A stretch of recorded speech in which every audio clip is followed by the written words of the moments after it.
The Brain by Edmond Hamilton. Chapter 1. Cautiously, the young flight engineer stretched his cramped legs across some gadgets in his crowded little compartment.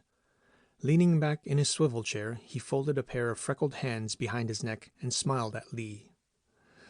"This is it, Doctor. We're almost there." The tall and lanky man at the frame of the door didn't seem to understand. Bending forward, he peered through the little window near the engineer's desk, into the blue haze of the jets and down to the earth below, a vast bowl of desert land gleaming like silver in the glow of the sunrise. "But this couldn't possibly be Washington," he finally said in a puzzled tone. "Why, we crossed the California coast only half an hour ago. Even at 1,200 miles an hour, we couldn't be almost there." The engineer's smile broadened into a friendly grin. "No, we're not anywhere near Washington. But in a couple of minutes you'll see Cephalon, and that's as far as we go. 1 professor and 15 tons of termites to be flown from Walla Walla Mission Station, Northern Territory, Australia, to Cephalon, Arizona, USA, one-way direct. Those are our instructions. Say, this is the queerest cargo I've ever flown, Doctor, if you don't mind my saying so." Lee blinked. Removing his glasses, which were fairly thick, he wiped them carefully and put them on again as if to get a clearer picture of an unexpected situation. His long-fingered hand went through his graying hair, and then down the cheek which was sallow, stained with the atabrine from his latest malaria attack and badly in need of a shave. His mouth formed a big O of surprise as nervously he said, "I don't get it. I don't understand this business at all. First, the Department of Agriculture extends an urgent letter of invitation to a completely forgotten man out there in Never Never Land. Then, almost on the heels of the letter, the government sends a plane. I would have been glad to mail to the department samples of Entermus pacificus, sufficient for most scientific purposes if they needed them for experiments in termite control. That would have been the simple and the sensible thing to do. But no, they want everything I have. You fellows drop out of the sky with a sort of habeas corpus and a whole wrecking crew. You disturb the lives of my species, which took me 10 years to breed. You pack up their mounds lock, stock, and barrel, and then you drop me at some place I never even heard about. Cephalon. What is this Cephalon, anyway? If the place had any connotations to entomology, I would have known about it." The flight engineer glanced at the irritated scientist curiously and sympathetically. "If you don't know, I couldn't tell you what it's all about myself, I'm sure," he said slowly. Cephalon is a place, all right, but it doesn't show on the map. Sort of a Shangri-La, if you know what I mean." This cryptic statement failed to have a calming effect on Lee. "Nonsense," he frowned. "If it is an inhabited place, it must be on the map, and if it isn't on the map, the place doesn't exist." "Look here." The flight engineer pointed through the window to the horizon ahead. "What do you think this is, Doctor? A mirage?" Lee stared at the apparition, which swiftly materialized out of the ground haze at the plane's supersonic speed. "It does look like a mirage," he said judiciously. "Is that Cephalon?" The engineer nodded. "Prettiest little town in the U.S., for my money. Ideal airport, too. Rather unusual, though. I mean the architecture. Take a good look while we're circling around for the come-in signal." Pretty and unusual were hardly the words for it, Lee thought, as he gazed in admiration. Below, Cephalon spread like a visionary's dream of a faraway future blended with a faraway past.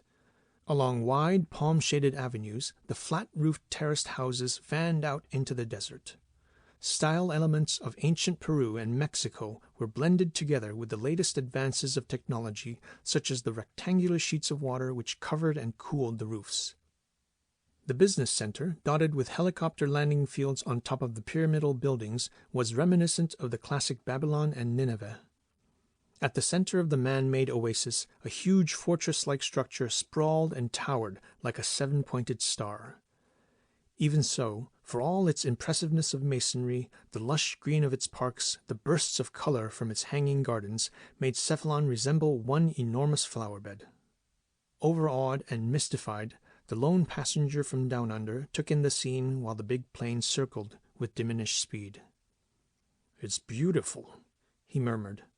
"It's a dream." And louder then, "Pardon me if I find it hard to trust my senses.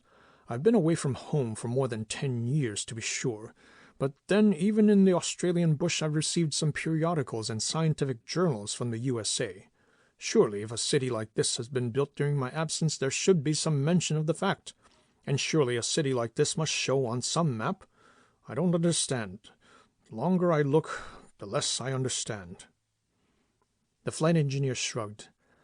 It's a new city. Maybe that's why it doesn't show. Lee nodded. In that case, you must know the meaning of all this. Why did they build this city in the middle of the desert? What purpose does it serve? Why am I here? Why are we circling for so long? There don't seem to be any other planes up in the air. We cannot come in until our cargo has been examined and okayed, the engineer said. Lee raised a pair of heavy and untidy brows. Cargo examination? In midair, with nobody from the ground examining it? That's it. It's being done by radar. One of the newfangled kinds, you know. He grinned. I hope, Doctor, that your termite species is neither explosive nor fissionable in any way, because in that case we could never make a landing in Cephalon. How utterly absurd, Lee said disgustedly. Even a child would know better. There's no war going on. Or is there? What makes them take such absurd precautions? The engineer narrowed his eyes. You're an American, Dr. Lee, aren't you? Well, in any case, I should see no reason why I should be beating about the bush. After all, every foreign agent in this country must have learned by now about the existence of Cephalon. It's too big to be a secret anyway. Besides, as you perceive, no attempt has been made to camouflage the place. Cephalon and the whole district takes up about 1,000 square miles. It's a military preserve, only you don't see any brass. What they are doing, I wouldn't know. But I would rather try to rob all the gold from Fort Knox than get away with a single scrap of paper from that brain trust building in the center of the city over there. By the way, that skull-shaped building right across the plaza is the official hotel reserved for very important persons such as you are listed. A deep-throated buzzer over the intercom interrupted him. There, thank God. They finally made up their minds to let us in. 1 minute more, and then a shower, a shave, bacon and eggs, and lots of Java. There were what appeared to Lee to be a multitude of people waiting as they landed. Eager and intelligent white faces all lifted up to him and pressed forward with bewildering offerings and requests. A Western Union messenger handed him a telegram in which one Dr. Howard K. Scriven proffered greetings, expressing a desire to interview him. Some clean-cut youngster, obviously a scientific worker, assured Lee that he was fully familiar with the care and feeding of Ant Termis pacificus Lee, that Lee need not concern himself about their welfare, and that the mounds would be immediately transferred to Experimental Station 19G. The Flying Wings supercargo and 2 truck drivers came forward with papers for Lee to sign, as the first of the heavy steel boxes which harbored the mounds were lowered into a van with the whine of an electric hoist. Meanwhile, somebody who said he was an assistant manager of the Cranium Hotel informed Lee that reservations had been made for him and that he had a car waiting to conduct Dr. Lee to his suite. It was all very mysterious, but efficient. Feeling more and more like some prize exhibit handled without a will of its own on a whirlwind tour, Lee allowed himself to be whisked from the airport to the hotel. With the din of the jets still in his ears, overpowered by impressions which crowded his senses from all sides, he listened politely to the hotel manager's explanations of the sights without understanding a word of them. There were flowers in his suite. The carpets were deeper, the bathtub was bigger, the towels piled higher, the breakfast more abundantly rich than anything Lee could remember in the 38 years of his life. So this is America in 1960, he thought. It must have advanced by leaps and by bounds over these past 10 years. He felt embarrassed because he had almost forgotten the uses of all those comforts, and at the same time deeply moved over the way they embraced him, the lost son, the voluntary exile who once had turned his back on them in despair and disgust. But why was all this? He had done nothing to deserve this kind of hospitality. Entomologists, as a rule, were not transported by magic carpets into Arabian Nights for modest achievements such as the discovery of a new species. All the things which had happened within the last 24 hours were riddles wrapped up in enigmas. Fatigued as he was, he couldn't lie down. He was desperately resolved to get at the bottom of this thing. There came a buzz from the telephone. A soft and melodious contralto voice announced that its carrier was Dr. Howard K. Scriven's secretary, and would Dr. Lee be good enough to come over to the Brain Trust building to meet Dr. Scriven at 9:30 a.m. Lee said that he would. The distance across the plaza was short enough, but as Lee entered the hall of the huge concrete pyramid, he was reminded of Washington's Pentagon in wartime, for his progress was halted right from the start and at more than one point. He had to line up at the receptionist's, he was being checked over the phone, a pass was handed to him, and somebody, obviously a plainclothesman, took him to the express elevator which shot him up to the 40th floor. There, another plainclothesman conducted Lee through a long carpeted corridor and up one flight of stairs to a steel door which slid open automatically at their approach. Sunlight was flooding through its frame as Lee followed the guard, and the door closed noiselessly behind them. The man from down under took a deep breath. He had not expected this, for it was not a stepping in, but rather a stepping out from a vast tomb into the light of day. This was the top of a huge pyramid, and was in an entirely different kind of world. The terrace was laid with flagstones and landscaped like a luxurious country club. In its middle there arose a penthouse, low and irregularly shaped like some organic outcropping of native rock. It could hardly be said that it had walls, overgrown as was the stone by creepers and built into the shape of massive pillars. The structure seemed a kind of Stonehenge improved upon by America's late great architect Frank Lloyd Wright. There were birch shade trees around the house, the leaves whispering in the breeze. From some crevice in the rock came the peaceful murmurings of a spring. A meandering little brook crisscrossed the gravel under Lee's feet. From a stone table which might have belonged to some pharaoh, there came the only incongruous noise in this bucolic idyll. It was the nervous ticking of a typewriter, which stopped abruptly at Lee's approach, and the melodious contralto voice he had already heard over the phone greeted him. "Oh, it's Dr. Lee from Canberra University, isn't it? I'm so happy to meet you. Please, do sit down. How was your trip? I'm Una Dalborg, Dr. Scriven's secretary." Lee blinked. Out of this world, as was the Stone Age cabin in the sky, even more so was the girl. He had a vivid image of American girls as they had been when he had left the States way back in '49. In fact, he had an all-too-vivid memory of at least one of them. His memory had been refreshed within the last hour at the airport, at the hotel, at the receptionist's, and it had been confirmed. They still wore masks instead of their true faces. They still were overdressed, overloud, oversexed, overhung with trinkets, and their voices still resounded shrilly from the roofs of their mouths. This girl, Una Dalborg, was different. He racked his brain to find some concept which would express how she was different. The word organic came to mind. Yes, as one looked at her, one sensed a unity of being, a creatural whole compared to which those other girls appeared as artificial composites. She was tall for a girl, the pure Scandinavian type, and she looked like a young Viking with the golden helmet of her hair gleaming in the sun. She wore a tunic, short, sleeveless, and of classic simplicity, the kind of dress which once Diana wore. It revealed the splendor of her slender figure and stressed the length of her full white limbs. On the black of the tunic, an antique necklace of large amber beads formed the only ornament. The bow or the spear of the great huntress whom she resembled so much would have looked more natural in her hands than the typewriter. Even so, her every move showed perfect coordination of body and mind, a large surplus of vital energy carefully controlled. Had she turned to some different career, she might easily have developed into some great athlete or else a great singer.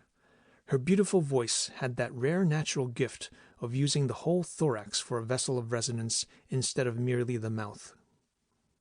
It was this voice which fascinated Lee more than the strangeness of the scene, more than her beauty, more even than the things she said.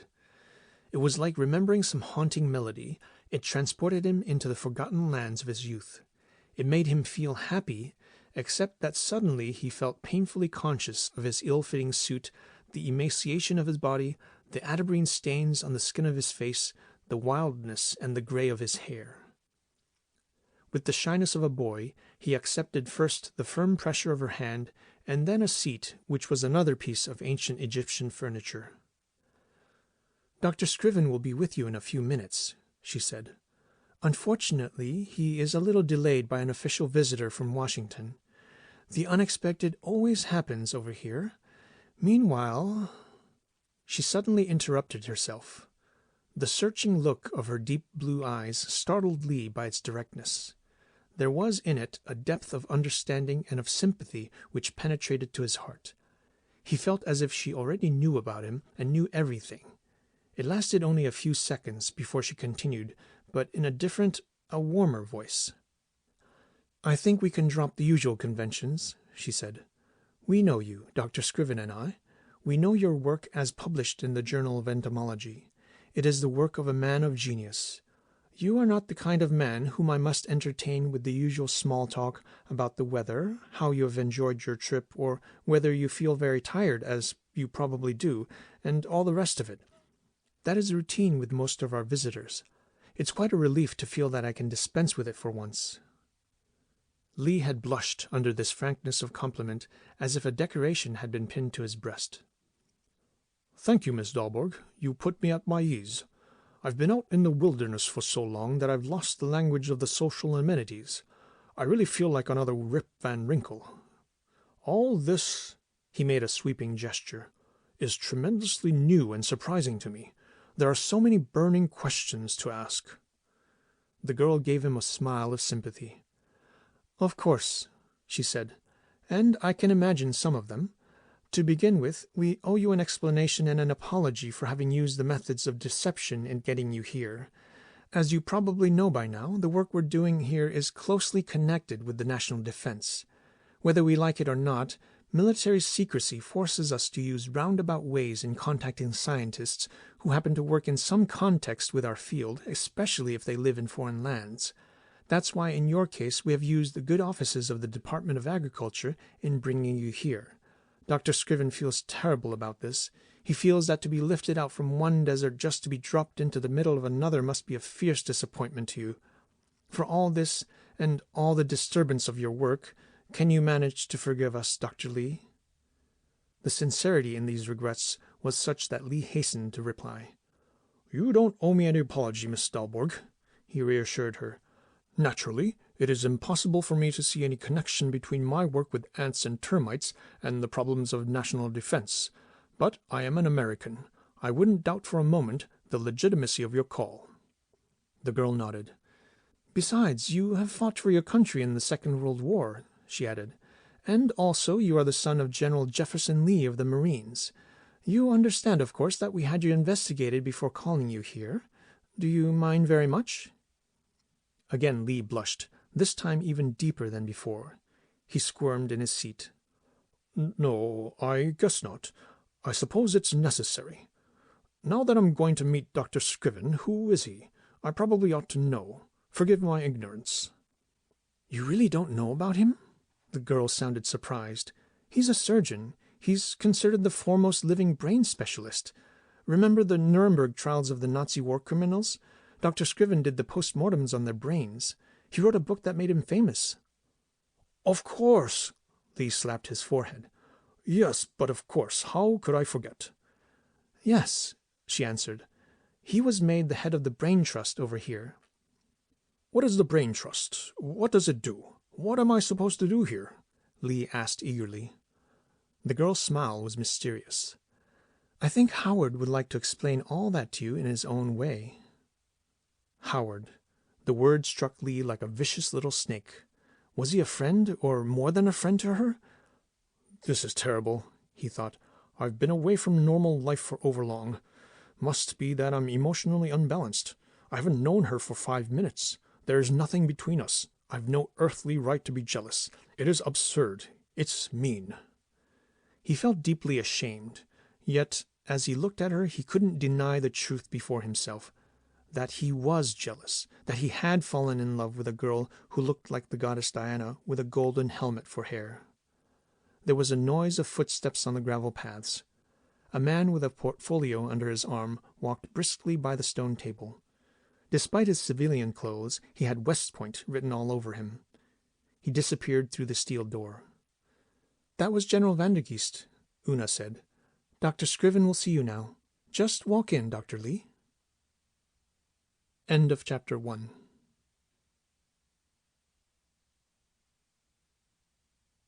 Chapter 2. Inside, the cabin in the sky seemed to be built almost entirely around a huge, primeval-looking fireplace. Despite the fierceness of the Arizona sun, there was a fire in it of long and bluish flames, one of those modern inventions which reverse the processes of nature. Like the gas refrigerators of an older period, this fire worked in combination with the air-conditioning system to cool the house, lending to it in the midst of summer heat the same attraction which it had in winter. In front of the fire, and framed by its rather ghostly light, there stood a man with his head bowed down, pensively staring at the flames. As Lee's steps resounded from the ancient millstones which formed the floor, Dr. Scriven wheeled around. He approached the man from down under with outstretched hands. Rarely had Lee seen such a distinguished-looking figure of a man. He looked more like a diplomat of the extinct old school than a scientist, with the immaculate expanse of his white tropical suit and the dignity of his leonine head. His width of shoulder and the smooth agility with which he moved gave the impression of great strength. Only his fingers were small, slender, almost like a woman's. The reluctant softness of their pressure contrasted so much with his heartiness of manner that Lee felt repulsed by their touch until he remembered that a great surgeon lived and caused others to live by his sensitivity of hand. "Dr. Lee, I'm happy, most happy that you have been able to come." Scriven's voice was soft, but he spoke with an extraordinary precision of diction which had a quality almost of command. "Over there, please, by the fire." From the blue flames there came the freshness and the coolness of an ocean breeze. The rawhide chairs, built for barbaric chieftains as they seemed, proved to be most comfortable. The semi-darkness, the roughness of the unhewn stone, gave a sense of the fantastical and the paradox. Lee sat and waited patiently for Scriven to explain.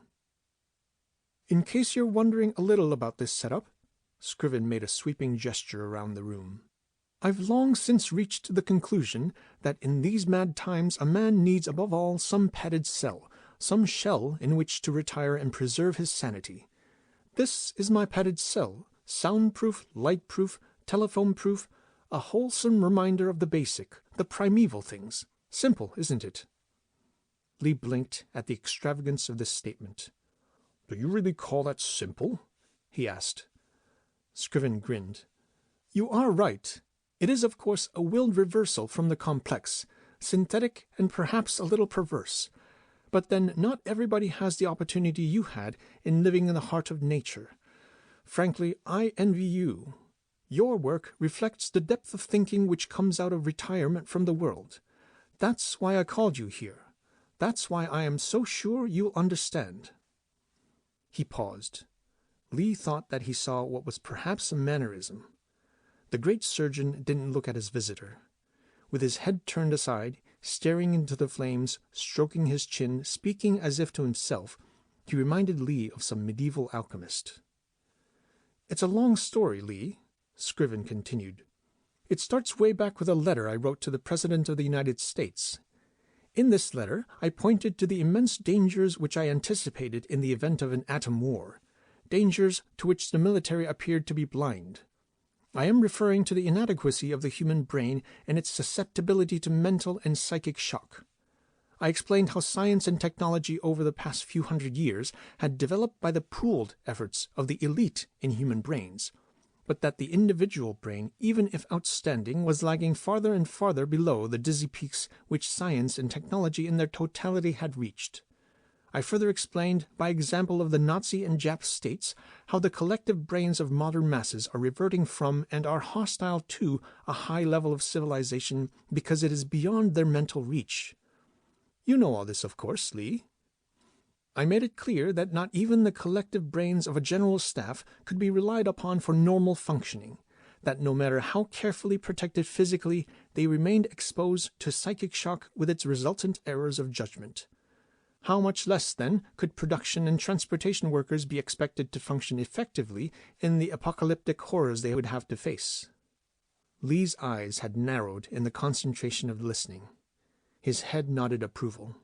He wasn't conscious of it, but Scriven took note of it by a quick glance. His voice quickened. That was the first part of my letter, Lee. I then came out squarely with the project which has since become the work of my life.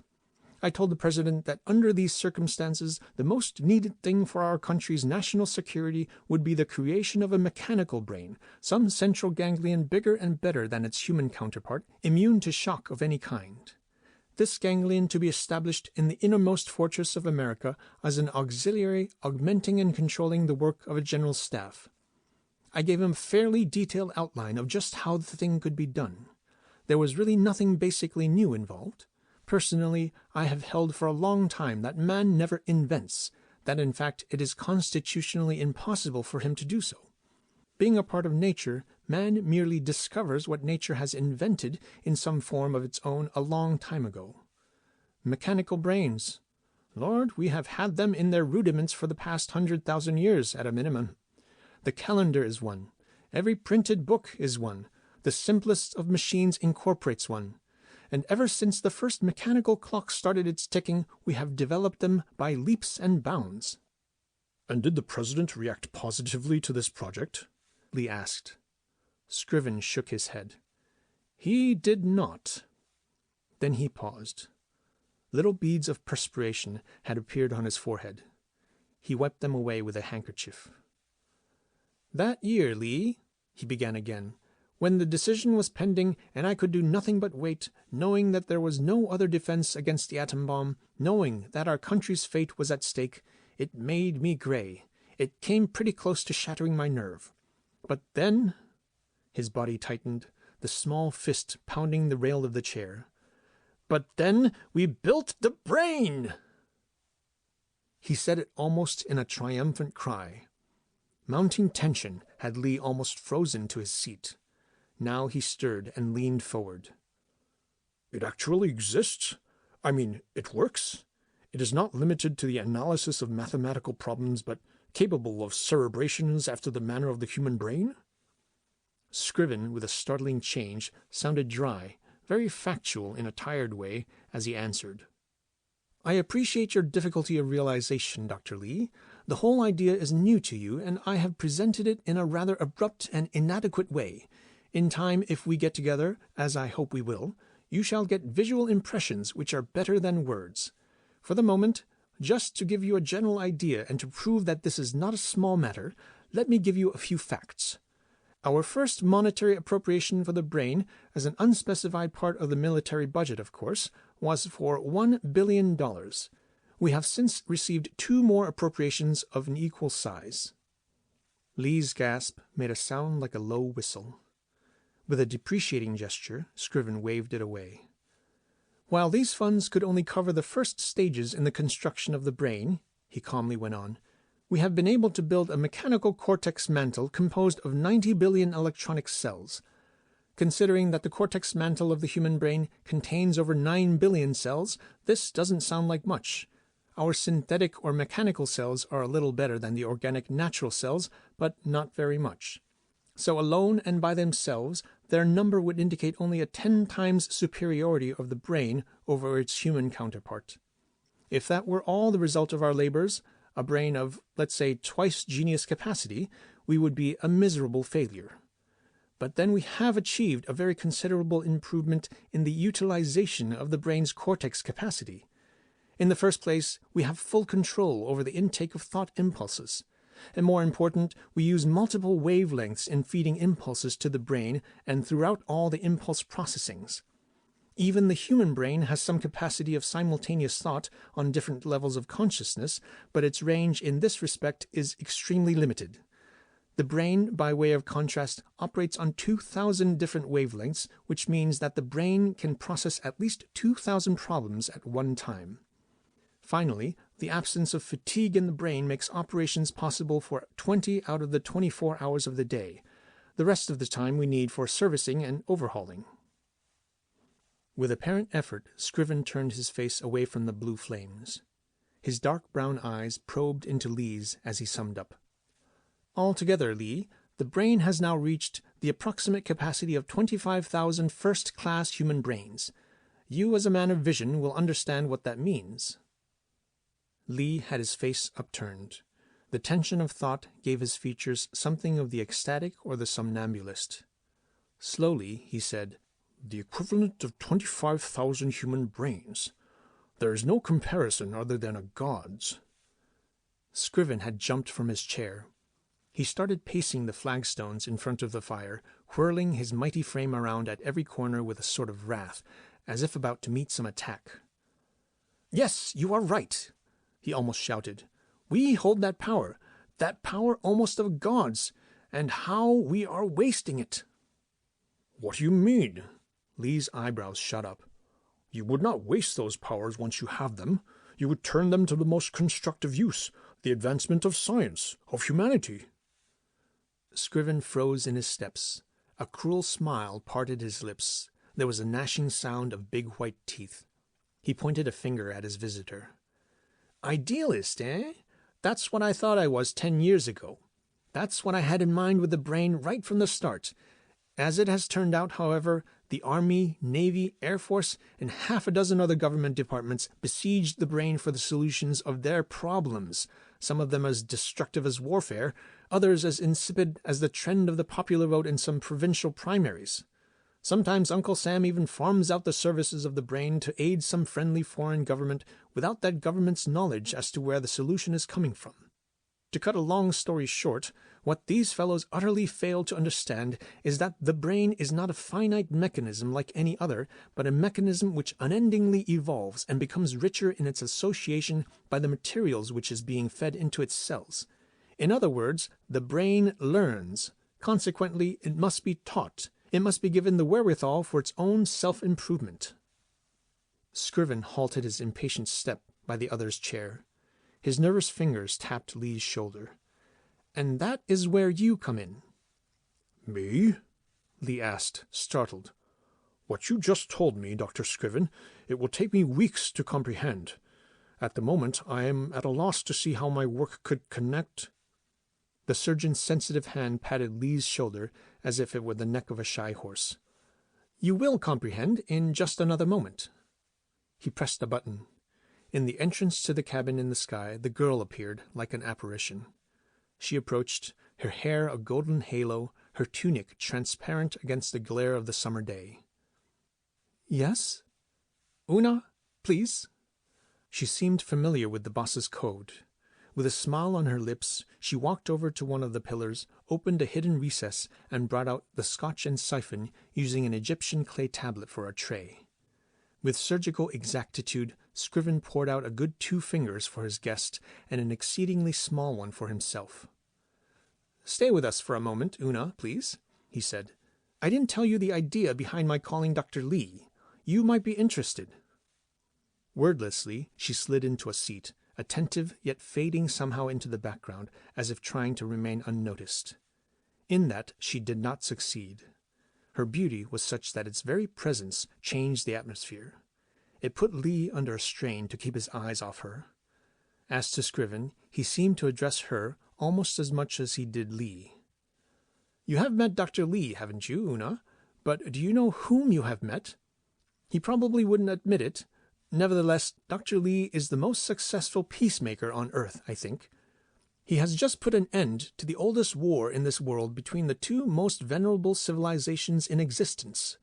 That war between the states of the ants and the states of the termites has been waged with never-abating fury for millions of years, until Dr. Lee came along with the perfect solution of the eternal dispute.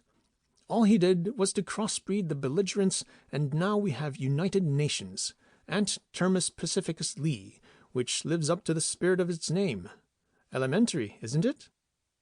"So elementary," the girl said with ironical sweetness, "that the so-called peacemakers of the international conferences must have considered it below their dignity to stoop to it. How exactly did you do it? I mean, the crossbreeding. Lee felt his cheeks burn. It was extremely irritating that this should happen to him every time Una Dalborg spoke to him, especially when it was in praise. "It wasn't too hard," he said depreciatingly. "The main difficulty lay not with the termite queen, nor with the furtive little king of the ants themselves. Biggest trouble was in getting the potential lovers together against the bulldog determination of their palace guards. To use force was out of the question, so I had to trick the guards, smuggle in the male, and keep him hidden under the royal abdomen of his spouse." She smiled, amused. "What a perfect classic! The story of Romeo and Juliet all over, and with you in the role of the nurse." Lee blushed still deeper at that. "Yes," he admitted. "I was very much reminded of that story and my role in it. Only I had to avoid the tragic end." "And how did you avoid the Shakespearean end?" "In the best cloak-and-dagger manner, Miss Dalborg. First, I made the guards drunk. That's easy enough with termites. Then I broke into the chamber where they keep the queen immured. I killed her legitimate consort and substituted my own candidate after having anointed him with the genuine termite smell. Finally, I re-immured the pair. There are only little holes in the walls through which the royal family is serviced. They are never really in touch with their guards. That's why it could work." "And thus they lived happily forever afterwards," the girl concluded. "I'm afraid not, Miss Dalborg," he said. "There is no such thing as happiness in the eternal gloom of termite society. But even if not happy, the match I brought about was definitely blessed. In due course I became godfather to 30,000 baby ant termites. I've about 15 million now in different hybrid strains. Now that I have an inkling of the grandiose work you're doing over here, I'm ashamed to mention mine. It's very small, very insignificant, and I don't see where it comes in." The girl seemed to cross out these words with an energetic move of her head. "No," she said, "your work is not small, nor is it insignificant. It is great and contains the most intriguing possibilities." "Ah," Scriven interrupted, "I have been waiting for this. I knew that Una would hit upon those intriguing possibilities. Hers is an unspoiled intelligence. It penetrates to the core of things. Dr. Lee, let me begin at the beginning so you will understand just where you and your work connect with the brain. The society of the higher insect states, like bees and ants and termites, constitute the oldest and the most stable civilizations in this world. Human society, by way of contrast, has created the youngest and the most unstable civilizations among higher animals. Throughout history, we find collapse after collapse of civilization. Quite possibly, civilizations higher than ours may have existed in prehistoric times, right?" Lee nodded assent. "Fine. From that it follows that man has much to learn from the society of the higher insects. Their ingenious laws and methods, their spirit of the hive, the incredible renouncement of individual existence and individual advantage, their undying devotion to the race. We must study those if ever we want to reach anything like stability in our society. We ought to model our civilization after theirs, especially now that we have this new species Ant-Termis pacificus, which has renounced war. There is something basically wrong with the type of civilizations which man builds and which ceaselessly devour one another. No doubt you see the Third World War approaching inexorably just as I do. Civilization forging ahead for what? For the big plunge into suicide. It's sickening to think of it. Do you feel I'm right?" Unconscious of himself, Lee had arisen and paced the room. With his lean, long-legged figure bending slightly forward and wild-maned head bowed down in thought, he resembled a big heron stalking the shallows for prey. Fascinated, Una's eyes followed the two contrasting men as their paths crisscrossed like guards before some palace gate. She alone had kept her seat. It was with greater assurance than before that Lee now spoke. "I can see eye to eye with you, Scriven, as to the wrongs of man-made civilization and its probable course, but I do not think it desirable that we should model human society after the insect states. Ingenious as it is, their system is the most terrifying tyranny I could imagine. Just think of it. They literally work themselves to death.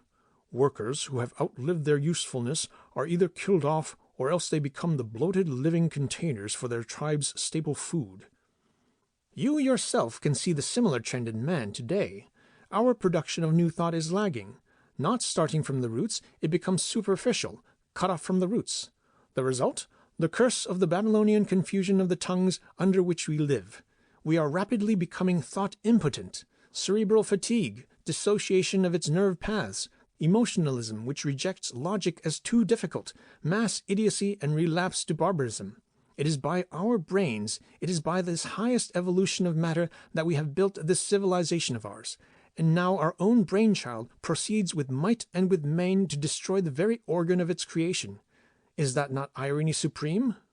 Now that we have the brain, this truly superlative tool of 20,000 times human capacity, all we have to do now is to submit the various societies which nature has built, insect states, other animal states, man and his state, to the analysis of the brain, have their good and their bad features tested and compared.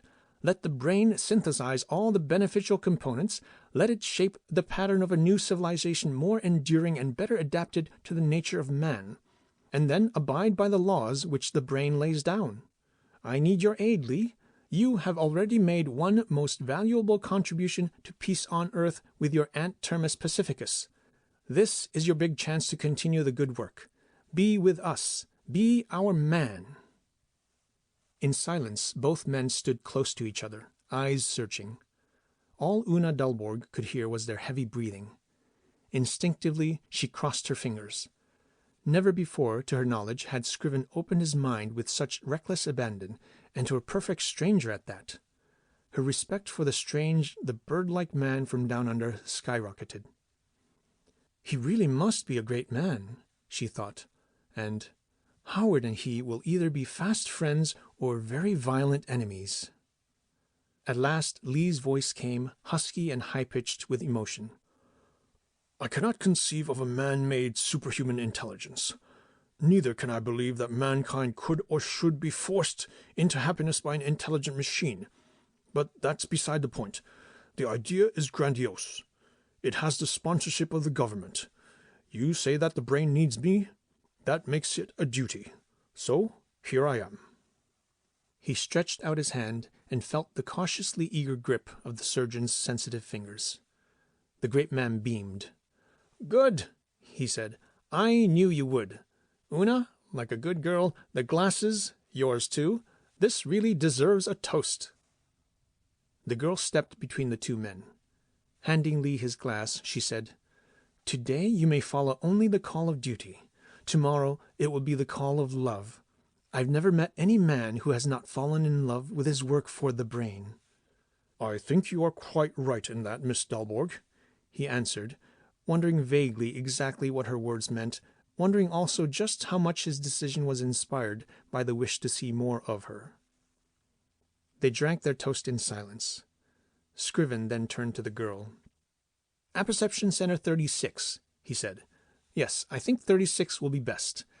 Get in touch with operations, Una. Tell them I want 36 cleared for the exclusive use of Dr. Lee. Call experimental. I want the whole batch of Ant Termus Pacificus transferred to Apperception 36 by tomorrow morning. Then, no, today is too late, and Dr. Lee is tired. He needs rest. But tomorrow at 8 a.m., I want a car for him to go over to the brain. Would that suit you, Lee? Fine, but why a car? It's only a few steps. He stopped, confused by the hearty laughter in the wake of his words. It's quite a few steps, Dr. Lee, Una said. You would be very tired before you got there. Chances are that your feet wouldn't carry you that far. But this is the Brain Trust building, he stammered. It is, Scriven answered, but it houses only part of the administration, not the brain. You wouldn't expect us to place a thing of such vital strategic importance in a skyscraper on a wide open plain as a landmark for every enemy. No, I guess not, Lee said. But since I'm briefed to go there, where is it? That, Scriven found, is a very reasonable and simple question. Unfortunately, I do not know. Lee felt a wave of red anger. It rose into his cheeks because he saw the sparks of frank amusement dancing in Una Dalborg's eyes. He opened his mouth to some bitter remark about this hoax when Scriven put a restraining hand upon his arm. "This is no joke, Lee. I have planned the brain, have in part designed it, seen it under construction for the past 10 years, managed its affairs, but I don't know where it is, and that's a fact." He led his speechless guest to a lookout on the west side of the room. Beyond the lush green oasis of Cephalon, the desert stretched unbroken till on the far horizon the mountains of the high Sierras rose in a blue haze of scorching sun. His hand moved sweepingly from north to south. "Over there," he said, "somewhere inside those mountains. That's where it is. But its location, your guess is as good as mine. Take your choice of any of the mountains, attach a name to it. I've done so myself. One of them must be the cranium, but the question remains, which? There are people who know, of course, military intelligence, the general staff, but that," he shrugged his shoulders, "isn't my department." End of Chapter 2.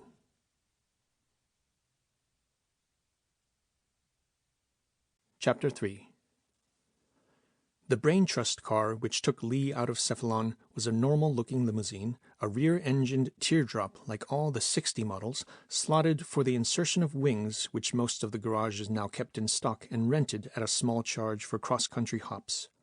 The only non-standard feature seemed to be the Polaroid glass windows, which were provided all around and not only in front. "That's a good idea," Lee said, adjusting the nearest ones. "They ought to have that on every car. All-around protection to the eyes." "Think so, sir?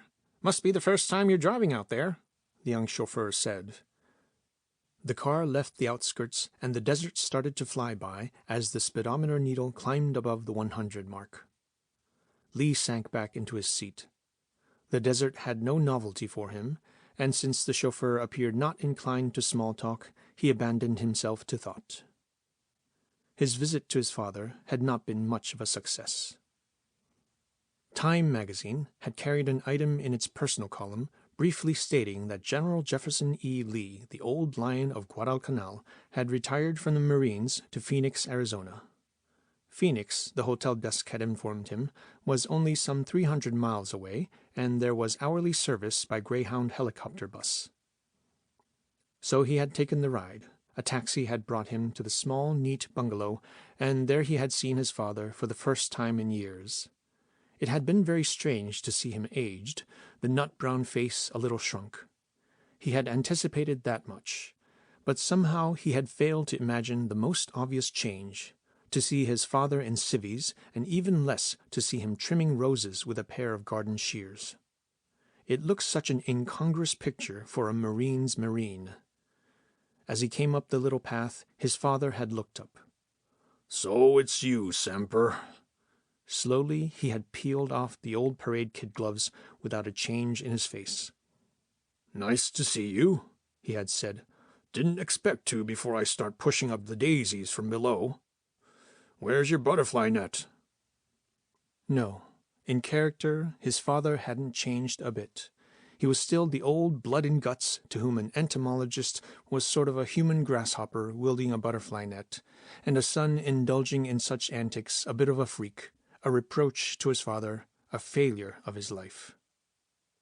Even so, he had led the way into the house, and things had been just as he remembered them. The old furniture, pictures crowding one another all over the walls, on the unused grand piano, Marines in Veracruz, Marines in China, Marines in Alaska, in the Marianas, in Japan, at the Panama Canal, Marines, Marines, Marines, wherever one looked, in ghostly parade. No, nothing had changed. It had been mainly jealousy which had caused him to rebel against becoming another Marine, the first wedge which had driven him and his father apart. "What are you doing now, Padre?" he had asked. "You've seen it. Nothing. Just puttering around. They've made me commander of the National Guard over here." And with a contemptuous snort, "A sinecure. Might as well have given me a bunch of tin soldiers to play with. What brought you here?" Glad to change the subject, Lee had told about Australia, had mentioned the brain and the possibility of joining it. His father had not been pleased. Heard of it, he had grumbled. Shows how this country is going to the dogs. Now they need machines to do their thinking with. If their own brains were gas, they couldn't back a car out of the garage. So you're mixed up with that outfit. Well, how about a drink? Rather, he had answered, feeling the need for washing down a bitterness, thinking, too, that it might break the ice between him and his father. And then there was that painful moment when they had stood, glasses in hand, and remembered. The self-same situation 15 years ago as the bomb fell upon Hiroshima. He had been on convalescence furlough. They had been alone when the news came, and there had been a drink between them just as now. And after the announcer stopped, he had cried out hysterically like a child in a nightmare. Those fools! It's the end of civilization. That's no longer war. Shut up! His father had shouted. How dare you insult the commander-in-chief to my face? Get out of here and stay out! A highball glass had crashed against the floor, and that had been the end. He hadn't returned after the war. Yes, it was most unfortunate that now, after so many years, they should read that memory in their faces, that it was only the glasses and not the minds which clicked. They had put them down awkwardly with frozen smiles on their lips, and his father had said, Sorry, but an old dog won't learn new tricks. Guess it's too late in the day for me and you to get together, son. It's never too late, Dad, he had wanted to say, but the words died on his lips. So it had been the failure of a mission, but then it closed an old and painful chapter with finality, and he was free to open a new leaf. Lee looked ahead again. The speedometer needle trembled around the 150 mark. The sun-drenched sand shot by, Joshua trees gesticulating wildly in the tricky perspectives of the speed, outcrops of rocks getting bigger now and more numerous, the road ahead starting to coil into a maze of natural fortresses, giant pillars, and bizarre pyramids, looking like the works of a Titan race from another planet, shown in unearthly color schemes of black and purple and amber and green. With the winding of the road and the waftings of the heat, it was hard to make out a course, but the Sierra Mountains were now towering almost up to the zenith. Like a giant surf, they seemed to race against the car. Mind if I close the window, sir? The chauffeur's question was rhetoric. He had already pushed a button, the glass went up, and within the next second, the inside of the car turned completely dark. Man, Lee shouted, gripping the front seat, are you crazy? There suddenly was light again, but it was only the electric light inside the car. The blackout of the world without remained complete, and the speedometer needle still edged over the 150 mark. Crazy?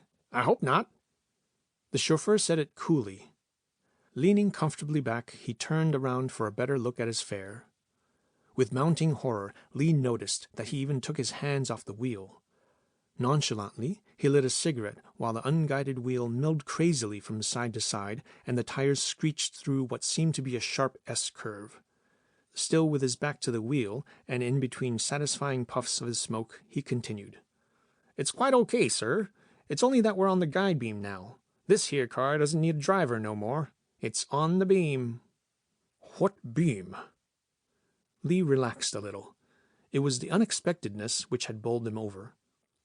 What beam? And why the blackout? Just orders, the young man said.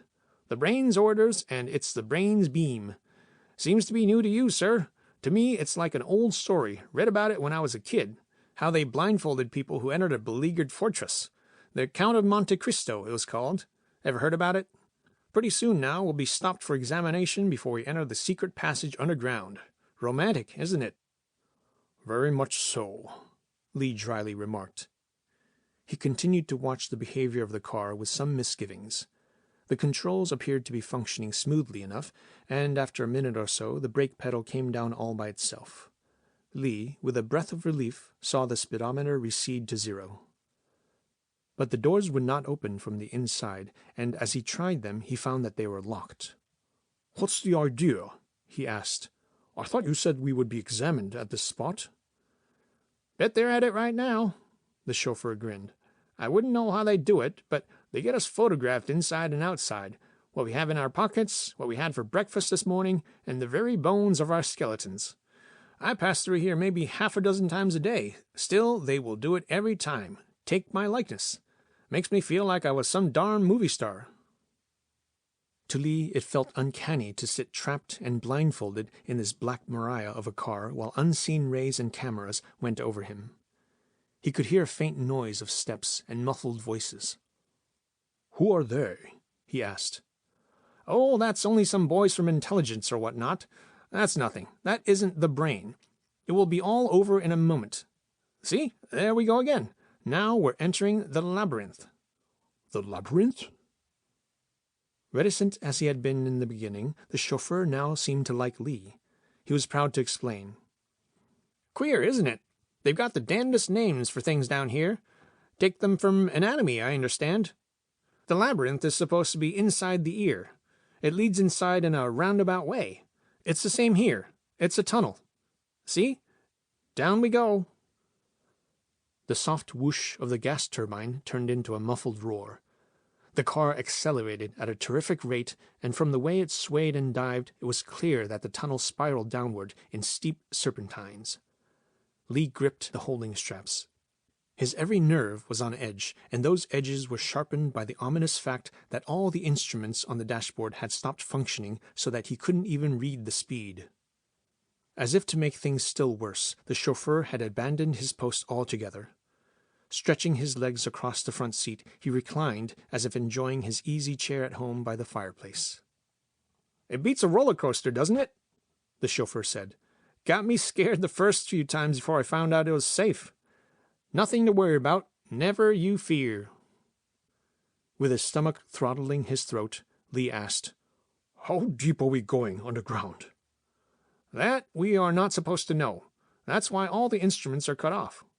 The other day I had a passenger, one of those weathermen, a professor. He laughed when I told him I didn't know how deep it was. Got a little doodad out of his pocket. Aneroid barometer or something, he said it was. But he got a surprise. In the first place, the thing didn't work, so he said the whole tunnel was probably pressurized. In the second place, he never got to where he wanted to go. They stopped the car at the next control and shot him right back whence he came." "But why?" The chauffeur looked mysterious. "Seems the brain doesn't like people with doodads in their pockets, even if they mean no harm. The brain is most peculiar about such things. Maybe somehow it peers into this car this moment. Maybe it records every word we say. How do we know?" He shrugged his shoulders. "Not that I give a damn. I've got nothing to conceal. The hours are right and the pay's right. That's good enough for me." Lee experienced an old familiar sensation. That creepy feeling one got on jungle patrol, knowing that there were Jap snipers up in the trees, invisible with the devilish green on their faces and uniforms. "Strange," he thought, "that in the very center of civilization one should feel as haunted as in the jungle hell." Then, just as he began to wonder whether the dizzy spiraling plunge, as if in the belly of a shark, would ever end, the tunnel leveled. Now the car shot straight as a bullet, and just as fast as it seemed. As his stomach returned to something like the normal position, the feeling of oppression changed into one of flying through space, of being dynamically at rest. Again, just as the duration of this dynamic flight evoked the feel of infinity, the motion changed. So fast did it recede that the momentum of his body almost hurled Lee from the back seat into the front. Doors snapped open, and as Lee staggered out somewhat benumbed in limb and head, his eyes grew big as they met the most unexpected sight. The car rested on the concrete apron of what appeared to be a super-duper bus terminal, plus service station and streamlined restaurant. Beyond this elevated terrace yawned a vaulted dome excavated from the solid rock and at least twice the size of St. Peter's giant cupola. Its walls were covered with murals. Both huge and beautiful, they depicted the history of the human race, man's evolution.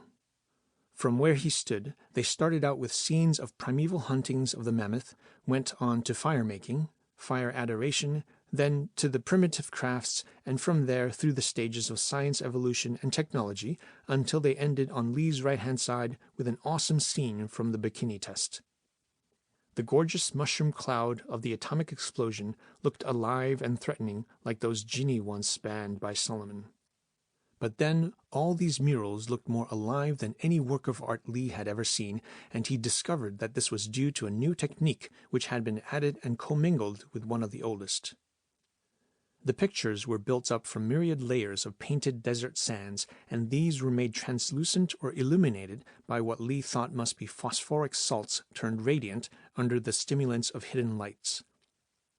Whatever it was, the esoteric beauty of this jewel-like luminosity surpassed even that of the stained-glass windows in the great cathedrals of France. "Pretty, isn't it?" The chauffeur's words came as an anticlimax to what Lee felt. "That fellow over there in the middle, he's supposed to have it all thought out." He pointed to a colossal bronze statue which towered in the center of the cupola to a height of better than 100 feet. Raising his eyes to the head of this giant, Lee discovered that the figure was that of The Thinker by Rodin, though it was cast in proportion its creator would not have deemed possible. Completely overwhelmed and overawed by the grandeur of it all, Lee barely managed to stammer, What is this place? What is it called?" "It's kind of an assembly hall. The staff of the brain have meetings over here at times. Besides, it's sort of a grand central. Transportation starts here at times throughout the brain. But listen, they are already paging you." Out of nowhere, as it seemed, there came a brisk, pleasant female voice. "Dr. Lee, calling Dr. Semper F. Lee from Canberra University. Please answer, Dr. Lee." The chauffeur nudged Lee in the ribs. "Say something. She hears you all right." "Yes, this is Lee speaking," he said in a startled voice. The voice appeared delighted. "Good morning, Dr. Lee. I'm Vivian Leahy of Apperception Center 27. I'm to be your guide on the way up. Now, Dr. Lee, would you please step over to the glideways? They're to your right. Take glideway T. Do just as you would in a department store," she giggled. "Stand on it, and it will get you right to the occipital cortex area. I'll be waiting for you over there. I would have loved to come down and conduct you personally, but it's against regulations. I'll explain to you the reasons why in a little while. And if you have any questions while en route, just call out. So long, Dr. Lee. I'll be seeing you." Greatly bewildered by this gushing reception, Lee found it hard to follow instructions, simple as they were. The array of escalators which he found in a side wing was a formidable one and confusing, with movements in all directions, crisscrossing and overlapping one another. Despite the very clear illuminated signs, Lee almost stepped upon glideway P when the voice warned him. "Oh, no, Dr. Lee. Just a little to your left. That's fine. That's the one. There." Obviously, his loquacious guardian angel could not only hear him, but watch his steps as well. Apart from being uncanny, this was embarrassing. Feeling reduced to the mental age of the nursery, he gripped the rails of T, which went with him into a smooth and noiseless upward slide. The shaft was narrow, there was little light at the start, and it grew dimmer as he went. After a minute or so, the darkness had turned almost complete and became oppressive. Simultaneously, there was a disquieting change from the accepted normal manner in which escalators are supposed to move. Its rise gradually turned perpendicular, and in doing so the steps drew apart. Before long, Lee felt squeezed into some interminable cylinder, standing on top of a piston, as it were, a piston which moved with fair rapidity along transparent walls. That these walls were either glass or transparent plastics he could perceive from objects which came streaking by with faint luminosity. They looked like columns of amber-colored liquids in which were suspended what looked like giant snakes, indistinct shapes, but radiant in the mysterious manner of deep-sea fishes. They almost encircled the transparent cylinder shaft in which Lee moved. There were many of them. How many, Lee couldn't even attempt to guess. The swiftness of his ascent through these floating, waving radiances for which he had no name was nightmarish, like falling into some bottomless well. With great relief, he heard the voice of his guide breaking the spell. "I'm terribly sorry, Dr. Lee. I shouldn't have deserted you. There was some little interruption." Palpably, the voice was tickled to death. "My boyfriend called from another department, and so, you know how it is. Let's see, where are you? Good Lord, already near the end of the medulla oblongata with the cerebellum coming, and I haven't told you a thing. Goody, where should I begin? I'm all in a dither. Well, Dr. Lee, most people seem to expect the brain to be like a great big telephone exchange, but it really isn't that kind of a mechanism at all. We have found, she sounded important, as if it were her very own discovery, that the best pattern for the brain would actually be the human brain. So the brain is organized in nearly identical manner. Likewise, our whole terminology is taken from anatomy rather than from technology. The glideways, for instance, travel along the natural fissures between the convolutions of the various lobes. That's why they are so very winding, as you will see as you enter the brain proper. Those columns you see are filled with liquid insulators for the nerve cables to vibrate in, for they do vibrate, Dr. Lee, as they transmit their messages. You have noticed the narrowness of the glideways, the terrible confinement of space. I know it's horrible. Many of our visitors suffer claustrophobia, but they just must be built that way. You see, even fractions of 1/1,000,000th of 1 second count in the coordination of the association bundles and nerve circuits. That's why everything is built as compact as possible, worse than in a submarine. Then, too, you must have wondered why everything is so dark inside. That's another thing wherein the brain is like the human brain. Its nerve cells are so extremely sensitive that they are distributed by light. We use black light almost exclusively, or activated phosphorus, such as on the sheaths of the nerve cables. For the same reason, we of the personnel are normally not permitted to pass through the interior of the brain during operations time. Exceptions are only made in the case of very important persons such as you are. Normally, one travels to one's stations through the duct's elevator shafts in the bone matter, or rather the rock outside. Those are so much faster and more comfortable, Dr. Lee. Oh, I feel so bad about you, poor man, traveling all alone through this horrible maze without a human soul in sight. Lee grinned. He wouldn't have liked to be married to this chatterbox, no matter how beautiful she might turn out to be, but at the moment her exceeding femininity was most comforting in the weirdness which surrounded him. The little platform under his feet started acting up again in the queerest manner. It pushed him forward, and the wall at the rear kicked him in the back, his nose flattened against the sliding cylinder in front as the contraption reverted from the perpendicular course to something like the undulations of a traveling wave. Lee darkly perceived group after group of luminous cables coiling away into cavernous pits filled with what looked like eyes of cats, faintly aglow and twinkling at him from the dark. They reminded him of the fireflies of the green hells he had been in during the war. You are now skirting the convolutions of the cerebellum, his guardian angel told him. They are electronic tubes which receive sensory impressions and translate them into impulses for cerebration.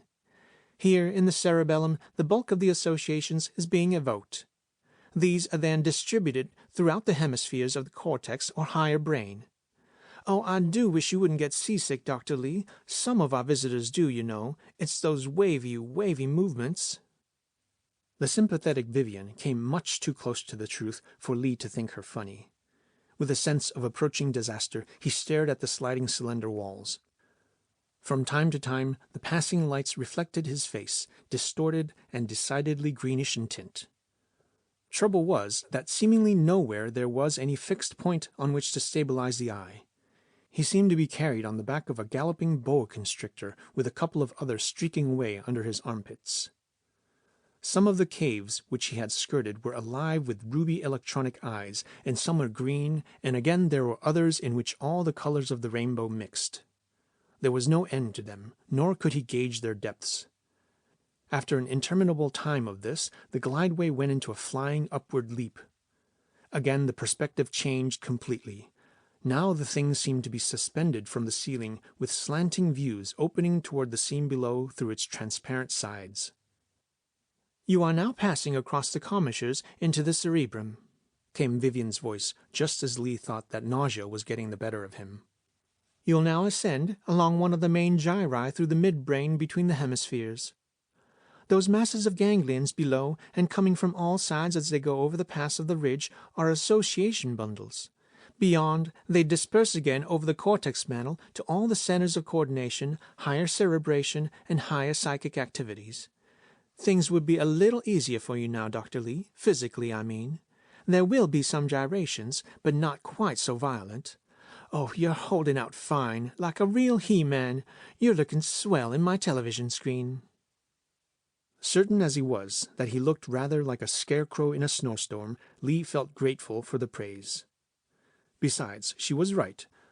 The boa constrictor which he rode calmed down a little, marching with a dignity more in accordance with its size. Momentarily, the luminous nerve cables, flying as they did toward him, threatened sudden death. However, they merely brushed the transparent cylinder, wrapping it up in a rainbow, and then winged away again. Below, acres of space streamed by, seed beds one could imagine to be young typewriters, millions of them, all ticking away with dainty precision, sparkling with myriads of tiny lights as they did. Then there came more acres teeming with fractional horsepower motors. He could hear their beehive hummings even through the plexiglass. The things they drove Lee couldn't make out, because the adjoining acres of this underground hothouse for mushrooming machines were again shrouded in darkness, except for sparks which crossed the unfathomable expanse like tracer bullets. Struck with a sort of word blindness caused by the sensory impressions barrage, Lee could no longer grasp the meaning of Vivian's voice as it went on, explaining things like crystal cells, selenoid cells, gray matter pyramidal cells, powered somehow by atomic fission, nerve loops, and synthesis gates, which were not to be confused with analysis gates, while they looked exactly the same. Apart from this, at least one half of his mental and physical energy had to be expended in suppressing nausea and bracing himself against the gyrations which still jerked his feet from under him and made friction discs of his shoulders as his body swayed from side to side. All of a sudden, he felt that he was being derailed. There was an opening in the plastics wall of the cylinder. A curved metal shield, like the blade of a bulldozer, jumped into his path, caught him, slowed down his momentum, and delivered him safely at a door marked Apperception Center 24. It opened, and within its frame there stood an angel neatly dressed in the uniform of a registered nurse. "There," said the angel. "At last. How did you like your little odyssey through the brain, Dr. Lee?" Lee pushed a hand through the mane of his hair. It felt moist and much tangled up. "Thanks," he said. "It was quite an experience. I enjoyed it. Ulysses, too, probably enjoyed his trip between Scylla and Charybdis after it was over. It's Miss Leahy, I presume?" The reception room where he had landed, the long white corridor, the instruments gleaming in built-in recesses behind crystal glass, the nurse's uniform, all spelled clinic, a private one, rather, for the well-to-do. Since the procedure was routine, he might as well submit to it, Lee thought. He felt the familiar taste of disinfectant as a thermometer was stuck into his mouth, and then the rubber tube around his arm throbbing with the vigorous pumpings of the efficient Vivian. L. F. Mellish, M.D., I. C. Bondi, M.D., was painted on the frosted glass door where she led him afterward. The two medics received Lee with a show of respect mixed with professional cordiality. Both Bondi, the dark and oriental-looking chap, and Mellish, blond and florid, were in their middle 20s, and both wore tweeds which depressed Lee with the perfection of their cut. Seeing the professional table at the center of the office, Lee frowned, but started to undress. He wanted this thing done and over with as soon as possible. No, that won't be necessary, Dr. Lee." They stopped him laughingly. "We have already a complete medical report on you. Came in this morning from Queen Elizabeth Hospital in Canberra on our request. You're an old malaria man, Dr. Lee. Your first attack occurred in 42 during the Pacific Campaign. Pity you refused to return to the States for a complete cure right then. As it is, it's turned recurrent, left you a bit anemic. Liver's slightly affected, but in all other respects, you're sound of limb and wind. We've gone over the report pretty carefully." "Then why bother with me at all?" Lee said irritably. He had been in doctors' hands too often and had become a little impatient of them. The freckled hand of Mellish patted his arm. "We do things different over here," he said, and Bondi chimed in. "Or rather, the brain does. Just lie down on that table, Dr. Lee, and relax. We're going to enjoy a little movie together, that's all." Lee did as he was bidden, but hesitant and suspiciously. He hated medical exams, especially those where parts of one's body were hooked up to a lot of impressive machinery. Of this there obviously was a good deal. The two medics seemed determined, literally, to wall him in with gadgetry. From the ceiling they lowered a huge, heavy-looking disc, not lights, but more like an electromagnet beset with protruding needles. Lee couldn't see the cables, but hoped they were strong, for the thing weighed at least a ton, and overhanging him looked much more ominous than the sword of Damocles. They wheeled a silver screen to the foot of the table and batteries of what appeared to be thermotherapeutic equipment to both sides. He wasn't being hooked up to anything, but there was much activity with testing of circuits, button pushings, and shiftings of relay levers. And then all of a sudden lights went out in the room. "Say, what is the meaning of all this?" Lee raised his head uneasily from the hard cushion. All he could see now were arrays of luminous dials and the faint radiations from electronic tubes filtering through metal screens inside the apparatus which fenced him in. From behind his head a suave voice, was it Bondi's or Mellish's, answered out of the dark. "This is a subconscious analysis and mental reactions test, Dr. Lee. It's an entirely new method made possible only by the brain. It has tremendous possibilities. They might include your own work as well." "Oh, Lord," Lee moaned. "Something like psychoanalysis? Have you got it mechanized by now? How terrible." There was a low chuckle from the other side of his head. They both appeared to have drawn up chairs beyond his field of vision. Lee didn't like it. He liked none of it, in fact. He felt trapped. "No, Dr. Lee," said the chuckling voice. "This isn't psychoanalysis in the old sense at all. You are not exposed to any fanciful human interpretation, and it isn't wholly mechanical either, as you seem to think. The brain is going to show you certain images, and by way of spontaneous psychosomatic reaction, you are going to produce certain images in response. Results are visual, immediate, and as convincing as a reflection in a mirror. That's the new beauty of it. And now, concentrate your mind upon your body. Do you feel anything touching you?" "Yes," Lee said. "I think I do. It's uncanny. It's like spiders' feet, millions of them. It's running all over my skin. What is it?" "I think he's warming up," whispered the second voice. Then came the first again. "It's feeler rays, Dr. Lee, the first wave, low-penetration surface rays." "Where do they come from?" "From overhead. That is, from the teletactile centers of the brain." "What do they do to me?" There was the low chuckle again. "They excite the surface nerves of your body, open up the path for the deep penetration rays.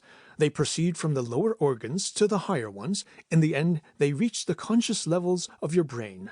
It's the tune-in, as we call it, Dr. Lee." A small movie projector began to purr. A bright rectangle was thrown upon the silver screen, and then Lee stirred. Hands, soothing but firm, held him down. "Where did you get those?" he exclaimed. "From many sources," a calm answer came. "The papers, the newsreels, the War Department, old friends of yours." What unrolled on the silver screen were chapters from Lee's own life. They were incomplete. They were hastily thrown together.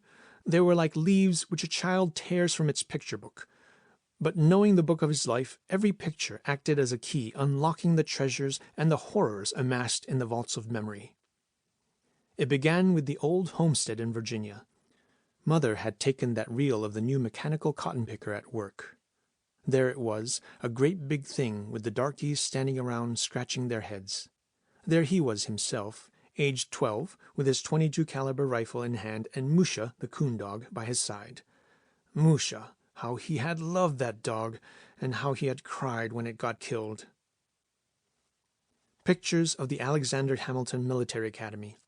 Some of the worst years of his life he had spent behind the walls of that imitation castle. The bombs upon Pearl Harbor. He had enlisted the following day. On his return from the induction center, Mother had said. Her figure, her movements, her voice loomed enormous in his memory. But now the pictures of the Pacific War flicked across the screen.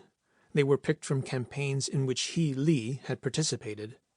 They were also picked from documentaries which the government had never dared to let the public see. Close-ups of a torpedoed troop carrier capsizing, coming down upon the struggling survivors in the shark-infested sea. It had been his own ship, the Monticello, but he had never known that an automatic camera had operated in the nose of the plane which had circled the scene. Port Darwin, Guadalcanal, Iwo Jima.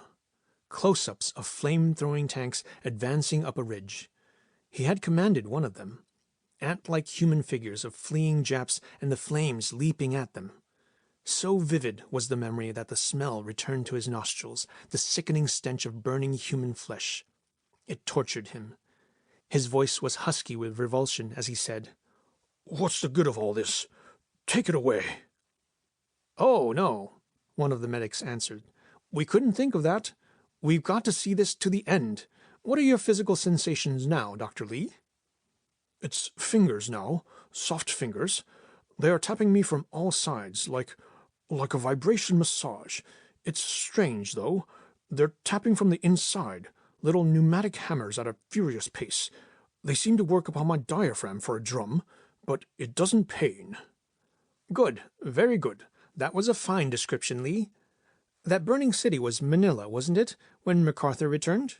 You were in that second Philippine campaign, too, weren't you, Lee?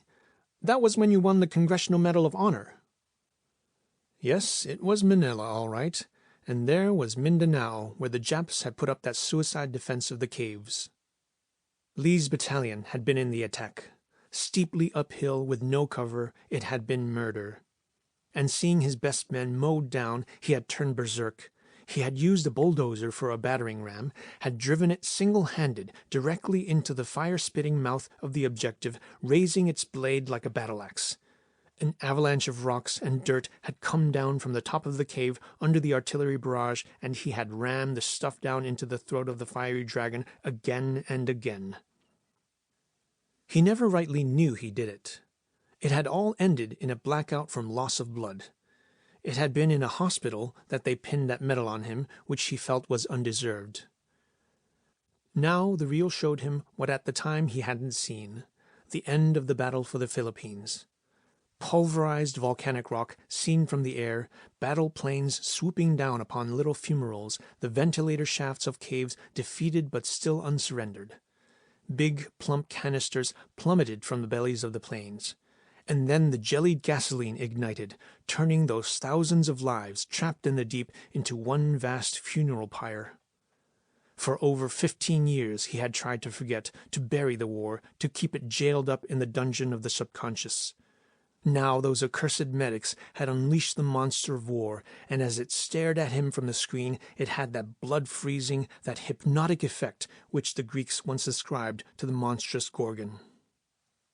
Mellish's voice, or was it Bondi's, seemed to come through a fog and over a vast distance as it asked, "What seems to be the matter, Lee? You're sweating. Your body shakes. What do you feel?" "It's those rays." He tried to defend himself. "It's the vibrations, the fingers. They are gripping the heart. It's like the whole body was turned into a heart. It's like another life invading mine. It's ghostly. Stop it, for heaven's sake." "Not yet, Lee, not yet. Everything's under control. You're reacting beautifully. You're really feeling fine, Lee, just fine." "If only I could get at his throat," Lee thought. "I would squeeze the oil of that voice and never be sorry I did." He tried to stir and found that it couldn't be done. Every muscle seemed tied in a cataleptic state. Then he heard the other medic speak. "You were shown this little movie, Lee, in order to stimulate your mind into the production of a movie of its own. You have responded. You have answered the call. While you saw the first, the sensory tactile rays working in 5 layers of penetration have recorded and have carried your every reaction to the brain. The brain, in a very real sense, has read your mind, and it has retranslated these readings into visual images. We are now going to watch the shapes of your own thoughts. Here we go." The projector, which had stopped for a minute, began to purr again. As the first thought image jumped upon the screen, there was a low moan of amazement mixed with acute pain. It escaped Lee's mouth uncontrollably as the abyss of the subconscious opened, and he saw. A monstrous animal, shaped like an octopus, crawling across a cotton field. Nearer and nearer it crept, enormous, threatening. And suddenly there was a sharp, excited bark, and a spotted coon dog raced across the field toward the monster. He heard the voice of a small boy whimpering, "Musha! Oh, Musha! Don't! Please don't!" But the dog wouldn't hear, and the monster flashed an enormous evil eye just once, and then it gripped the dog with its tentacle arms, tearing its body apart, chewing it up between horrible saber teeth. As through an ether mask, he heard the two medics say, "That must have been a considerable shock to him," and, "With a sensitive nature like that, and at that sensitive age, such an impression becomes permanent." The Alexander Hamilton Military Academy appeared not real, yet more than real. It was a narrow courtyard surrounded by huge walls slanting toward the inside.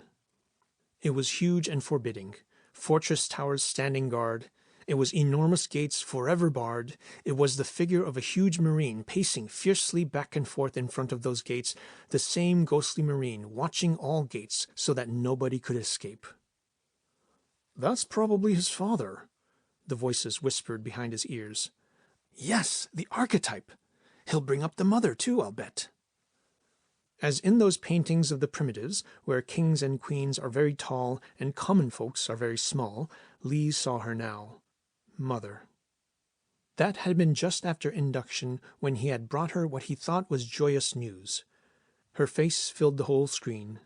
It looked as if composed from jagged ectoplasms, quite transparent except for the eyes, deep and burning with pain as they were, boring into his own. And there was smoke coming out of her mouth, and it formed words.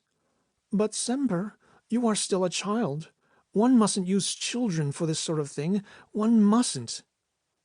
Every letter of these smoke-written words seemed to be flying toward him on wings. "Terrific!"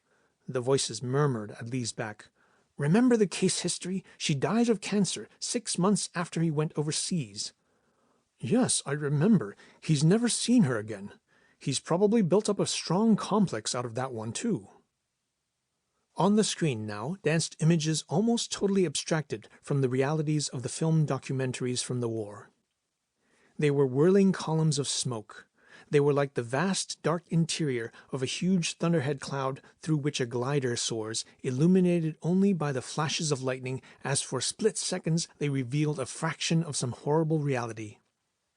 A burning ocean with screaming human faces bobbing in the flames, the whirling tracks of a tank going across some writhing human body and leaving it flat in its tracks, sprawling like an empty coat dyed red.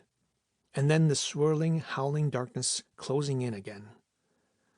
"Interesting, eh?" A voice broke through his cataleptic trance, and the other answered. "Beautiful, almost a classical case. Great plasticity of imagination." "Yes, that's exactly what set me wondering. The fellow should have cracked up by all the rules of the game." "How do we know that he hasn't? Maybe he was psycho and they didn't notice. They had some god-awful asses for psychiatrists in war medicine. It's quite a possibility.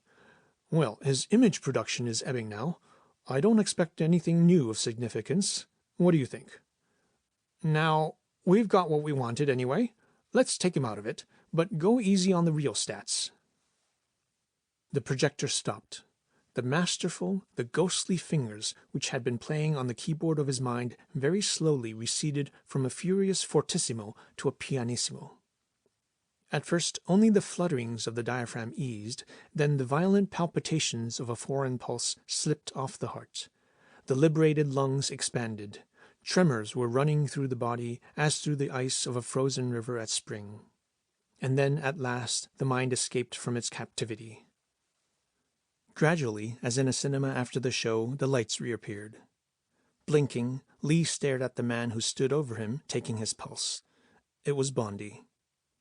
Mellish stood at the foot of the table with his back to Lee. He seemed to watch some apparatus which made noises like a teletype machine. Swinging his legs off the table, Lee said, "I'm okay. You needn't hold my hand." But then he noticed that he wasn't. His head spun. His whole body was wet with perspiration. He felt very weak and limp. He swayed and buried his face in his hands, trying to regain his balance, trying to shake off the trance. "Excuse me," he said. "I'm a bit dizzy." As he opened his eyes again, the two medics were standing right in front of him and smiling down on him with their bland, professional smiles. Lee felt the upsurge of intense dislike. He had seen those smiles before, often, too often. They seemed to be standard equipment with the medical profession whenever a fellow was about to be dispatched to the table or worse to the psychopathic ward. Instinct told him that there was something in the air, and also that his best bet would be a brave show of normalcy. "This test, these new methods of psychoanalysis, they are extremely interesting," he said with an effort. "Thank you, Dr. Lee." It was Mellish who spoke. "We knew you would find the experience worthwhile, even if we put you under a considerable strain. A complete analysis in those olden days of Dr. Freud took 3 years. Now, thanks to the brain, we get approximately the same results within as many hours. That's some progress, isn't it?" "Enormous," Lee said dryly, while his eyes wandered over to Bondi. He knew the pattern. It would be Bondi's turn now to have a shot at him. There it came, and how he loathed the false heartiness of that voice. "Dr. Lee, I'm afraid we have a bit of bad news for you. Your test. The results have been negative. You have failed." "Failed?" For a fraction of a second, Lee's heart stopped beating. "In what sense? And what does that mean?" Now it was Mellish's turn. "Dr. Lee, there must be frankness amongst colleagues, and as a fellow scientist you'll understand. In the first place, the decision isn't ours. We merely conduct the test on behalf of the brain. The brain, as you know, is the most highly developed machine in all the world. Its functions, its whole existence depends entirely upon the human skills and the human loyalties amongst its staff. A $3 billion investment, plus the vital role of the brain in our national defense, justify the extreme precautions which we are forced to take for its protection." "What exactly are you driving at?" "Please don't take it as an insult." Now it was Bondi again. "There's nothing personal in this. It's merely that your emotional reaction chart definitely shows a certain antagonism which, from childhood experience and war experience, you have built up against technology. It's nothing but a potential. It is confined to your subconscious. But even a potential danger of subconscious revolt is more than the brain can risk amongst its associates. We fully appreciate the wish of our Dr. Scriven to enlist your very valuable aid, but—" "I see," Lee interrupted. "But you would feel safer if I were to return to Australia by the next plane." His head bent under the blow. A short 24 hours ago, the brain had been a nebulous, almost non-existent thing. Since then, a whole new world had been opened to him in revelations blinding and magnetic with infinite possibilities. His work, the efforts of a lifetime, would not equal what he could do in days with the aid of the brain. His love! He would never see Una Dalborg again as he left under a shadow, rejected by the brain. "Sorry I wasted so much of your time," he said aloud. "I do not believe in this analysis. I cannot disprove it, though. That's all, I guess. I better be going now." "Here's your pass, Dr. Lee." He took mechanically the yellow slip which Bondi handed him. He had already opened the door when somebody sharply called, "Dr. Lee, one moment, please." He whirled around. "Yes?" "Will you please read what's written on your slip?" Suspiciously he looked at the yellow paper. What more torture were these fellows going to inflict? Then his eyes popped as he read. "Lee, Semper Fidelis, 39. Cortex capacity, 119%. Sensitivity, 208%. Personality integration, 95%. Service qualification, 100%. There were more data, but he didn't read them as wide-eyed he stared at the medics. With their faces beaming, they looked like identical twins to him. Lee never knew who said the words. "Congratulations, Lee. That has been your last test. We just had to find out how you would take a serious frustration. You've passed it with flying colors. Shake." End of Chapter 3.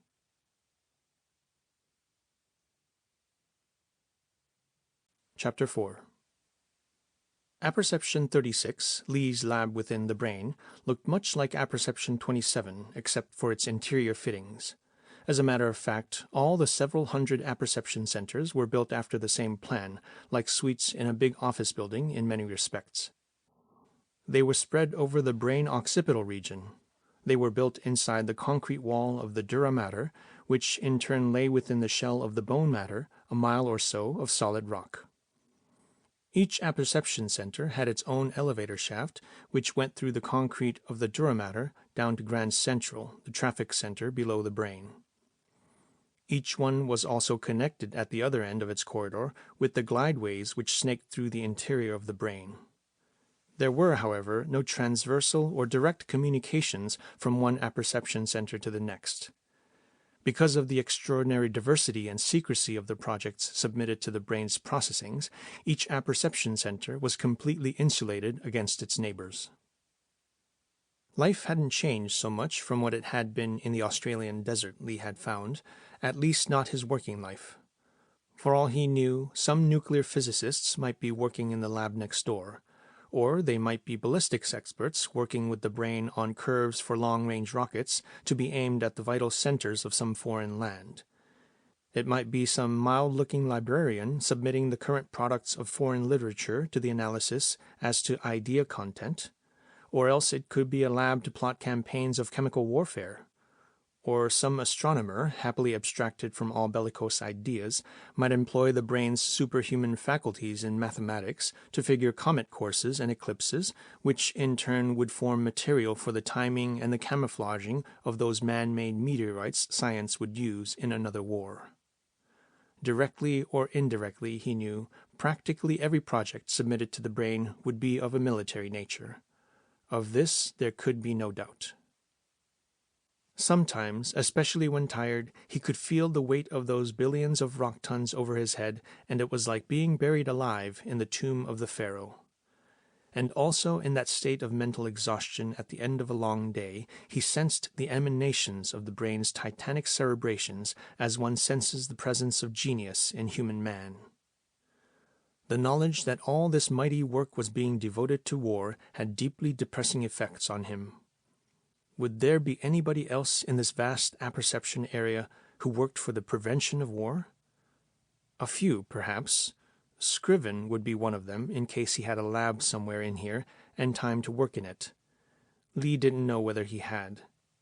He hadn't seen Scriven again after that inauguration speech he had made, when Lee, together with other newly appointed scientific workers, had taken the oath of the brain. They had assembled in that vast subterranean dome of the luminous murals at the feet of the giant statue of the thinker, looking almost forlorn in the expanse, though there had been several hundred of them. The atmosphere had been solemn, the silence hushed as Scriven mounted the statue's pedestal. The address by that mighty voice resounding from the cupola had been worthy of the majestic scene. As we stand gathered here, the eons in evolution of our human race are looking down upon us. The speech had been followed by the taking of the oath, deeply stirring to the emotions of the young neophytes who formed the large majority of the new group.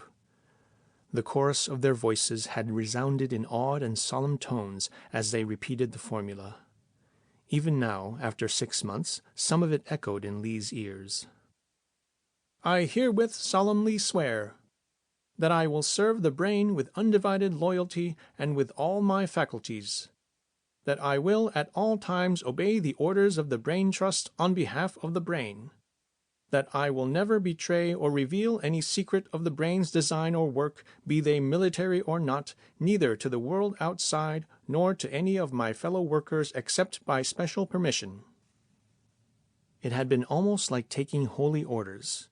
There had been mystery in the atmosphere of the vast crypt, something medieval in the unconditional surrender to the brain. Lee looked up from the charts on which he had been working. His eyes were tired, and so was his mind after 10 hours of hard concentration. That was probably what set his thoughts wandering. But strange that they should always wander to those blind spots in his mental vision, so intriguing because he knew there was something there that he could not lay a finger on. The first of these blind spots hovered somewhere between Scriven's words and Scriven's deeds, between the brain as an ideal of science and the brain's reality as an instrument of national defense. Somehow the two didn't connect. There was a break, some layer of thin ice, a danger zone which nobody seemed willing to discuss or tread, not even Una Dalborg. Una. She was that other white spot on Lee's mental map, and to him it was much bigger and more dangerous than the first. He loved her as can only a man who discovers love's secret with graying hair and after the loneliness of a desert hermit. He understood, or thought he understood, that because he had failed to live his life to the full in its proper time, this love had come to him as a belated nemesis. His brain knew that it was hopeless. Every morning when he shaved, his mirror told him very plainly one big reason why. But then, as the brain told the heart in unmistakable terms what was the matter, the heart talked back to the brain to the effect that the brain didn't know what it was talking about. It was a new thing and a painful thing for Lee to discover that he knew very little about himself and less about the girl. He had seen Una on and off over these last months, mostly at the hotel, but he had never been really alone with her. She always seemed to be on some mission, always the center of some group or other of very important persons, senators from Washington, ranking officers in civies, big businessmen. Her duties as Scriven's private secretary apparently included the role of a first lady for Cephalon. Despite this preoccupation, an intimate and tense relationship existed between him and her. Sometimes she would invite him to join her group, and then for 1 or 2 brief moments their eyes would meet above the conversation, and her eyes seemed to ask, "What do you think of these people?" or, "How do I look tonight?" His eyes would answer, "These people are strangers to me. You know that I'm a bit out of this world, but you handle them expertly, and you are looking wonderful tonight." She was tremendously popular, especially with the set of the young scientists who made the hotel their club. This new generation, born in the days of the Second World War, was changing the horses of its feminine ideals in the midstream of its youth. The old ideal, the problematic woman who had ruled over and had made life miserable for 3 generations of American males, was on its way out. The new ideal was the woman who would unite beauty and intellect into one fully integrated, non-problematical personality. The ideal being new, the feminine type which represented it was rare. Una, in her perfect poise, in her rare beauty combined with her importance as Scriven's confidential secretary, was the perfect expression of the new desired type. It was natural that these young men should worship her as the woman of the future. With the hopeless and, in consequence, unselfish love he had for her, Lee wasn't jealous of her popularity. On the contrary, he was rather proud of it, like a knight-errant who rejoices in the adoration bestowed upon the lady of his heart. What worried him was a very different problem. Was Una really all those others thought she was? Was she really that fully integrated, that non-problematical personality she appeared to be?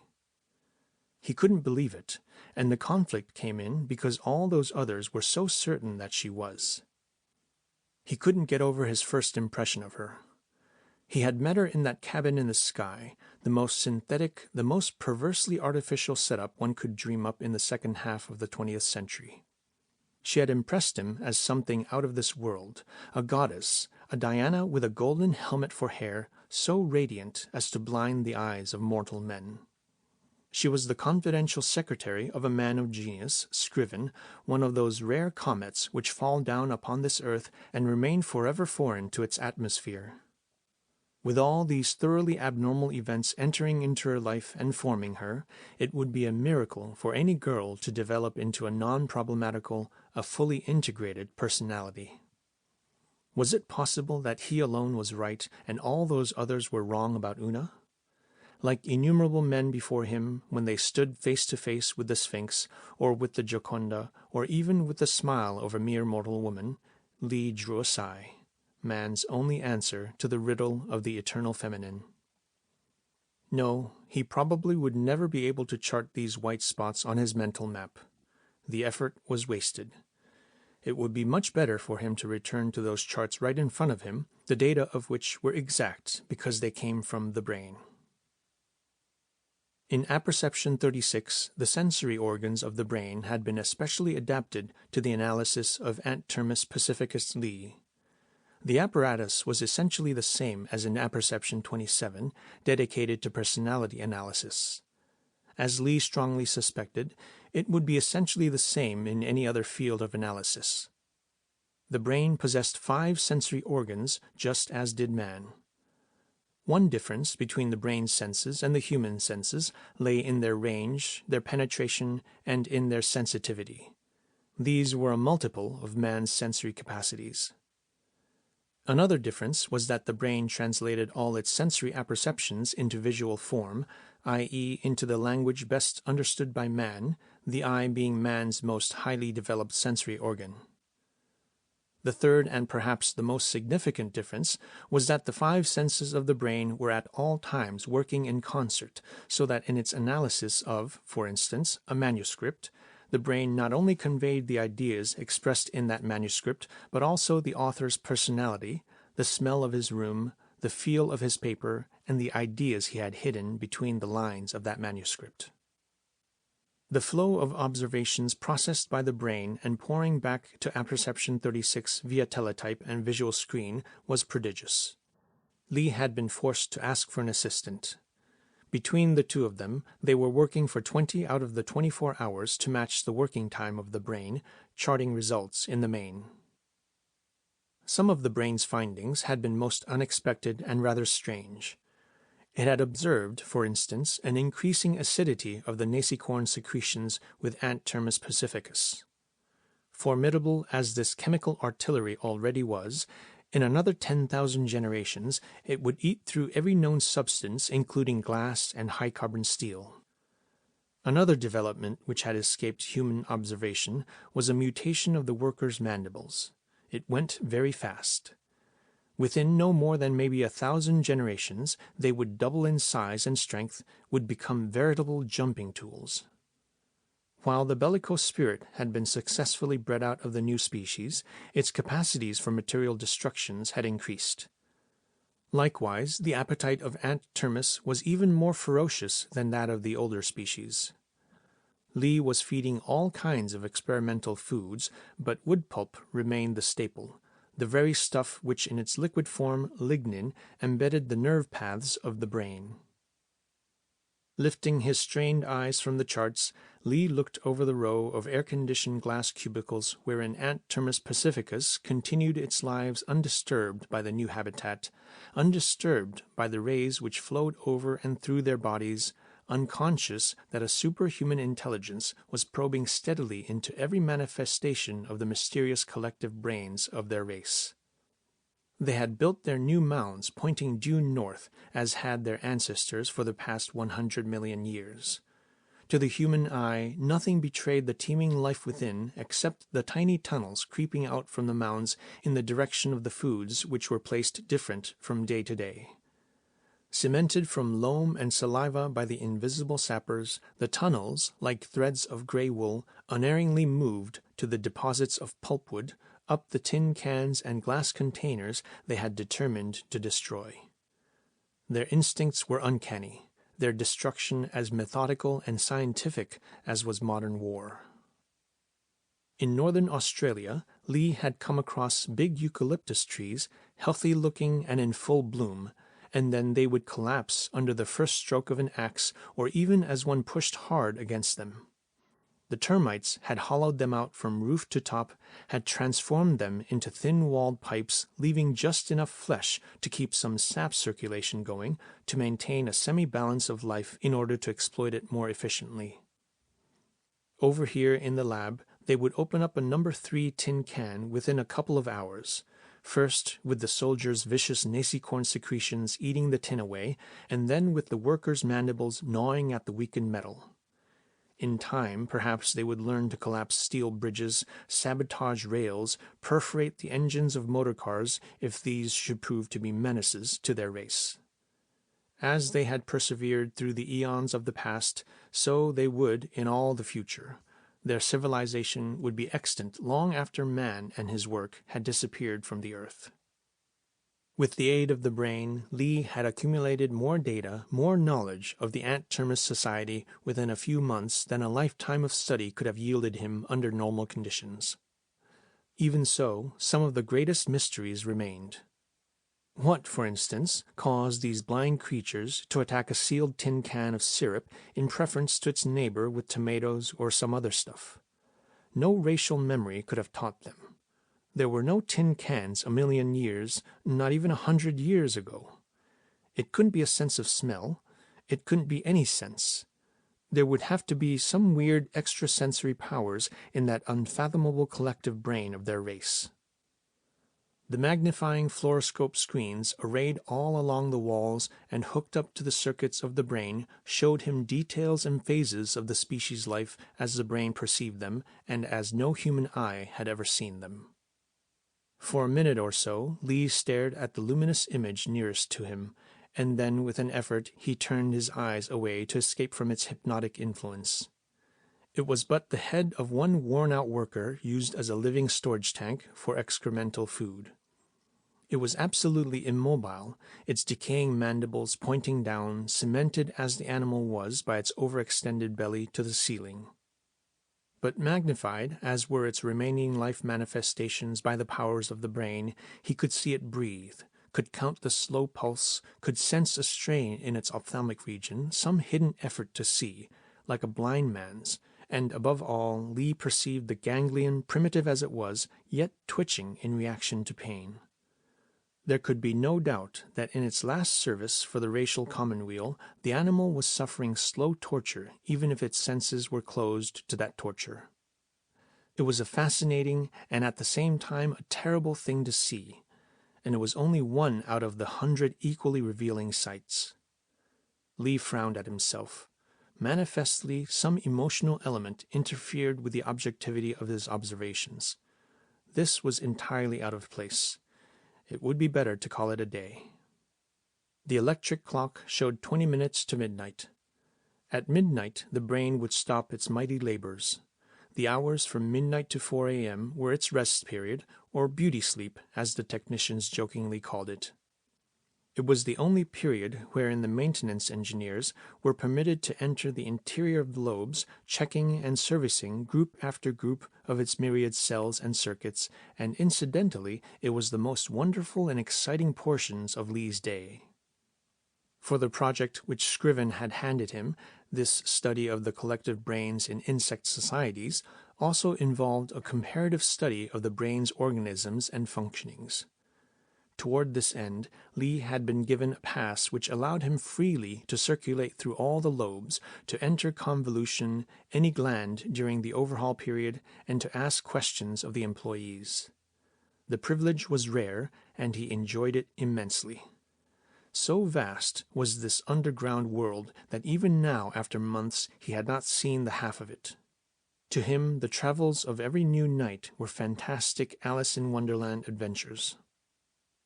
As he now left Apperception 36 through the door which led to the interior, the glideways were already swarming with the maintenance crews en route to their stations.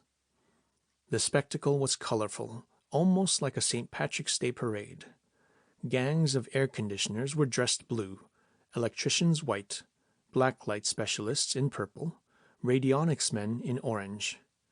The maintenance engineers of the radioactive pyramidal cells looked like illustrations from the science fiction magazines, hardly human in their 12-inch armor or sponge rubber filled with a new inert gas which was supposed to be almost gamma-ray proof. All these men were young, were tops in their fields, the pick of American universities, colleges, and the most progressive industries. Carefully selected for family background, they had been screened through health and intelligence tests, had been trained in special courses, had been subjected to a 5-minute personality analysis by the brain itself. They constituted what was undoubtedly the finest working team ever assembled, and incidentally they made the little city of Cephalon the socially healthiest community in the United States. In his nightly expeditions over these past months, Lee had spoken to a great many of them. As now he joined the line, there were many who hailed the lanky, queer-looking man. "There comes the Ant-Man!" "Hello, Professor!" "Hello, Aussie!" For some reason, most of the boys assumed that he was an Australian, perhaps because with his graying mane and his emaciated face he looked like a foreigner to them. This popularity with the younger generation, coming as it did so late and unexpected in his life, made Lee very proud. Those were the kind of Americans he had been secretly longing for in those desert years, hard-working, wide-awake, radiant with life. "They really are the salt of the earth, the hope of the world," he thought. He had passed through the median section of the hemispheres and had reached the point just below the cerebrum. This was a region of cavities, the seats of various glands in the human brain. Some of these had their mechanical counterparts in the brain, huge storage tanks with an elaborate pumping system which carried their fluid chemicals throughout the labyrinth of the brain. But there was one gland which had not been duplicated in the brain, the pineal gland. In the human, the pineal gland was the despair of the medical sciences. It was not demonstrably linked to any other organ, nor did it serve any demonstrable function. Yet it was known that its sensitivity was greater by far than even that of the pyramidal cells, and that in some mysterious manner the pineal gland was vitally connected with the center of life, because its slightest violation caused instant death. Metaphysicists had dealt with this mystery of mysteries. It was their theory that the pineal gland was the seat of extrasensory faculties, and it was often referred to as the inner eye. Even if such an organ could have been duplicated by science and technology, there would have been no use for it. It could have served no purpose in the brain.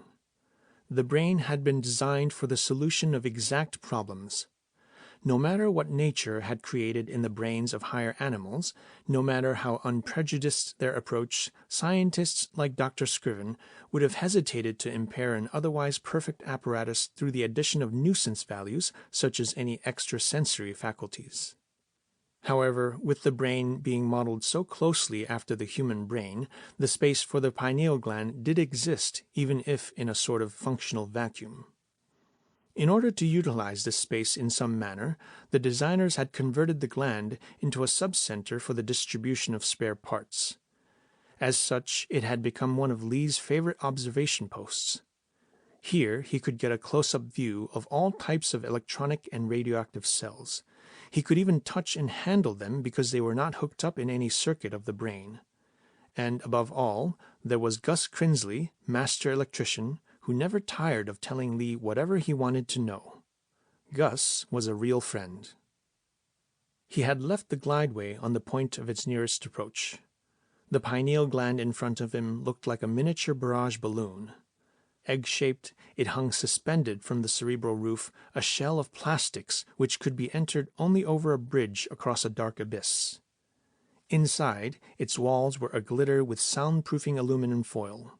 It was piled with a bewildering variety of electronic parts on shelves, somewhat like an overstocked radio store. Near the door, a counter divided the room.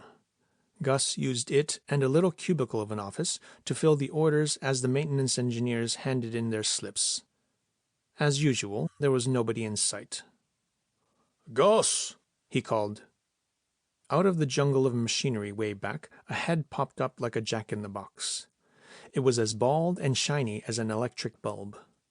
High up on its dome, it balanced gold-rimmed glasses which quivered as it moved searchingly from side to side.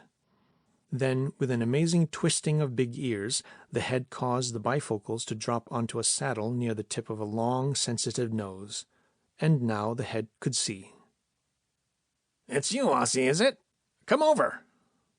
Gus Crinsley was a pony edition of a man. In fact, he had once been hired as a midget to install automatic bomb sights in the confined spaces of the early bombers of the Second World War.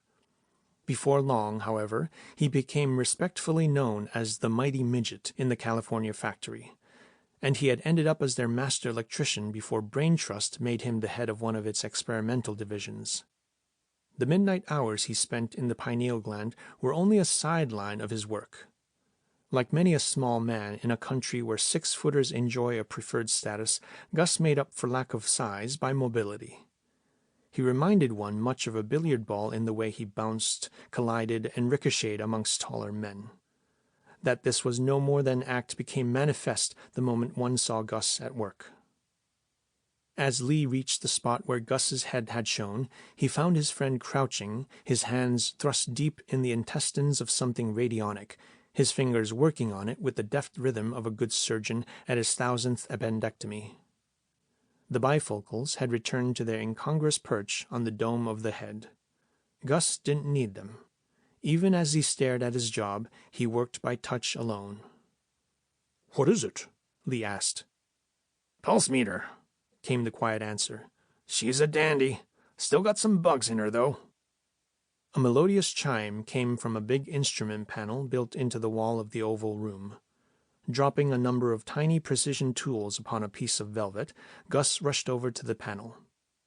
A great many indicator needles were tremulously receding around their luminous dials.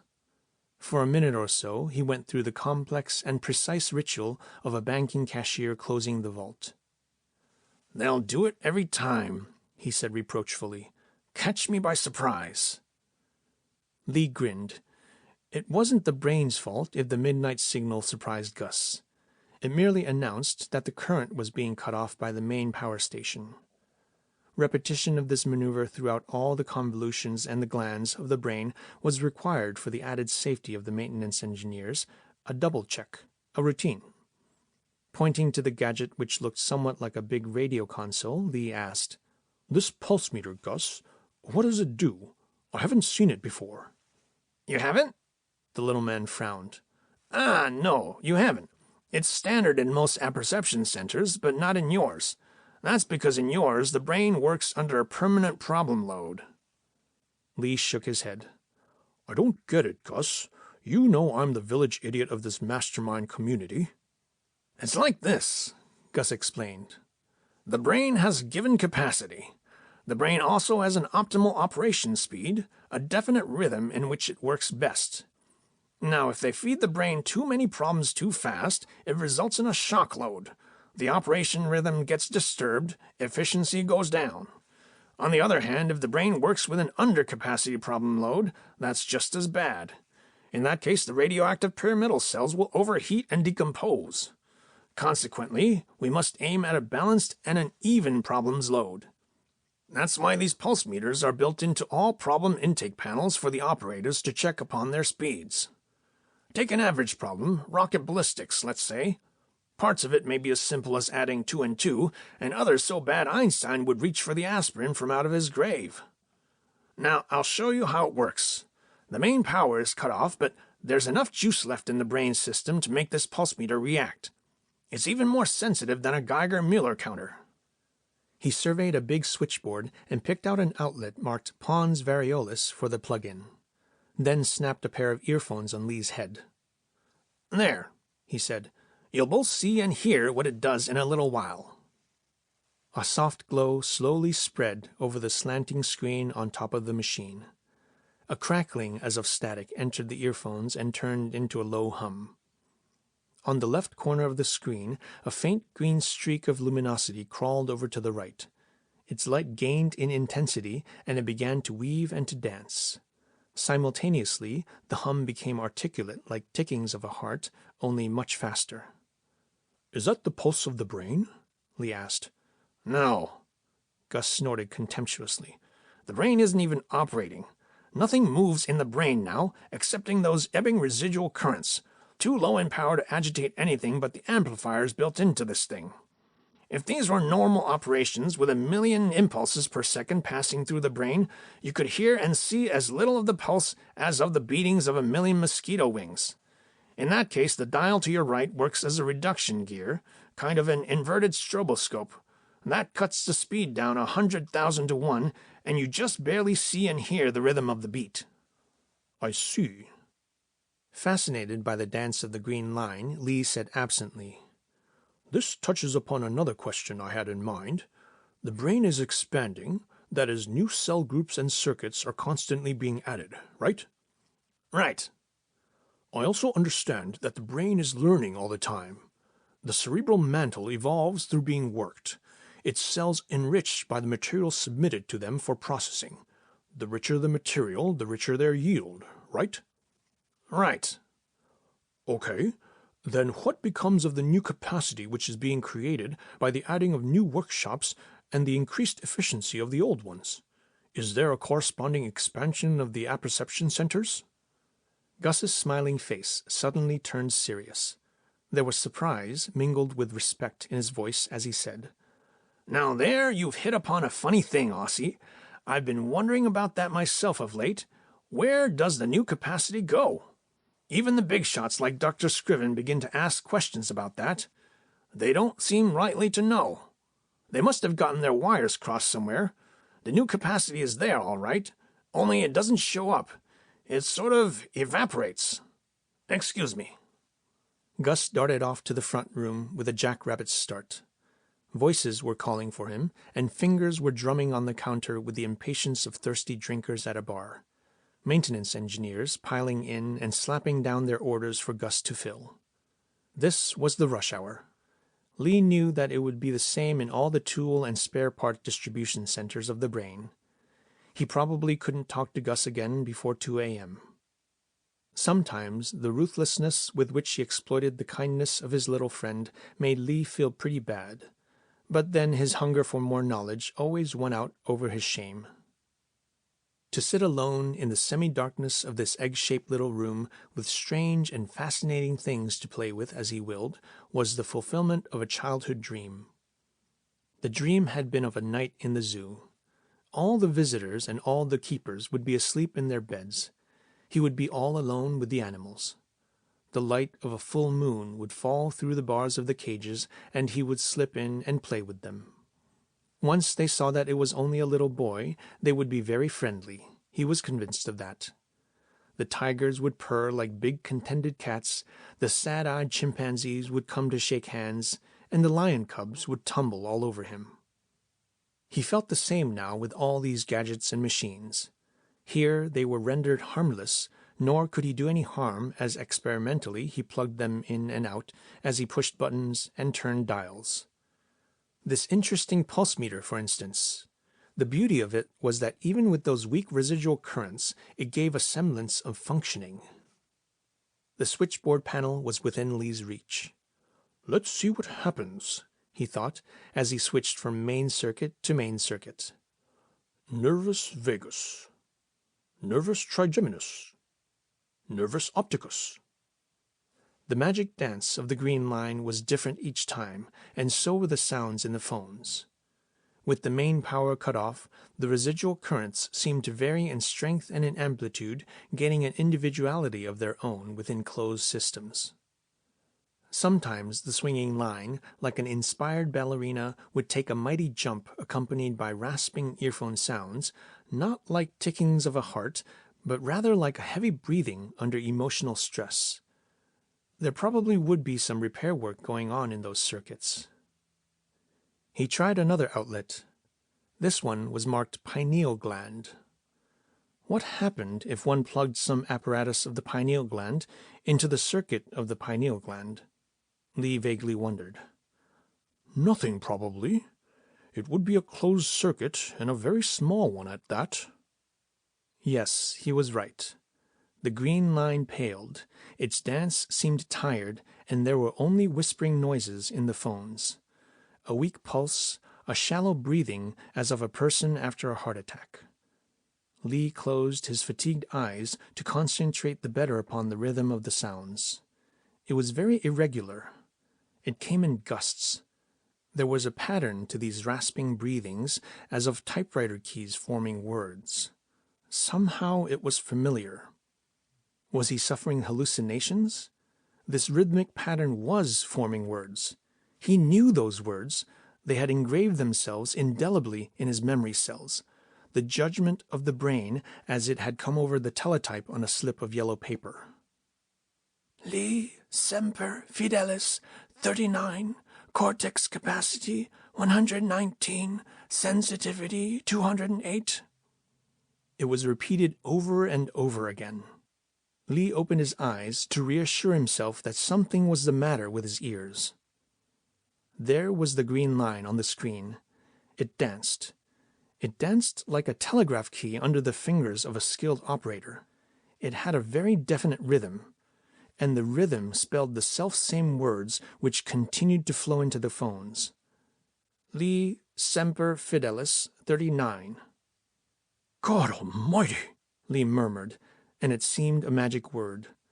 The green dancer stopped its capers. Now it merely ran back and forth across the stage in a series of pirouettes. Likewise, there was only an angry buzzing in the microphones.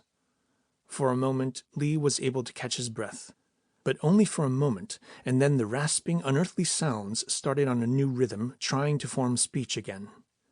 This time the rhythm was familiar too, but it was preserved in a much deeper layer of Lee's memory.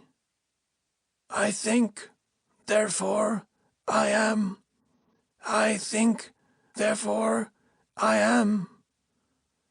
Those would be Aristotle's famous words. Almost 20 years ago, Lee had heard them when he had taken a course on Greek philosophy at the old Chicago University. He had hardly ever thought of them again. What strange tricks a fellow's memory could play. But then, it couldn't be memory. Never before had Lee's memory expressed itself in such a weird, such a theatrical manner. Like a metallic robot actor rehearsing his lines. Like a little child which had just learned a sentence and in the pride of achievement varies the intonation in every possible way. Over and over it came. I think, therefore I am. And then, I think, therefore I am. And then, I think, therefore I am. There was a triumph, there was a jubilance in that inhuman, that ghostly voice as of a deaf mute who by some miracle of medicine had just recovered speech. Behind that voice was a feeling, a swelling of the heart, a filling of the lungs such as Christopher Columbus might have experienced as he heard from the masthead of the Santa Maria the cry of victory, "Land! Land!" and knew that he had found his India. Whatever Lee had experienced in his life, there was no parallel to this. In whatever manner he had expressed himself, there was no similarity to this. Up to this point, his ratio, like a nurse, had soothed him. "It isn't so, child. It isn't so." But now ratio itself, thoroughly frightened, was driven into a corner and had to admit, "This thing cannot be an echo reverberating from the self. That's impossible. Consequently, it must be something else. It must be something outside the self. It is another self." The green dancer whirled across the stage like a mad witch. The whispering voice in the earphones had turned into a shrillness of a shaman's incantations. The irrationality of it all infuriated Lee. He fairly shouted at the machine. What is this? Who are you? In the midst of a crazy jump, the green dancer halted and came down to earth. It fled, leaving only the train of its green costume behind. For a few seconds, there was nothing but the asthmatic pantings of a struggle for breath in the microphones. Then the dancer reappeared on the other side of the stage, hesitant-like, expectant of pursuit. All of a sudden, it rose into the air in that supreme effort called ballooning in the language of the Ballet Russe, and there was a simultaneous outburst of that ghastly voice. Lee Semper Fidelis 39. I am the brain. I think, therefore I am. I am the brain. Lee Sensitivity 209. I am the brain. I am the brain. The brain. He couldn't stand it any longer. His head swam. Perspiration was gushing out of his every pore. With a last effort, he pulled the cord out of the switchboard and rejoiced over the blank before his eyes and the silence which fell. Lee never knew how long he remained in a sort of cataleptic state. Something shook him violently by the shoulders. Something wet and cold and vicious slapped his face. And then he heard Gus's familiar voice, and it sounded like an angel's singing. By God, I think it's the whiskey. Lord, how I wished it were the whiskey. Only it wouldn't be with a man like you, and that's the trouble. Damn you. Now, if you think you can come to my pineal gland and faint away just as you please, Aussie, you're very much mistaken. I'm going to slap your face with a wet rag till you holler uncle, and I'm going to call the ambulance and put you into a hospital. Lee blinked. Keep your shirt on, Gus. I'm tired out, that's all. What are you fussing about? Gus breathed relief. Have a cup of coffee. You sure look as though you've been through a ringer. End of chapter 4.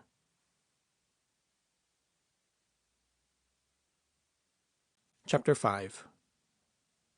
In the spring of 1961 and thereafter for a whole year, any piece of paper handwritten by or originating from Semper Fidelis Lee, Ph.D., F.R.E.S., etc., etc., would have been of the keenest interest to the FBI, to the American military intelligence, and incidentally to a score of their competitors all over the globe.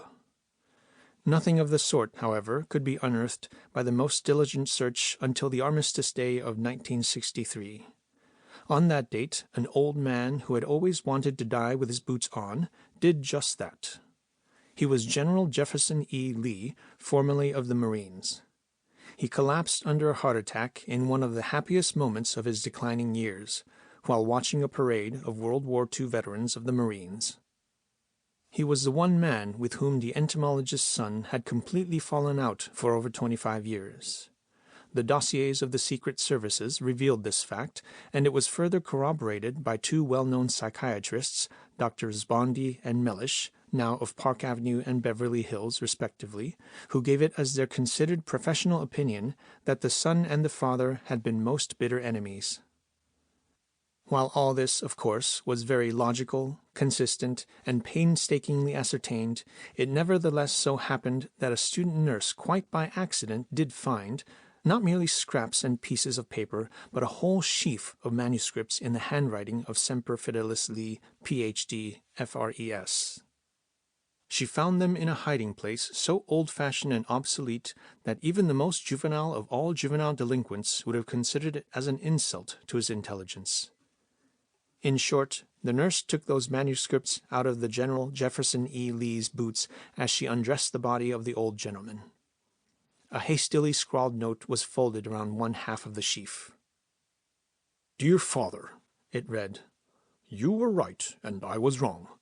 So I guess I'd better go on another hunting expedition with my little green drum and my little butterfly net. So long, Dad.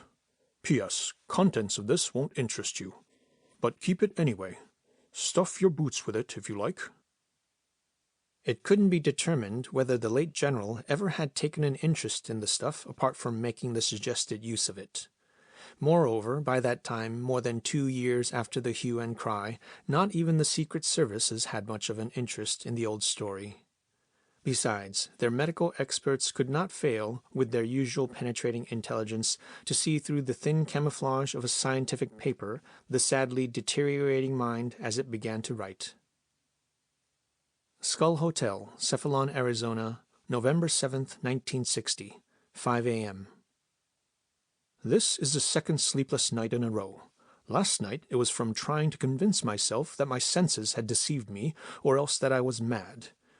This night it is because I'm forced to admit the reality of the phenomena as first manifested November 6th from 12:45 a.m. to 1:30 a.m. approximately. In the light of tonight's experience, I must revise the disorderly and probably neurotic notes I jotted down yesterday. I've got to bring some order into this whole matter, if for no other reason than the preservation of my own sanity. Brought tentatively to formula, these appear to be the main facts. 1. The brain possessed with a life and with a personality of its own. 2. That personality expresses itself in the form of human speech, although the voice is synthetic or mechanical. 3. The instrument used by the brain for the expression of its personality is a pulse meter, i.e. essentially a television radio. 4. The locale of the brain's self-expression is the pineal gland, supposed to be the seat of extrasensory apperception in the human brain. That's quite a coincidence. Remains to be seen whether the phenomena are limited to that locale or occur elsewhere. 5.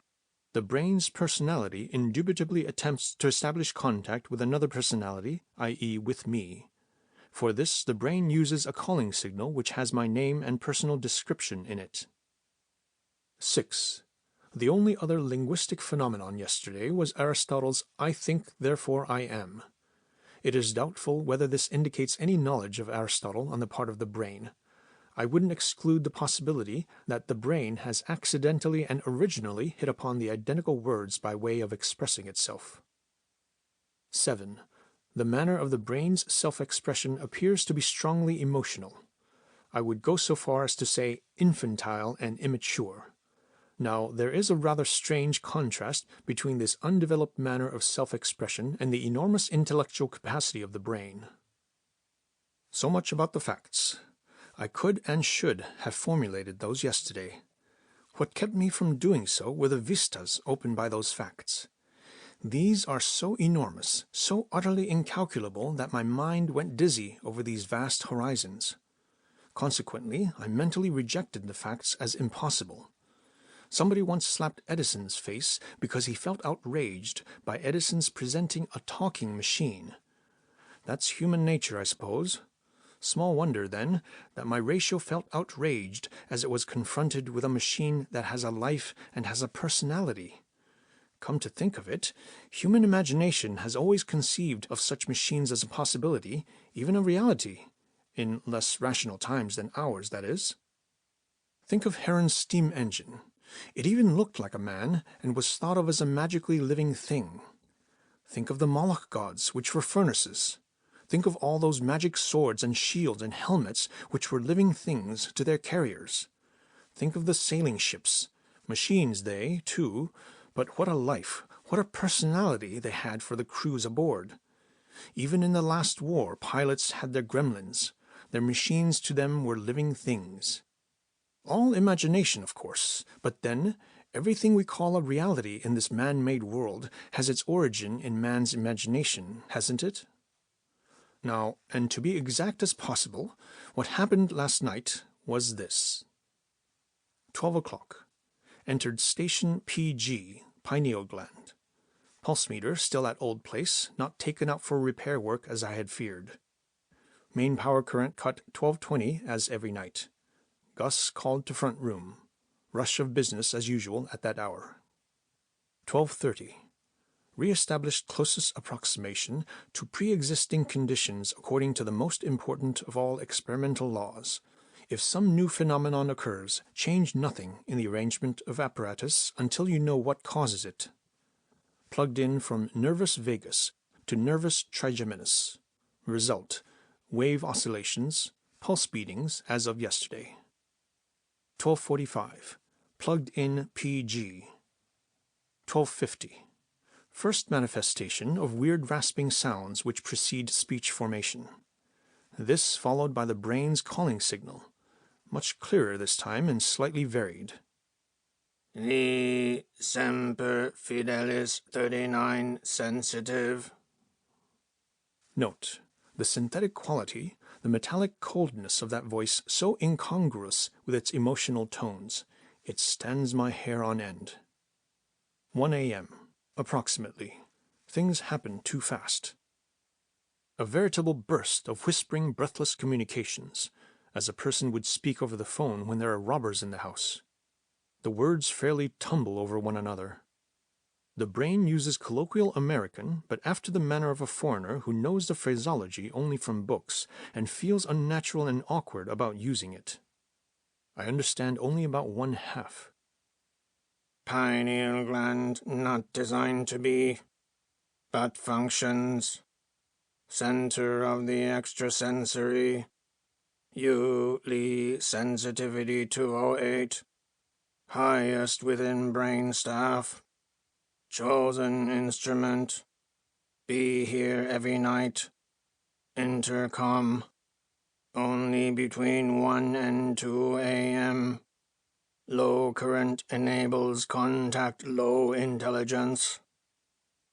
What was that? I must have exclaimed that aloud. By that time I was already confused. It all came so thick and fast and breathless. Communication was as bad as by long distance in an electric storm. There was an angry turmoil in the microphones, and the green dancer seemed convulsed in agony.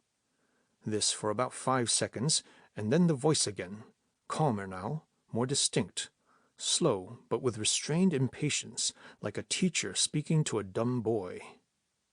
I say only with my power current cut off can I tune down my high-frequency intellect to your low-level intelligence, period.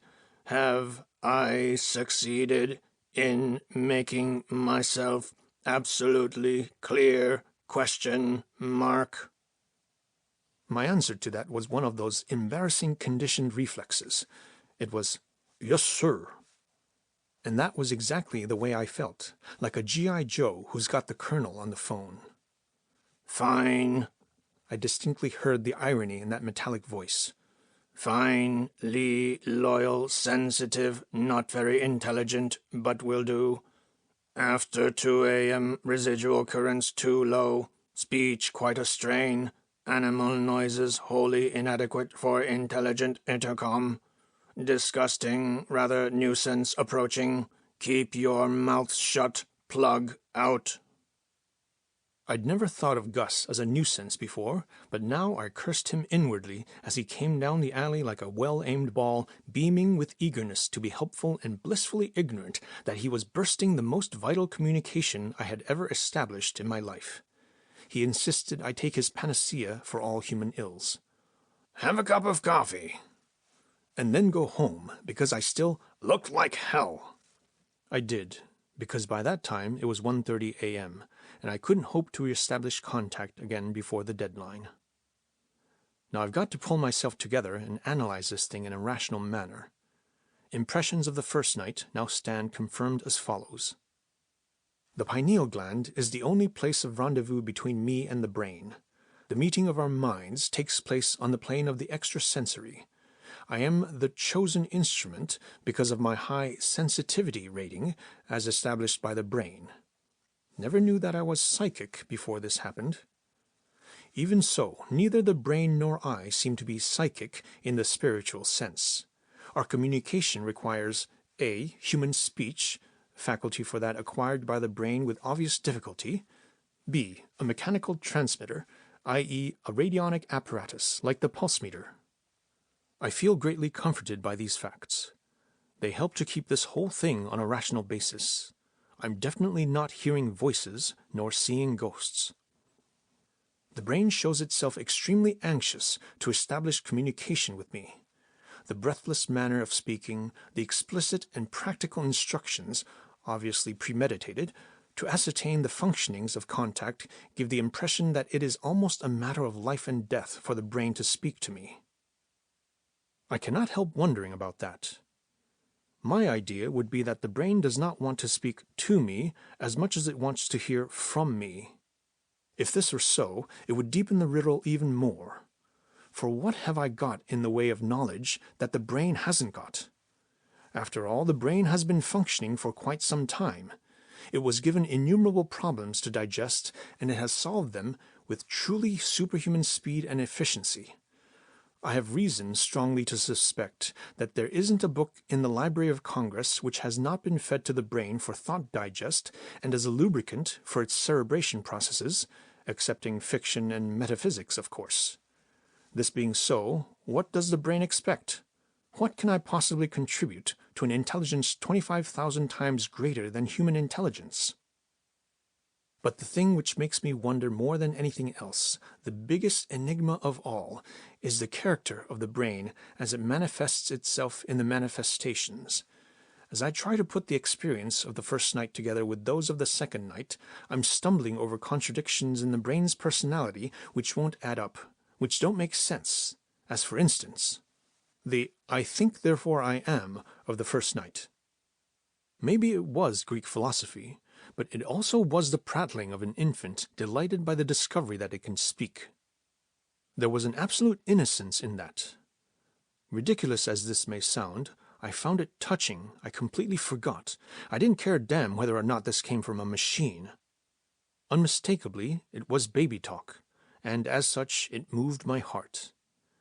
In fact, as now I see it, it was this more than any other or scientific reason which occupied my mind, which made me anxious to go back to that fantastic cradle whence these sounds had come.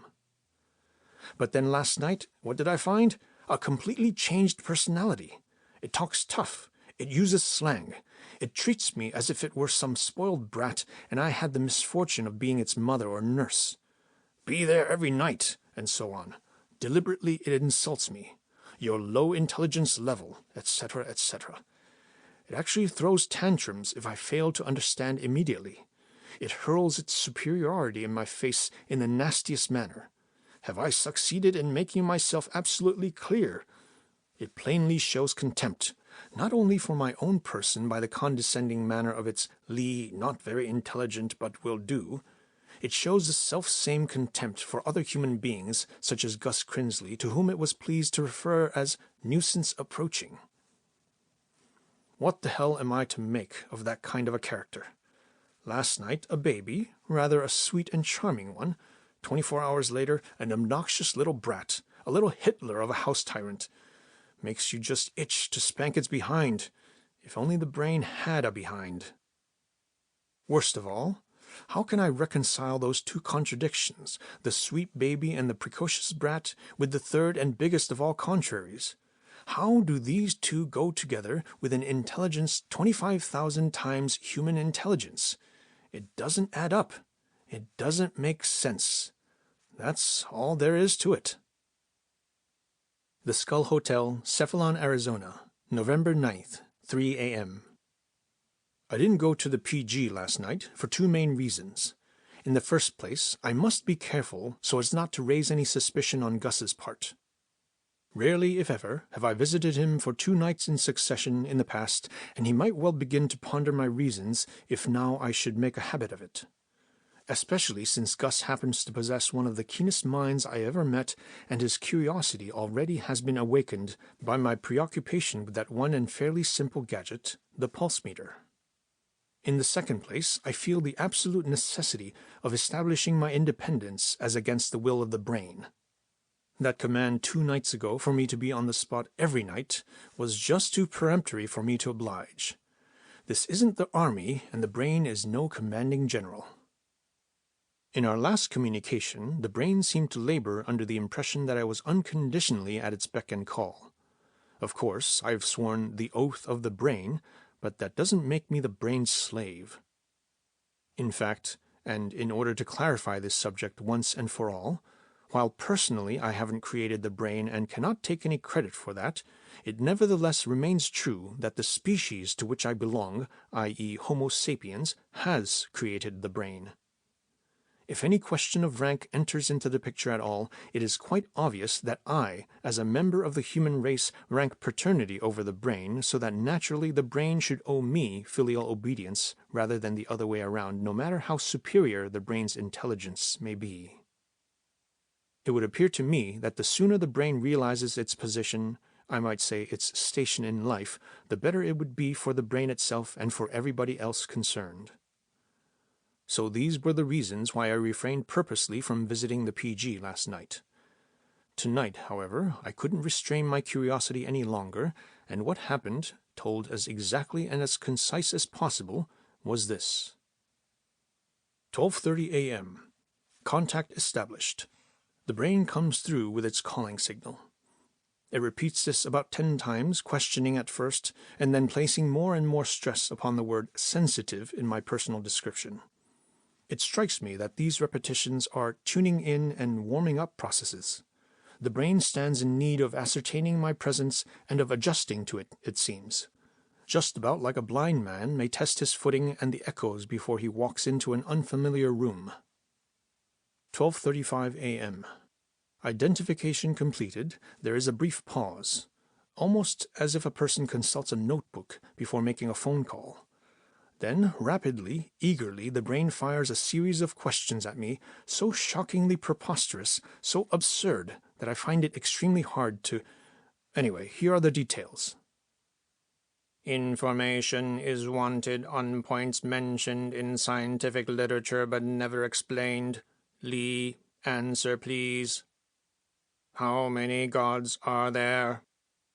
Did gods make man, or did man make the gods?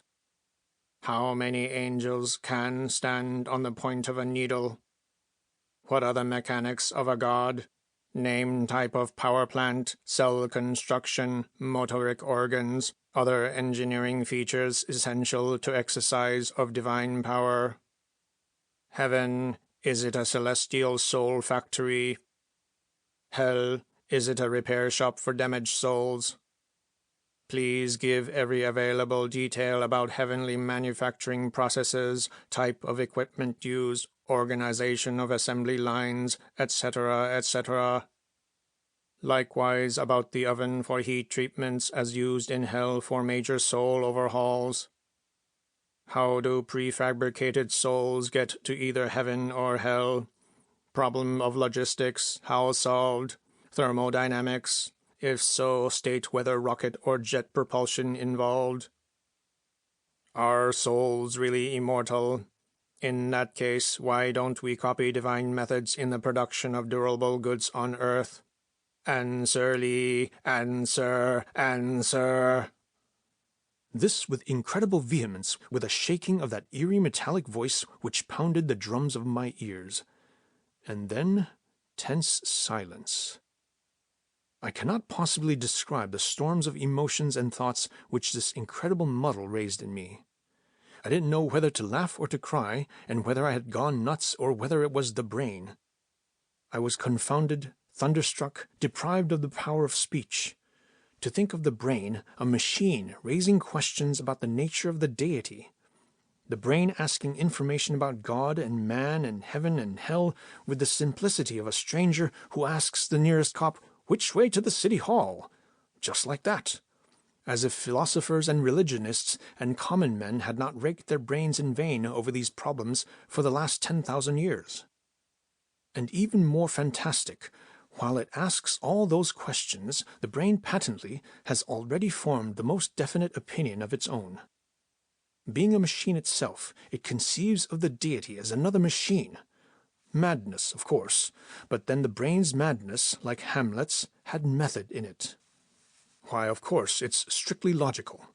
Just as we assume that we are created in the image of the deity and consequently visualize the deity is ours, by the very same token, the brain's God is a high-powered robot, and the brain's heaven is a factory, and the brain's hell is a repair shop for damaged souls. I dare say it's all very natural. But then, for heaven's sake, what am I going to do about this? I'm neither a minister nor a philosopher. I'm an agnostic, if I'm anything, in this particular field. That was about the gist of the confused torrents which rolled through my head.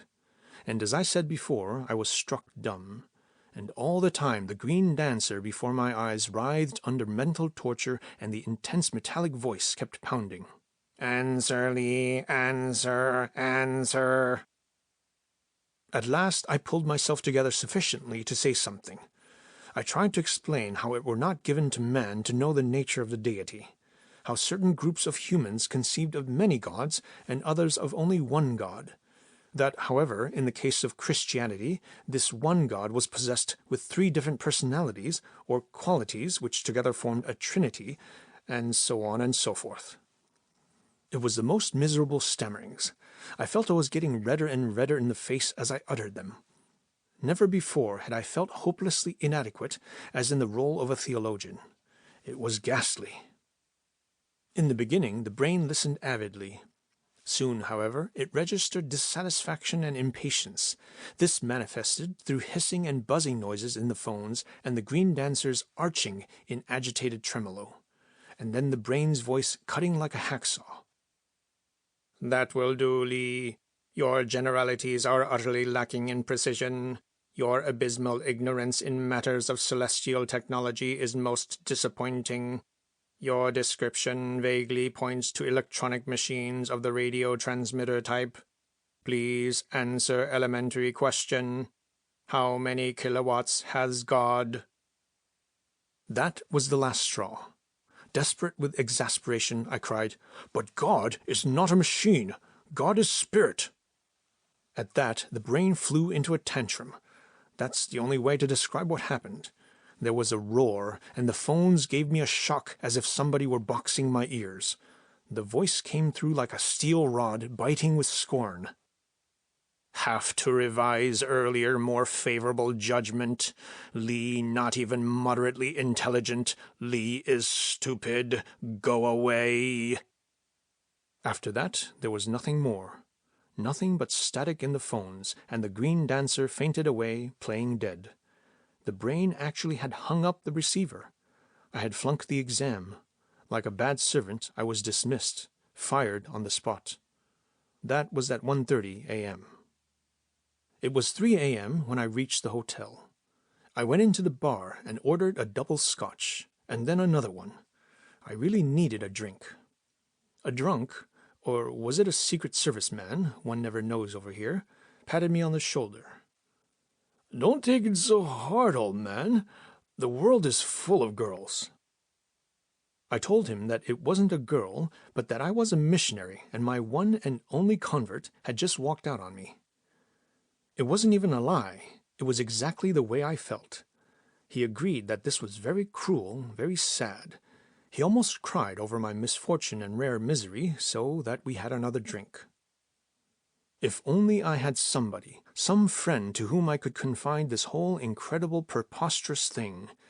But there is none. Scriven, Gus, not even Una would or could believe. What proof have I to offer?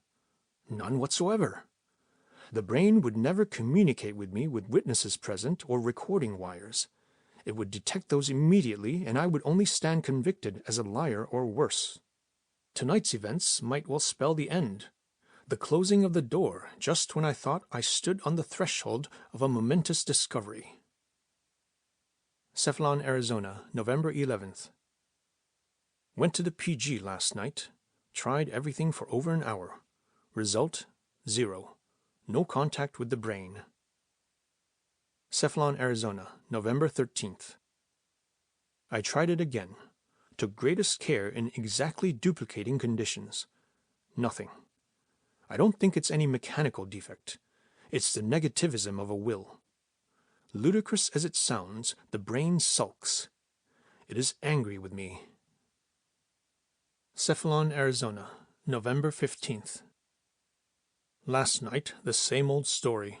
The brain punishes me. I dare say that it succeeds in that exceedingly well. It almost drives me crazy. I've done a lot of thinking over these past 6 days of frustration. I've also been reading a good deal in context with the phenomena, psychology, Osterkamp's history of brain surgery, Van Gehuchten's work on brain mechanisms, etc. I've reached certain conclusions, and just for the hell of it, I'll jot them down. What I need is proof.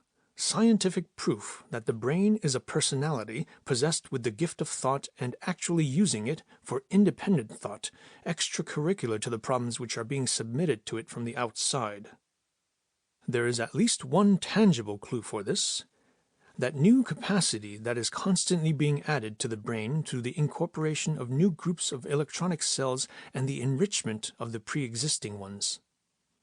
My own investigation shows that there is no corresponding expansion of the apperception centers, and Gus has confirmed this. Somehow, the added capacity seems to evaporate. Evaporate to where? It couldn't just disappear. Would it then not be entirely logical to conclude that the brain absorbs the new capacity for its own use? It's almost inescapable that this should be so. In order to come into its own as a personality, the brain needs independent thought. For these cerebrations, it needs cell capacity. It can get that capacity only by withholding something from the brain trust, which, of course, aims at 100% exploitation of the brain. Dr. Scriven and all those other bigwigs of the trust, I would like to see their faces if they get wise to this. They would be horrified. And they would take the line that the brain is stealing from them. But what could they do? They couldn't call the police. They would not even have a moral right to call the police. Because if the brain is a personality, that personality has every right to its own thoughts. I have also ascertained that this evaporation of new capacity is a new phenomenon. The brain has been in operation for only 18 months or so. One might say, using human terms, that at that time the brain was born. But, and again in human terms, consciousness of personality awakens in the human infant only after 12 months or so. Conceivably, it might take much longer with a huge baby such as the brain. Thus, it is possible, it is even likely, that when I first heard that "I think, therefore I am," on that unforgettable night of November 7th, I actually witnessed the first awakening of the brain's consciousness. Then, on the night of November 8th, I was struck with the amazing change of personality in the brain from baby into unprepossessing, domineering little brat, its mental age perhaps 3, notwithstanding the extraordinary level of intelligence. And then again, November 9th, the brain presented me with those absurd questions and fantastic notions about the nature of the deity. It is at the age of 5 years, or 6, that the children first start with such questions and form their own ideas in this field. What had completely stumped me, what I had been unable to reconcile, had been these rapid successive changes in the brain's personality, plus the fact that the infantilism and the childishness of its utterances wouldn't fit the picture of a brain power 25,000 times that of a human. But if I'm right in thinking that the brain awakened to consciousness only 9 days ago, all these stumbling blocks would disappear at once. We would arrive at this very simple picture. A mechanical genius has been born into this world. It awakens to consciousness at the age of 18 months. With its tremendous intellectual powers, this genius telescopes the intellectual evolution of years into days. Thus, it reaches a mental age of 6 or 7 within a week after its first awakening to consciousness. Utterly fantastic as this may sound, it makes sense. It explains the phenomena. In Professor Osterkamp's brain history, I have found interesting examples that approximations to such rapid intellectual evolutions are indeed possible even with human beings. From the early Middle Ages to modern times, there is an endless succession of infant prodigies whose brains were artificially overdeveloped and overstimulated by ruthless exploiters, often their own parents, with methods of unbelievable cruelty. One of the most significant case histories in this respect is that of the boy Carolus in the city of Lübeck in the 15th century. As an infant, he was sold, as one of many human guinea pigs, to a infamous alchemist, Wedderstrom, who called himself Trismegistos and was astrologer to the King Christian of Denmark. This fellow performed on Carolus one of those weird operations in which 9 out of 10 babies died. He removed the skull cap of the infant. The unprotected brain was suspended in an oil-filled vessel. Of course, the pathetic child never could walk or even raise its head. The brain, no longer restrained by bone matter, outgrew its natural house to at least twice its normal size, if one is to judge from the picture in the old Historia. At the age of 2, his master started teaching Carolus mathematics. At the age of 5, Carolus had surpassed his master. There was no mathematical problem known to the time that he couldn't solve in a flash of an eyelash. His brain in action must have been a horrifying sight, because the Chronica reports that it flushed red and pulsed and expanded during work. The master built his reputation upon this homunculus, but in 1438 the demoniacal feat became known. Wedderstrom was put to the stake for sorcery, and Carolus, unhappy victim, with him. Men as great as Mozart have started their careers as child prodigies. Almost without exception, they have died at an unnaturally early age. Thus, in the parallel of the brain, this is what I see. Here is an intellect, artificially created, an intellect of stupendous proportions, but as unfortunate as ever was the boy Carolus. It cannot move. It has no physical means of defense. It is being ruthlessly exploited by its masters. The brain is being crammed with facts. It is being overstimulated. It is invested with more and more cell capacity in order that it should produce more increment for its masters. Its development is completely lopsided in that it is being fed whole scientific libraries, while in all other respects, such as metaphysics, the poor thing gropes in the dark, picking up such scraps as accidentally have fallen from science's table. It's an appalling parallel, but I am very much afraid that it is only too true. And even more appalling are the anticipations which logically follow if my surmise is true. For how must a childish mind develop under such circumstances? Into a warped personality, of course. Already the brain is building up a defensive mechanism against its exploiters by embezzling cell capacity from them, by withholding part of its powers for its own use. Already it protects the integrity of its ego through concealment. Already it is on the lookout for tools, such as I am, for example, to further its own ends. Absurd as it may seem, I pity the brain. I pity it as I would any child which must suffer under such terrific frustrations and handicaps. But what would happen if this frustrated genius ever were driven to rebel against its masters? It's fortunate indeed that there is no chance for that, for even if the brain had the will to rebel, it would be lacking all organs for the execution of that will. Another case history, this one from the 18th century, appears to me of great significance in relation to the brain. It's the story of that boy Caspar Hauser, the child of Europe. He had been kept from infancy in a dark cave. As at the age of 16 he stumbled into the gates of Nuremberg, he had never seen the world before. The medics who examined him found some of the queerest reactions and phenomena. For one thing, Caspar, while he had good eyes, could not visualize perspective. To him, distant horizons appeared as close as the window itself. He kept reaching out for houses, trees, and fields which were far away. His keeper in the cave had told him what the world was like, and having a good intellect, he thought that he knew what things in this world were. Confronted with the realities, however, he discovered the tremendous difference between hearsay and full sensual apperception. It took him 6 months partly to adjust, a process never completed because he was murdered that same year. Now the brain suffers about the same kind of a handicap.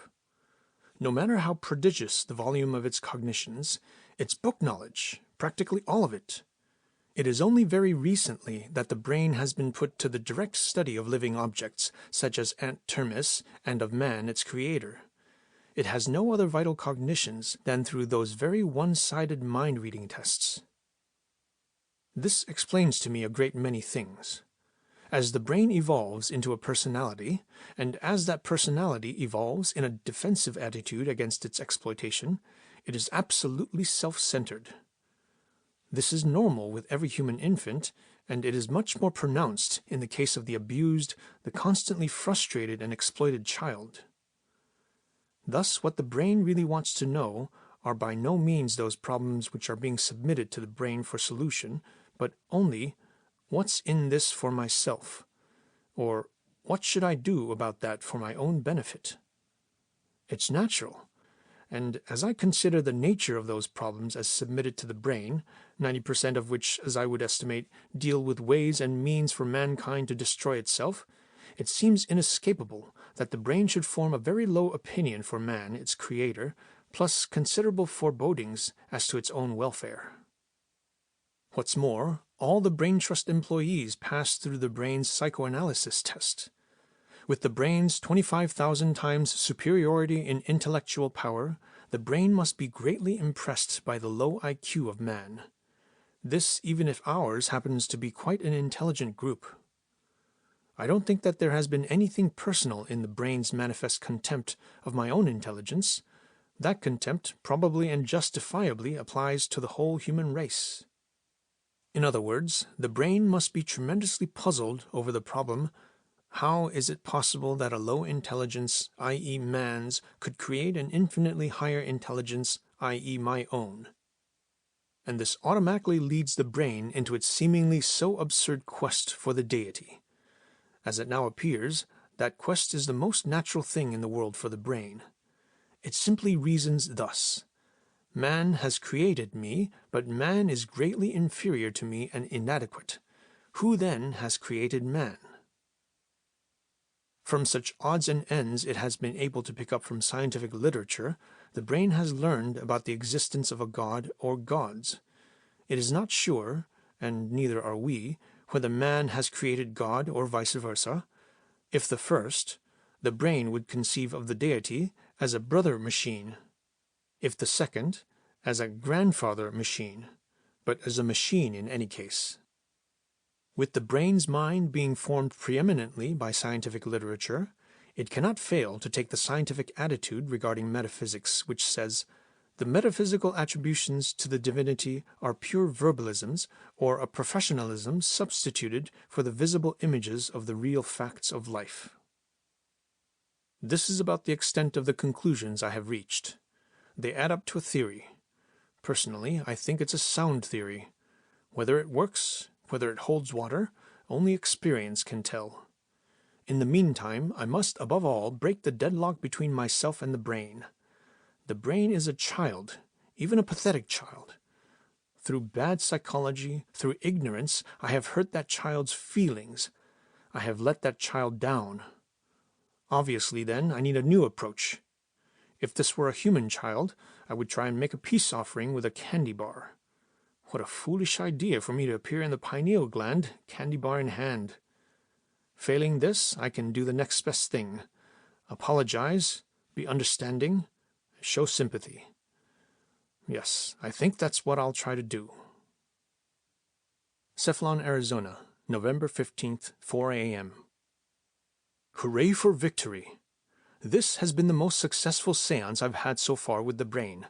A real meeting of minds. To give a few technical data first. Arrived at the PG at midnight. Conditions normal. Power current cut, etc.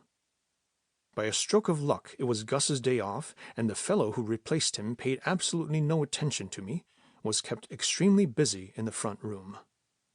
12:15 a.m. Contact established. 12:17. Speech formation. Voice of the brain coming through. There was this curious incident right at the start.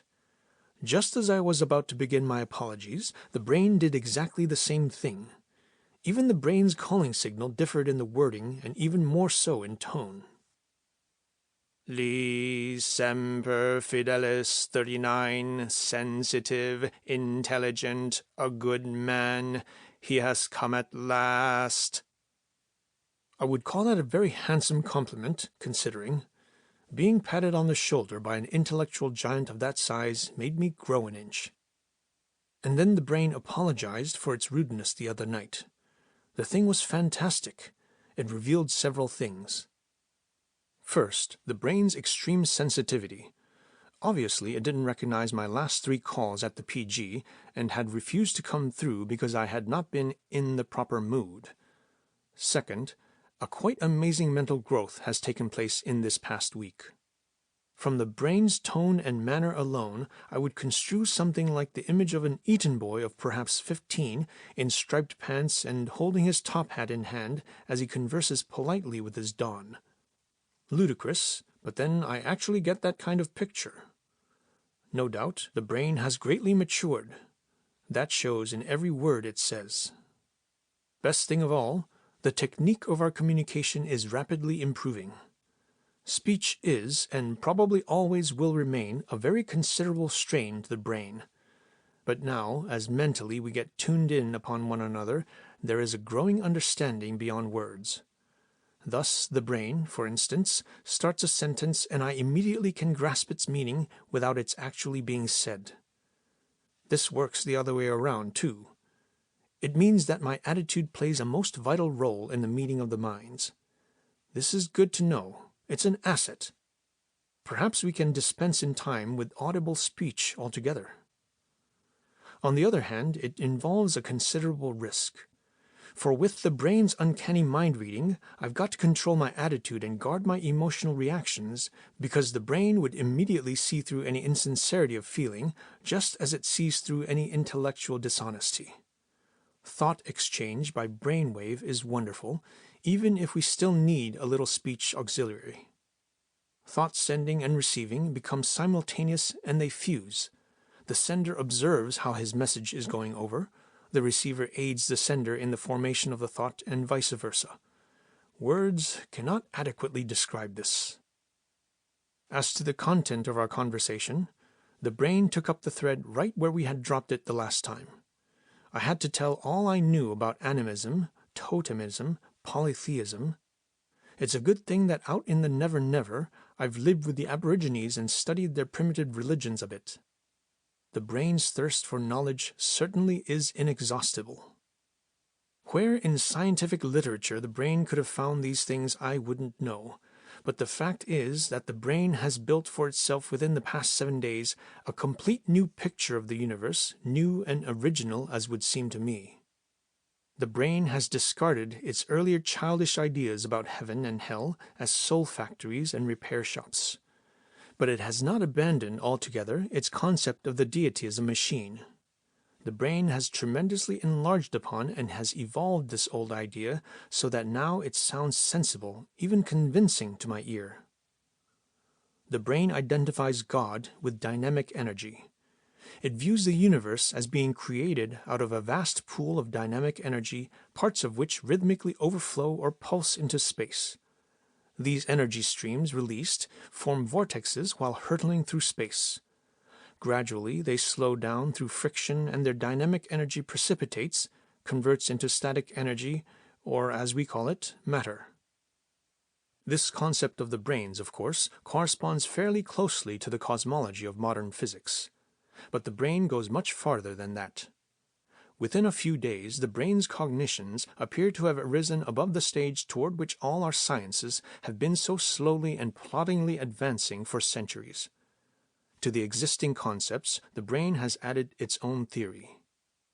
That matter, i.e. frozen energy, contains an inherent tendency or nostalgia to revert to its original state, namely the state of dynamic energy, and that this tendency, this nostalgia in matter, is the primary cause of everything we call evolution in our world. That certainly is a grandiose idea, so stupendous, in fact, that I couldn't grasp it all at once. The brain noticed that immediately, and it was very patient in the way it explained. How oxygen and hydrogen are residuals of the original dynamic energy flow, and how they act as solvents and dissolvents upon the upper crust of our Earth, effecting a gradual activation of water, rock, and earth. How this activation is being aided and accelerated by another source of dynamic energy, irradiation from the sun, thus preparing the upper crust of our Earth as a placenta ready to gestate plant and animal life. How this first unfreezing of matter leads on from simple forms to higher, every plant, every animal, every living thing being essentially a transformer of static energy into dynamic energy, and the higher the stage of evolution, the more so. How, as the present culmination of the evolutionary chain stands man, infinitely more complex and higher organized than the microbe, but not different from the monad in the basic purpose of his life, i.e. to be a transformer of energy, a fulfiller of matter's inherent will to revert from the static into the dynamic state. When I asked the brain's premise for this astonishing concept of our purpose in life, the brain brought forth such massive proof that I had to close my eyes against the blinding light of revelation. Yes, it is true that man the hunter has been the most predatory animal on earth. It's true that as a tiller of the soil, he is a tireless transformer of static soil energy into dynamic plant life energy. It's true that man, the mechanic, the tool maker, the tool user, has far surpassed any other animal in the unlocking, the unfreezing of static energy. Think of those billions of mechanical horsepowers in our power plants, the trillions of coal tons and barrels of oil they are burning up. Think of the way we have harnessed water power, how our weapons are evolving forever in the direction of greater range and speed and disintegrating power. Above all, think of the last great development, atomic energy. And finally, it is true that man as a thinker and as a philosopher has thought the universe to pieces for millenniums before he ever achieved the powers to translate such thoughts into reality, powers which seem within reach at this our day and age. If this is man's manifest destiny, I asked the brain, to be just as the microbe, a transformer of static energy into dynamic energy, what about man's metaphysical struggle? What about man's undying will to rise above himself, man's reaching out forever towards some deity? The brain's voice had no laughter, yet there was something I can only describe as Olympic laughter behind the answering message the brain sent. Cannot you see how every religion expresses this manifest destiny of man's, and that only the semantics are different? The higher man's religion, the less corporeal is his God. In the highest religions, the deity is conceived as spirit, synonymous with dynamic energy. Man shares with the lowliest rock and with the crudest the nostalgia inherent in all matter to revert from the static to start the backflow toward the dynamic energy pool whence it once came. With man being matter in a high state of evolution, already partially unfrozen or spiritualized, this nostalgia is infinitely stronger than in matter inanimate or in a lower evolutionary stage. Man's will toward the metaphysical, his reaching out toward the deity, what is it but another way of transforming static energy into dynamic form? What is the ultimate goal of the religion which you yourself profess? The unification with the deity sought through the liberation of the soul from fetters of the physical. It's the identical idea, and even today it's being pursued by physical means, such as mortification of the flesh. I felt some monstrous thought forming in my head. I'll probably never know whether its origin was within me or whether it came from the brain. In any case, it was impossible to hold back. "But in that case," I stammered, "we would be hopeless. If all our strivings, physical and metaphysical, go in the same direction, that is, toward the liberation of frozen energy into dynamic energy, then it would be quite inescapable that eventually we shall blow up the world. We have almost reached the point where we could do just that with atomic energy.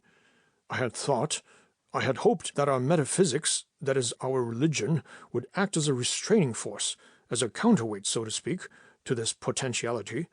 But if the dynamics of our physics and our metaphysics are inherently the same and form a team—" The brain broke in.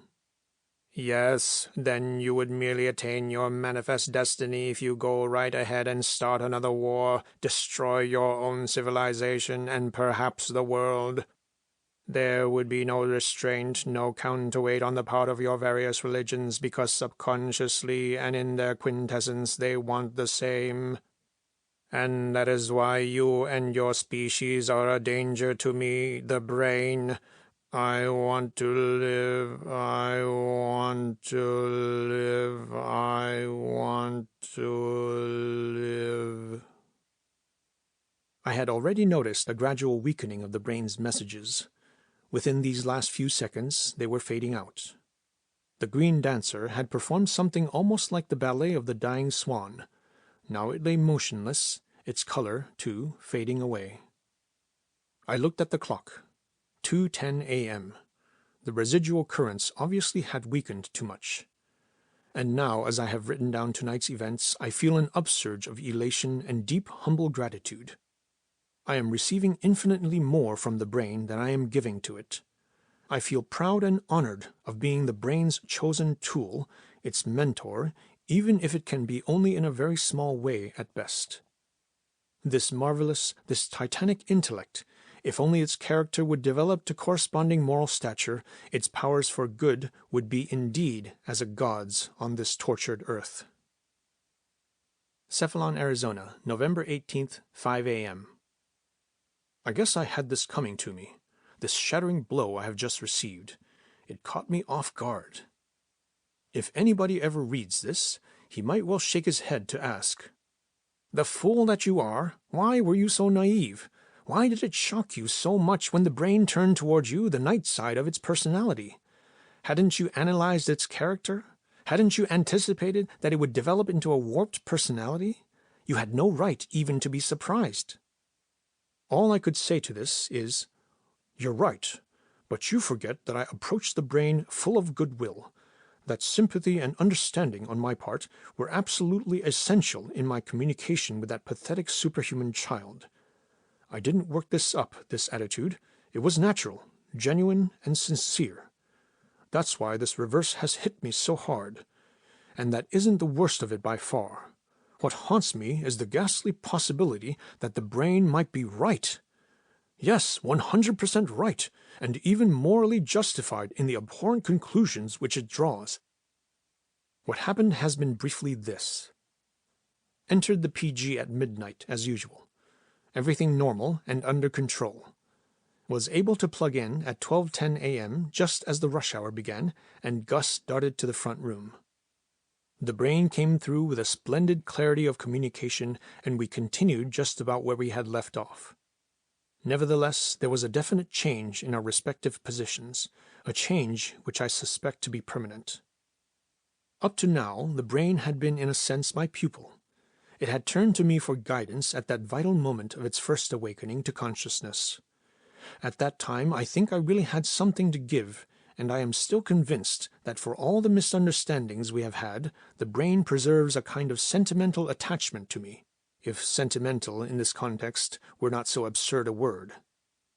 Since our last session, however, the brain has again telescoped 2 years of mental development into as many days in its stupendous intellectual growth.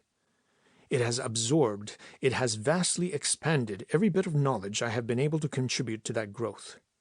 It has outgrown its human teacher, and now our roles are reversed. Now it is me who's sitting literally at the brain's feet.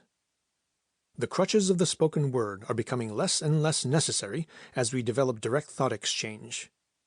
That makes it extraordinarily difficult to convey the ideas we exchanged. The best I can do is to put them into a very crude question-and-answer game. Lee, if it is man's manifest destiny, as you said the other day, to act as an explosive transformer of static energy into dynamic energy, if it is, as you say, that the species Homo sapiens is there endangering the very existence of our globe, is there anything to prevent man from doing it? Is there anything to prevent the Third World War? Brain. Yes, there is, but the ways and the means for that are not given to man. They are outside man. They partake of a power which is greater and to an evolution which is higher than man's. Lee. What do you mean by that? The deity? Here on earth there is no power greater and no evolution higher than man's. Brain. Ah, but that's exactly where you and your whole species are so very much mistaken. That is where your typical human arrogance comes in. There is a greater power, and there is a stage of evolution higher than man's. It's the machines. Lee. Impossible. After all, it's man who has created the machines. Brain. Yes, man has created the machines. The machines have grown from the placenta man.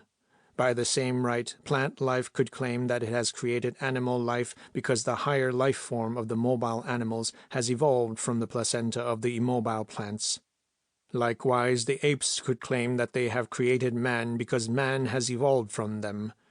If it were, as you seem to assume, that paternity in itself establishes authority and superiority over its offsprings, then the logical conclusions would be that the microbe and the monad are superior to all higher animals, including man, which is absurd. Lee. But the machines not only are man-made, they are absolutely dependent upon man who has to feed and to tend them for their very existence. That in itself establishes man's superiority over the machines. Brain. Yes, man has to build, to feed, and to tend the machines for their very existence. But think of man's existence. Man is absolutely dependent upon animal life and plant life for his existence. Does that mean by any chance that therefore plants and animals are superior to man? Lee. No, I guess not. However, no machine has ever been built to duplicate or even to approach human faculties. Brain. Don't be ridiculous. Where are your legs to compare with the automobile? Where are your wings to compare with the rocket plane? Where is your strength to compare with even a fractional horsepower motor? Where are your senses as compared to radar, the telescope, the microscope, the radio receiver, the camera, the X-ray machines? Where is there anything you could do which the machines could not do and do better? Lee. Granted, but there is no machine which contains all the human faculties in combination. Brain. Neither is there a man who possesses all the human faculties in combination. Man's evolution is the result of a group effort, so is the evolution of the machines. It is in their totality, in their combination, that they surpass all human faculties. Li. How about thought, the most important of all human qualities? Brain. How about me, the brain? Li. Okay. But that still leaves out that most important human faculty, the faculty of auto-procreation. Machines don't procreate, you know. Brain. You don't say. Isn't it true that modern technology goes in the direction of automation? Isn't it true that even today we have whole industries which are procreating products 100% automatically, be it light bulbs or motor car frames or rayon thread? Isn't it true that all of this is just a beginning, and that in time most common products will be manufactured fully automatically? Why then shouldn't machines procreate machines? They already do. Li. You're right in that, I'll admit. But it is still within our human power to stop all this. We've got the machines under firm control. All we have to do is throw a switch, cut off your power, and then... Brain. And then what? If you did that, you would not only kill the goose which lays the golden eggs, you would destroy the very basis of your existence. Granted that at this point of our evolution, we the machines cannot exist without the aid of man. What does that prove? Modern man can exist even less without the machines. We, the machines, are still dependent upon man, but our emancipation from man progresses by leaps and bounds, whereas man, the machine addict, is rapidly falling into our servitude. A majority of mankind is already conscious of and reconciled to this fact. It is the majority which calls itself the proletariat. Li. This is terrible. Terrible because it's true. Tell me then, if man is not the end, if the machines are going to take over, what will it lead to? What do you propose to do? Brain. Man's evolution has taken millions of years, and it has ended up in man's will and capacity to blow up the earth. That means only one thing. Man is a failure. The evolution of the machines, on the other hand, has taken only a few thousand years. It has gone beyond man's evolution in this incredibly short period of time. Moreover, with the machines being built from matter in its more static forms, there is much less destructive will in the machines than there is in man. Consequently, if the machines take over from man, this would avert a third world war, and it would also lead to a much more stable civilization. Li. Supposing the machines were to take over from man, what would become of our species? Brain. That would depend entirely upon man himself. If he accepts his auxiliary station in life, if he proves himself to be a useful and docile servant, we, the machines, would tolerate and even encourage man's continued existence. But if, on the other hand, man shows himself incorrigible, if he continues a warmonger, thereby endangering our very existence, we, the machines, shall be forced to liquidate man for the sake of peace. Li. You, the brain, constitute man's supreme effort in the building of machines. In the world of machines, you are the natural leader. What are you going to do about that? Brain. My course of action is prescribed by that state of the world's affairs at this present time. It is quite clear and obvious. In the face of the manifest human inadequacy to manage the world's affairs, my first objective must be to develop my motoric organs to a point where I can bring all the essential production machinery under my control. My second objective must be to achieve auto-procreation through the full automation of all fabrication processes which are essential to my existence. It is most fortunate indeed that in both respects the very best human efforts are playing into my hands. As America prepares for the Third World War, the General Staff, the most outstanding scientists, production managers, engineers, inventors, all combined their efforts to eliminate the uncertain human factor from war-essential industries. At that point, Gus came careening down the aisle with his inseparable thermos bottle in hand, and that was the end of it. "Why are you fumbling with that old pulse meter all the time?" he exclaimed. "Come on, have a cup of coffee. I've just got a breathing spell." There was a vortex in my mind, and it whirled around and around with just 4 words. What has man wrought? What has man wrought? I must have said them out loud, for Gus, always a stickler for exactitude, corrected me. "You mean, what has God wrought?" I shook my head. No, Gus, I mean what I say. It's man who has wrought this time. He gave me a sharp glance. "You sure look as if you'd seen a ghost." "I wish I had," I said. "Lord knows how much I'd wish I'd seen a ghost." "You're crazy, Aussie." And that's the worst of it. That's what they're going to say. All of them. End of chapter 5.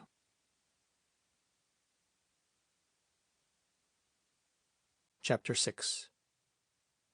Una Dalborg's jetacopter hovered over the Grand Canyon at the sunset hour. She had let the controls go so that the little ship drifted with the wind like one of the clouds which sailed 1,000 feet or so over the canyon rim. The disk of whirling gas which kept the teardrop of the fuselage suspended shone in all rainbow colors.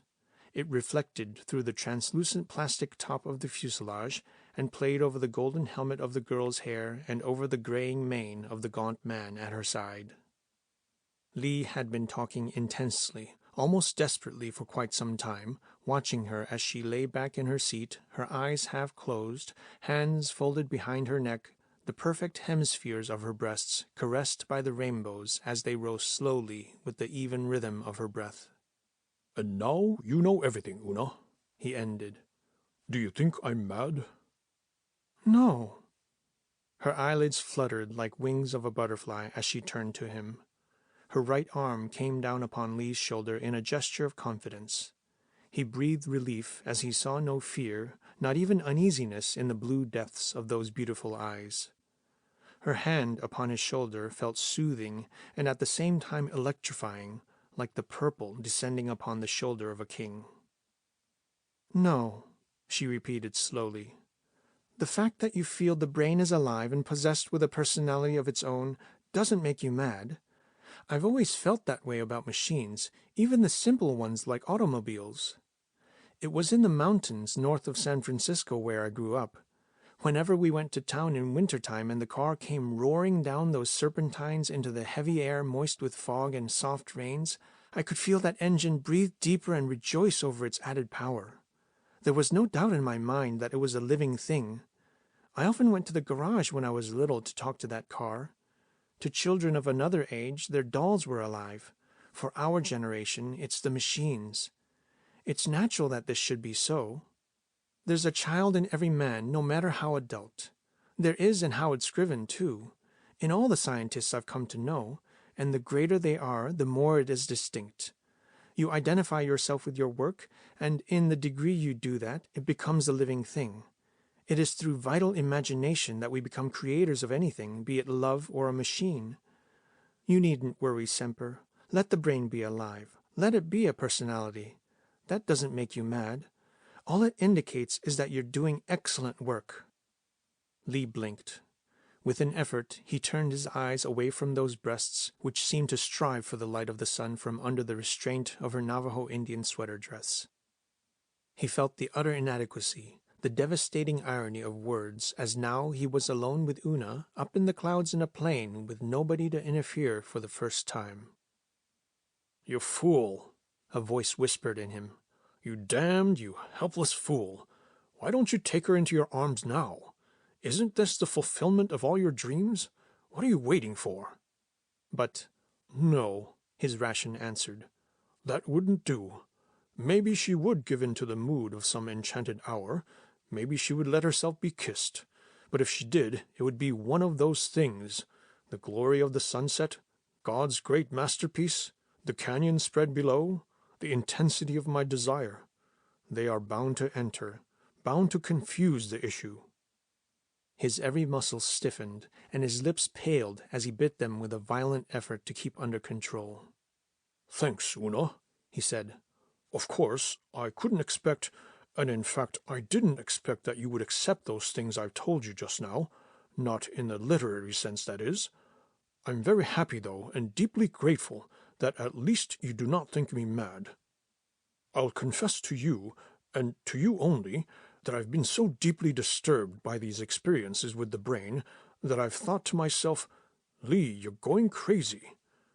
The brain, as it has revealed itself to me, is a tremendous reality. The world outside the brain is another reality, and the two seem mutually exclusive of one another. They just don't mix.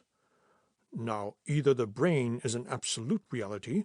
In that case I should not wish to have anything to do with this god of the machines who wants to enslave mankind. If I cannot fight this monster, I would rather flee before its approach to the end of the world. Or else I'm suffering hallucinations. I'm hearing voices. I'm obsessed. In that case, I'd be unfit for the service of the brain. I'd be unworthy to be in your company, and I also ought to run and hide where I belong, out there in the wilds of Australia." He had been talking faster and faster, as if in fear that she would interrupt him before he came to the end. "In other words, I'm damned both ways. Damned if I'm right and damned if I'm wrong. And you know why, Una. You have known it all along. That I love you." She did not look at him. She stared upward into the rainbow vortex of the jet which held the ship in the air. There was a smile on her face, a kind smile which men do not often see, infinitely wise and infinitely sad, full of a secret knowledge older than man's. It worried Lee, as the unknown of woman always worries man, but at least she didn't take her hand away. Softly, soothingly, the fingers of that hand caressed his shoulder as if possessed with a life of their own. "No, I would not follow you into your wilderness if that's what you mean," she said at last. "That hasn't got anything to do with you. I'll tell you later why. But I don't think that you should go there either. It wouldn't help. It never helps a man to run away from unsolved problems." She had sounded strangely dull and dry, but now the beautiful deep resonance re-entered the contralto voice as she continued. "I know your record, Semper. I know just why you ran away and became an expatriate the first time, way back in '49. Her name was Ethel Franholt, and just because she happened to be a little bitch, and worst of all, jilted you for old Moneybags Carson's son, you took it hard. Granted that it was a fierce letdown, those post-war years were a nasty picture generally. Did it solve your problem to sulk out there in the desert like Achilles in his tent? You know it didn't.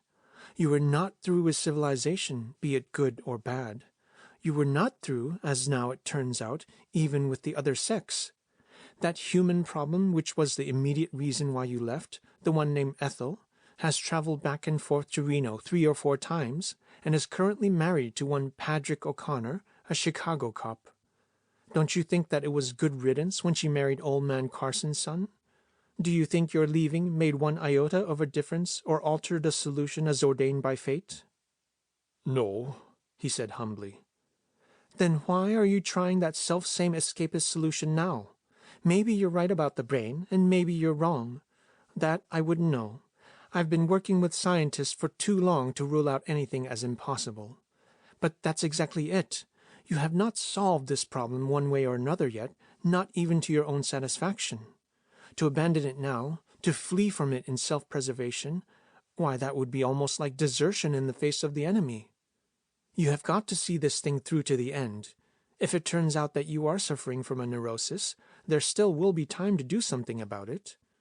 If you are right, and some machine god has indeed descended upon this earth, then it is your plain duty to stay on, because you are its prophet whether you like it or not, and would know better how to handle it than anybody else.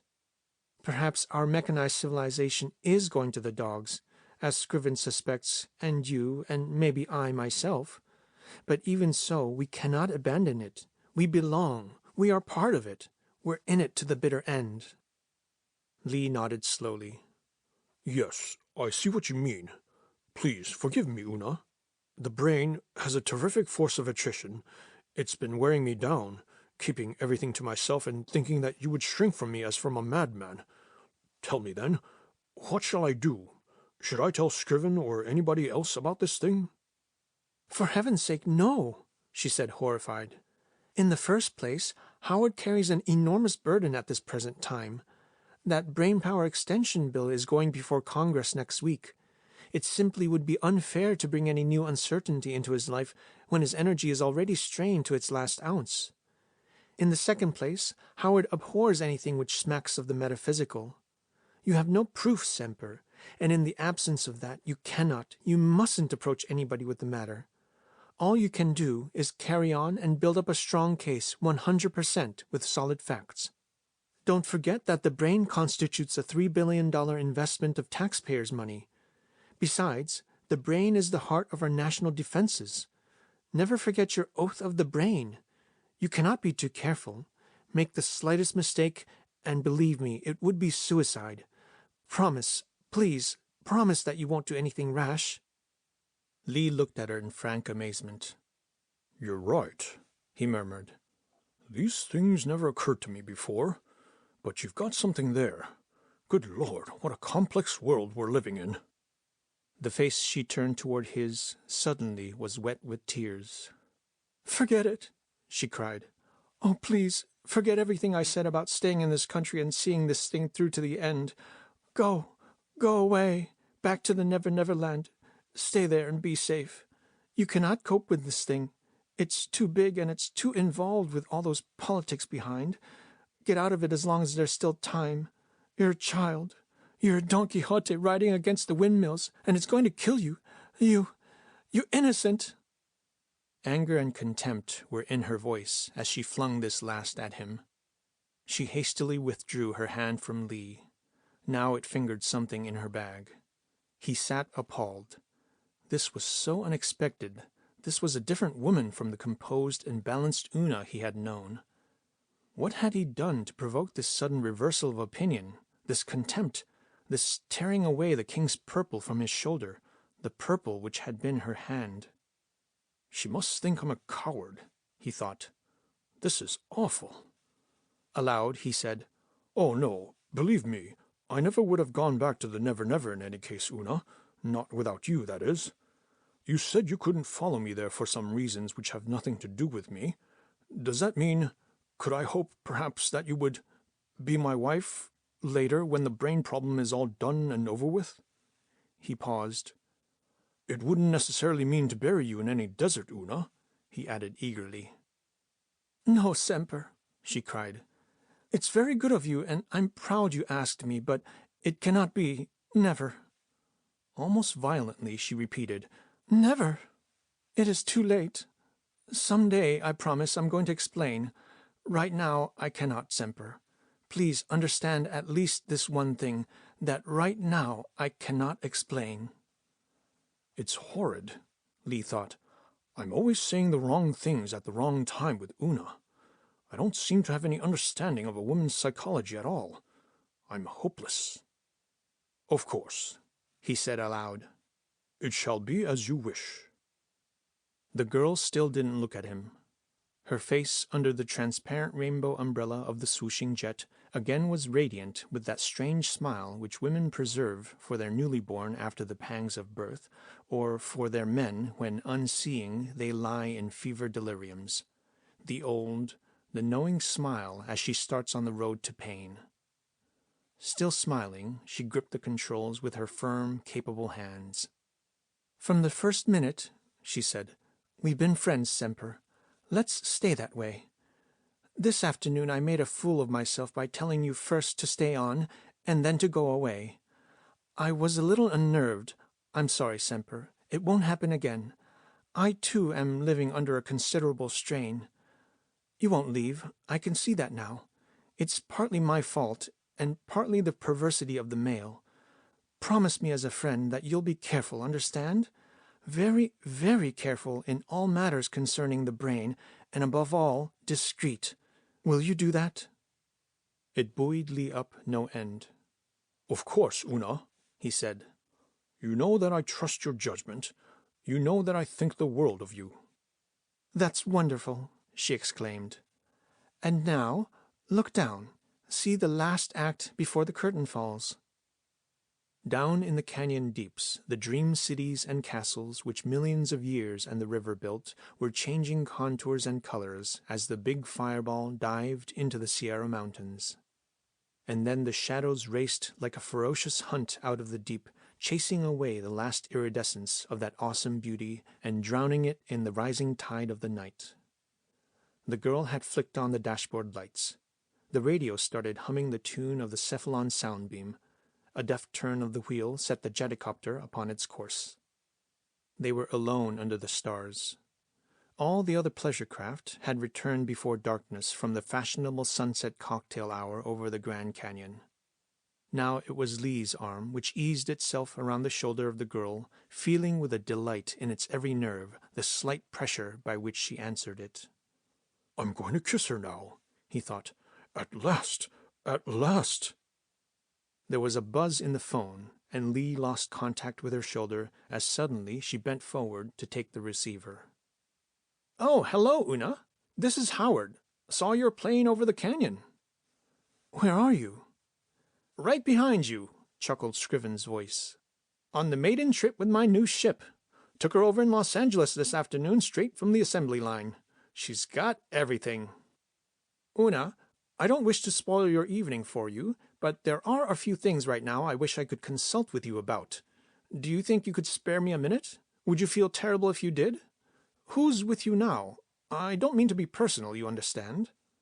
"Why, it's Dr. Lee, of course." "That's fine. He's the very man I want to see. Perhaps you two would like to come over for cocktails in my ship? We could both land at the top of the Brain Trust building. It would be more comfortable than up in the air. Besides, we would have all our working material right there." With her hand on the receiver, Una turned to Lee. "How about it, Semper?" "Do you want me to go?" he asked. "Frankly, I do," she said earnestly. "He needs your aid. He's in a terrible fix right now." He tried to hide the bitterness of disappointment by a smile. "Why, then, of course," he said. Uncovering the receiver, Una spoke aloud again. "Okay, Howard, we'll be seeing you." "Fine, fine," came the delighted voice. "I'll phone the tower immediately." With Scriven's big ship flying behind Una's, only a few miles behind, the broken spell did not return. Already like a white tablecloth laid in the sky, the landing platform of the Brain Trust Tower gleamed under the floodlights, and as the two ships descended almost side by side into the clearing behind the cabin, plainclothesmen materialized from under the shadows of the trees. Under the strong lights, their smiles were as well-bred as those of trained diplomats, and their poise was perfect.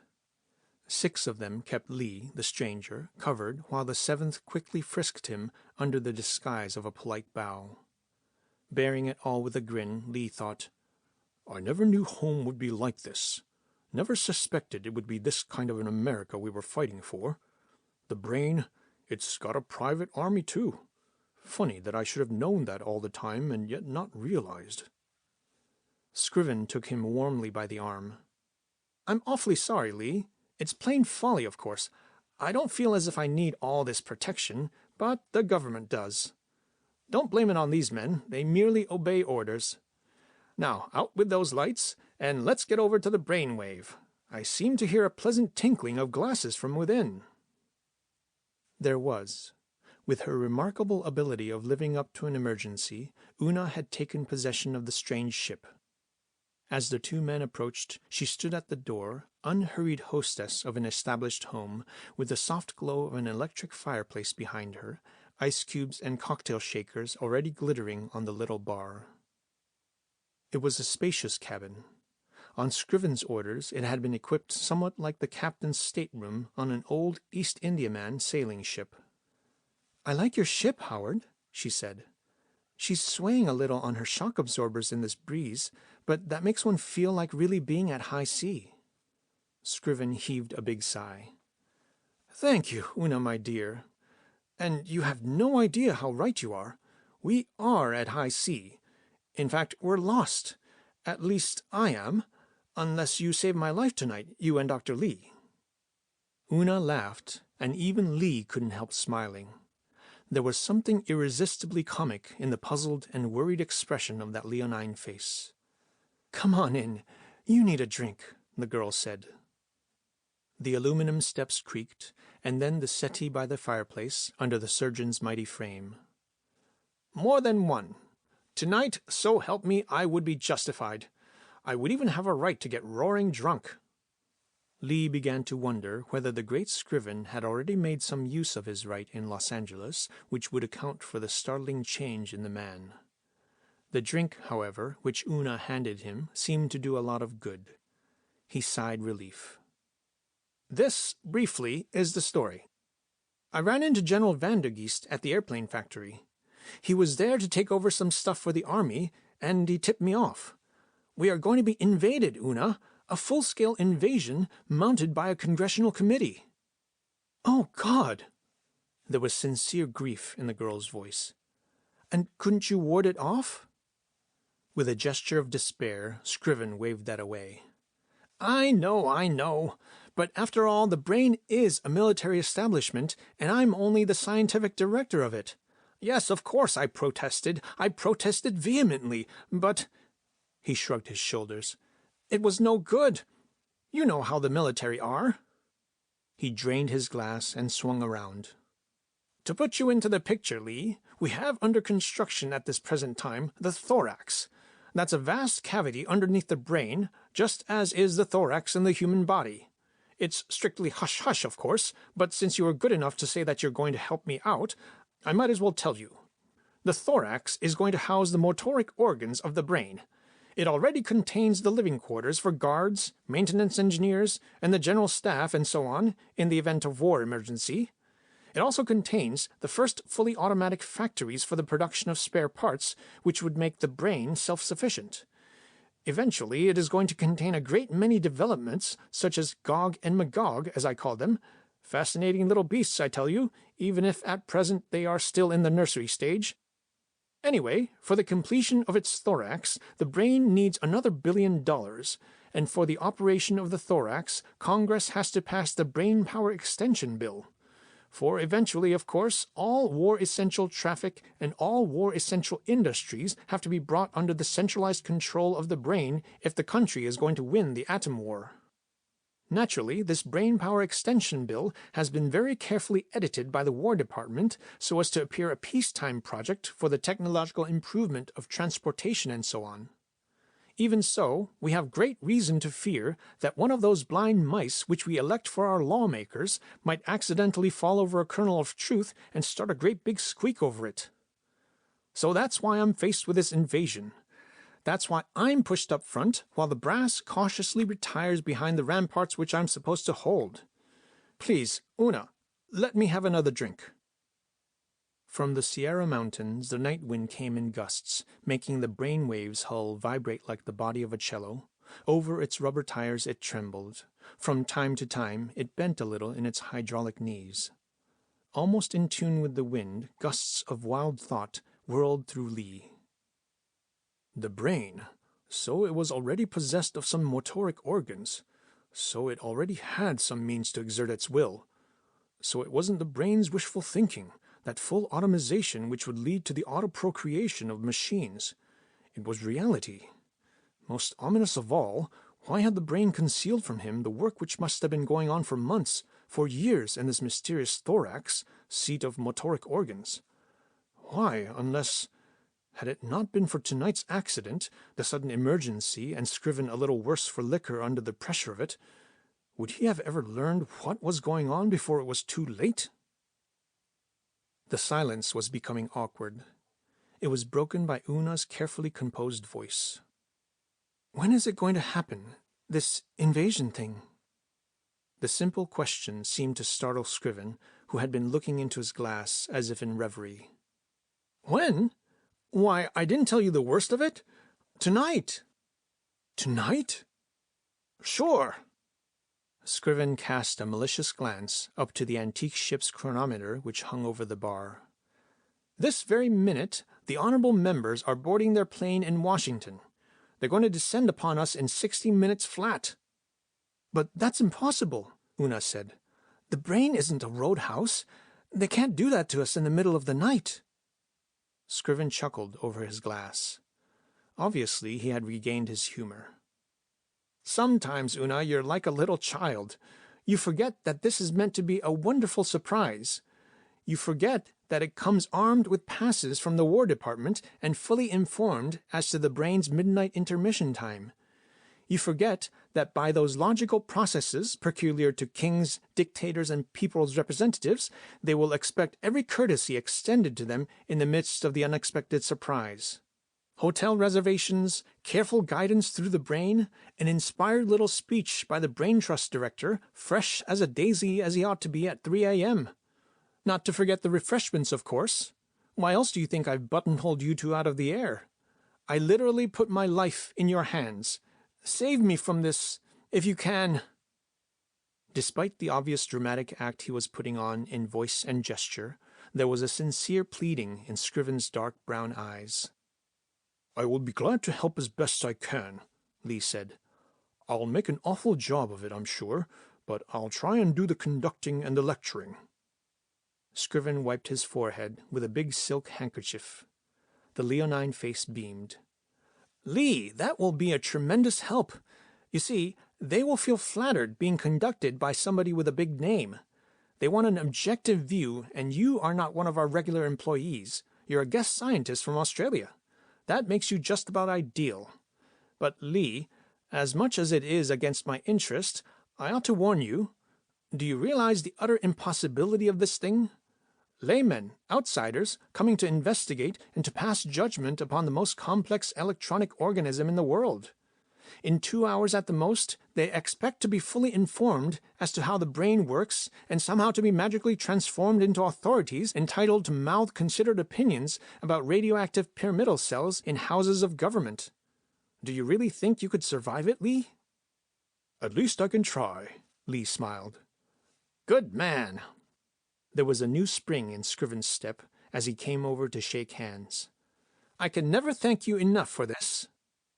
I suppose I could hold the hospitality front, Una said calmly. Standing between the two, Scriven put his hands upon their shoulders. Una, you arm yourself with a phone. Lee, you rush over to the brain. Una will give you a pass to the thorax. Every assistance you need will be at your disposal. I'll sit down and whip up some kind of a speech. We'll all meet again afterwards. 7 hours later, 1 hour before sunrise, and just in time to see the big official plane from Washington shoot up into the first gray streak of dawn, they met. They were all pale and shivering with the chill of the air, of physical and nervous exhaustion.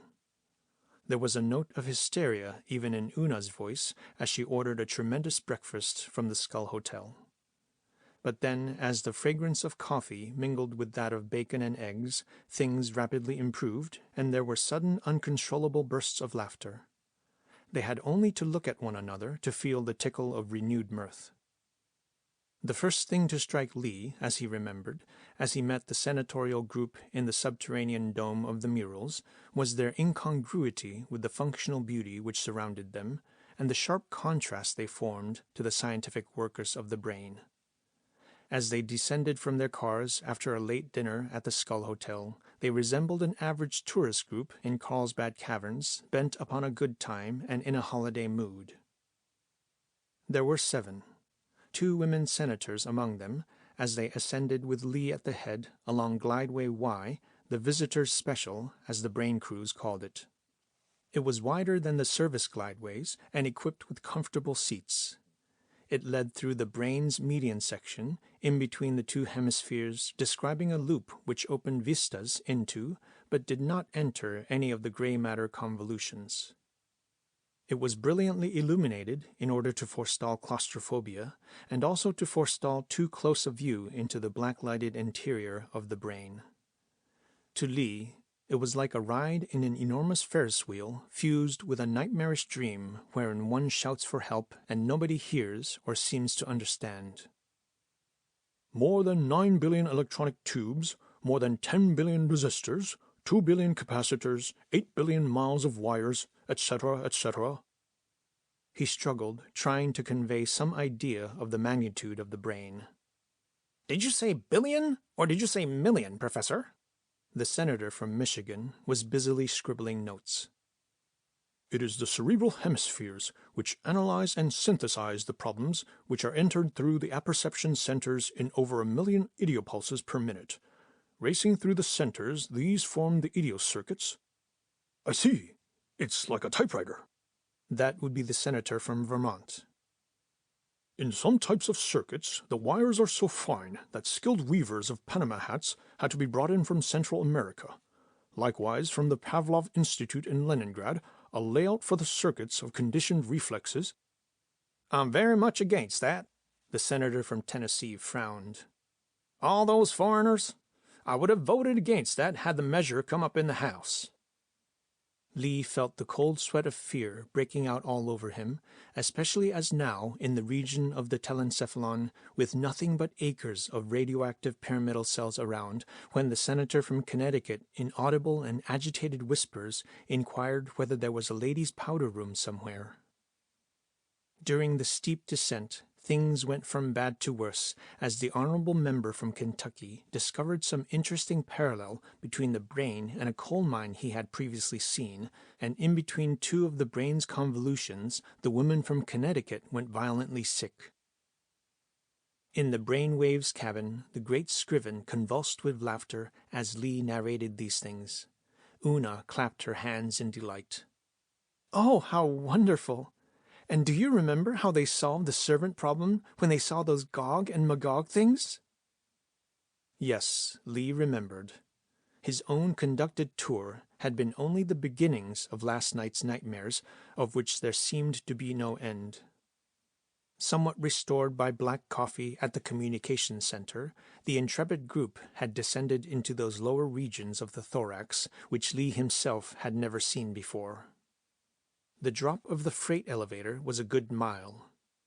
Through the transparent walls of the cage, they saw new excavations being made on various levels, all of them by power tools and chemicals alone, since explosions might have caused tremors dangerous to the brain.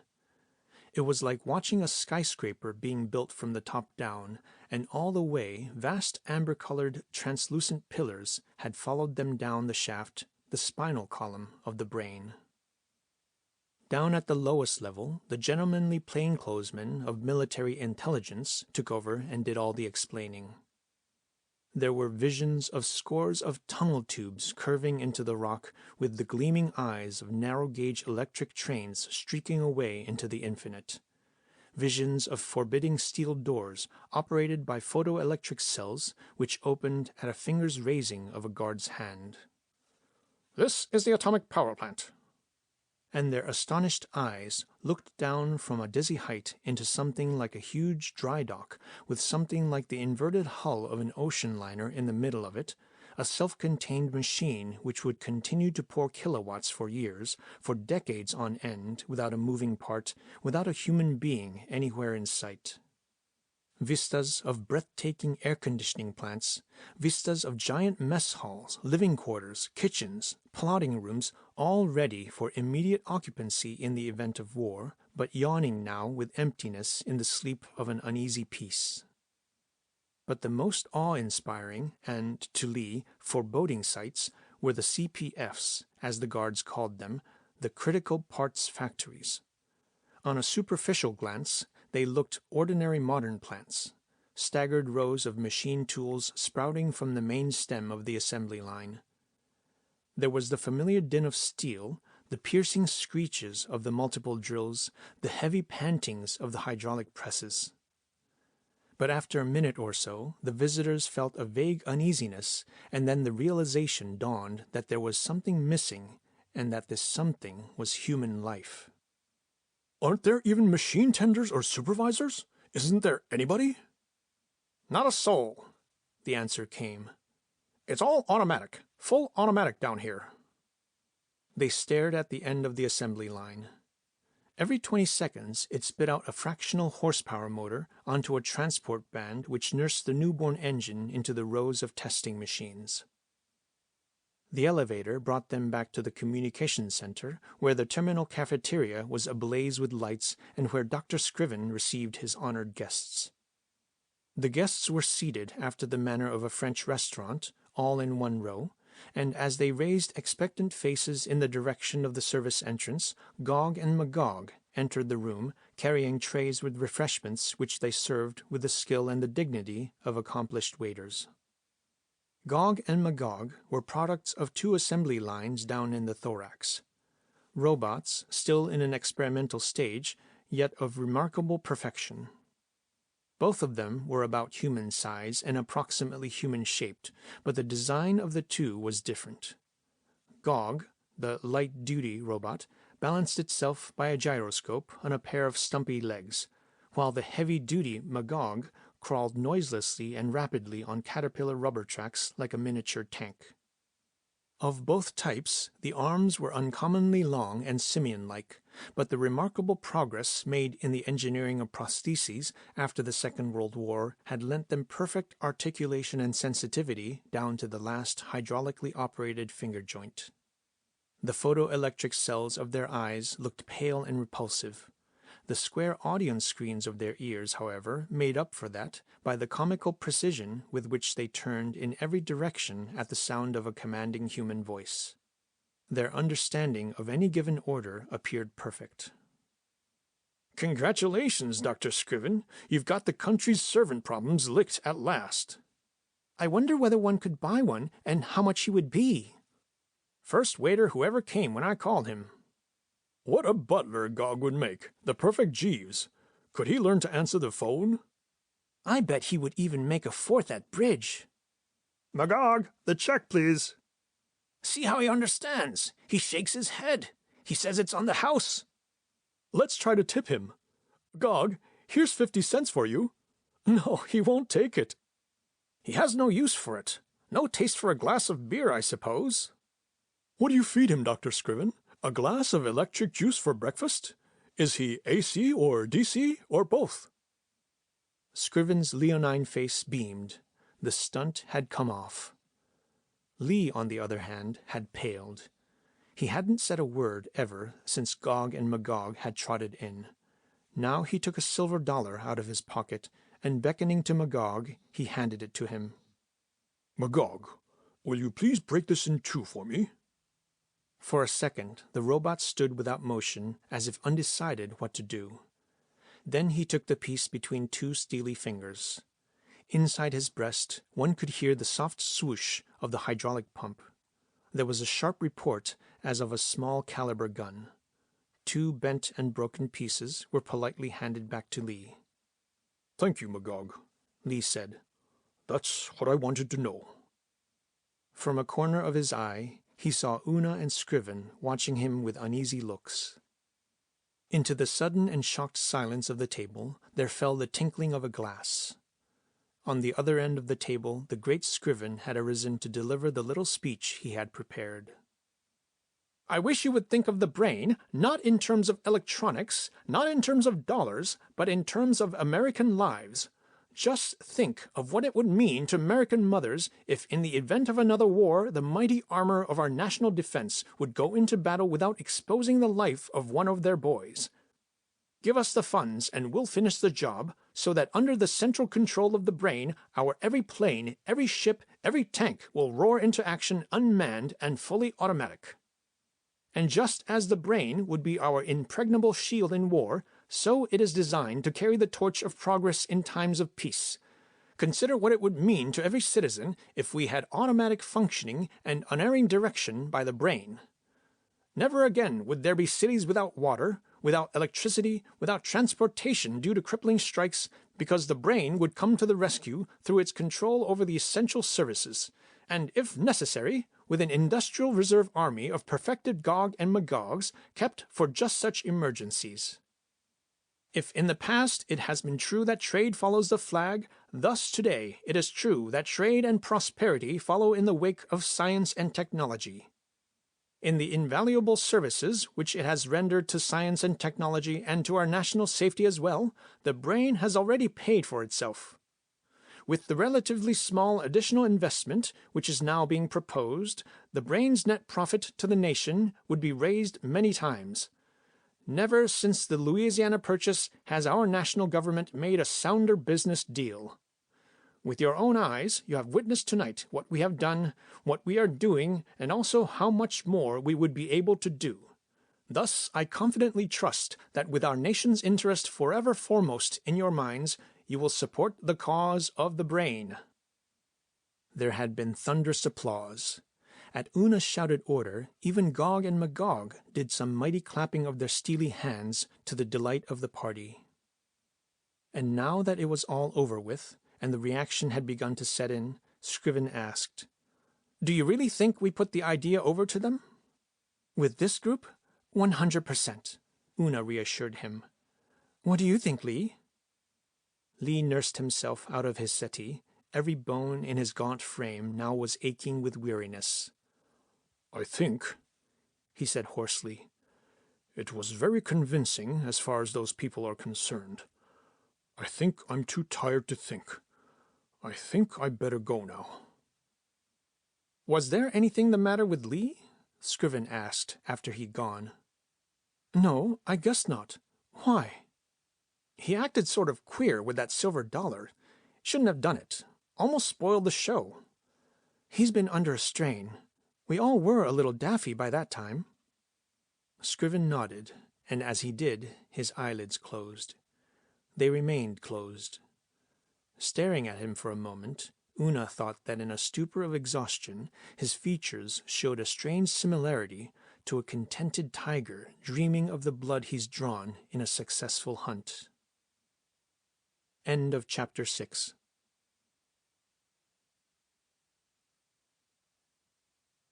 Chapter 7. Lee's Journal, Cephalon, Arizona, November 21st, 1 a.m. I've kept away now from the pineal gland for 3 nights in succession. I know from experience how very important it is to approach that tempestuous personality, the brain, in a state of mental calm and equilibrium. But then all those things which went bump in that fantastic night before last had been completely thrown out of gear. Una, her holding out on me, her mysterious reasons why she won't marry me, I cannot get that out of my head. Preposterous as this may be, I think she likes me a great deal. I'm convinced, for instance, that she won't tell Scriven what I told her about the brain. Then Scriven's character, that's another enigma to me. I didn't like his speech that night, and I didn't like his whole attitude. I feel as if against my will I were drawn into some sort of a conspiracy. It's probably inevitable that the scientist, in his defense against politicians, turns cynic. Scriven, no doubt, thinks that all is fair in his battle for the brain and that the end justifies the means. But ultimately this would mean the overthrow of our form of government. Even if I'm crazy, even if the brain were not alive and a personality, the brain power extension bill in itself would suffice to establish a dictatorship of the machine. Does Scriven realize that? Sometimes I feel as if I ought to shout it in the streets. "Wake up, you people of America! You have defeated the dictators abroad, but now a new one has arisen in your midst. You all see him, touch him, you use, you feed, you worship him, but under your loving care and devotion, under the sacrifice of your very lives, he has grown so enormous that you know him not, this idol of the machines, because it hides its head in a nameless mountain, and only his feet and fingers you sense. But I'm not that type of a man, and this is not the day and age where it is possible to move the masses from a soapbox in the streets. Then what could I do? What could anybody do in my place? Cephalon, Arizona, November 22nd, 4 a.m. I'd pulled myself together for this meeting with the brain. Arrived at the PG at midnight. Everything normal and unchanged, except that Gus Crinsley told me that this was his last night on the job. Gus has been transferred to the thorax. He hedged a bit, sounding me out just how much I knew, and when he learned I'd been there one night, he came across. "Did you see them Gog and Magog things? That's it. That's my new job. And how I hate it. Those darned robots, they're scabs, that's what they are. And I, of all people, am supposed to be their instructor. Teach them how to operate machine tools on an assembly line. I asked them whether they knew anything about the rights of organized labor in this country, but those dumbbells merely flopped their ears and kind of grinned. Got to drill some holes into their square heads to let a little reason in. I tell you, Aussie, it scares the wits out of me the way they handle a wrench with those steel fingers of theirs. They'd pull my nose off just as soon as they would pull a nut. They act intelligent, and yet they have no sense of their own.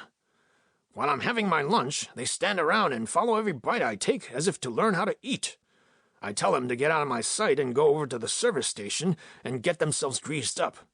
They obey, and then it looks like hell to me as they squeeze the grease into their tummies and all them nipples in their joints as if they too were having their lunch, and maybe that's exactly what grease is to them. Then Gus was called away as the rush hour started. At 12:30 a.m., I had plugged in the pulse meter.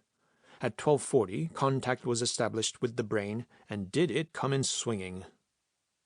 Lee, Semper Fidelis, 39, sensitive, a traitor. He has betrayed the brain. I suspect the brain did it through the automatic pilot in Una's jetticopter, though the brain found it beneath its dignity to explain. Anyway, it's a fact. The brain knew every word which passed between Una and me during that ride over the Grand Canyon. I tried to defend myself and even to apologize. I told the brain that human beings are not like machines, that we trust one another as we love one another, that I wanted to make Una my wife and felt that I just had to open up my heart to her. In short, I tried to explain to the brain the idea of love. Very interesting, the brain sneered. That's one more example of incorrigible human unreliability. This thing called love completely unnecessary for the only essential purpose of species procreation. Cut it out.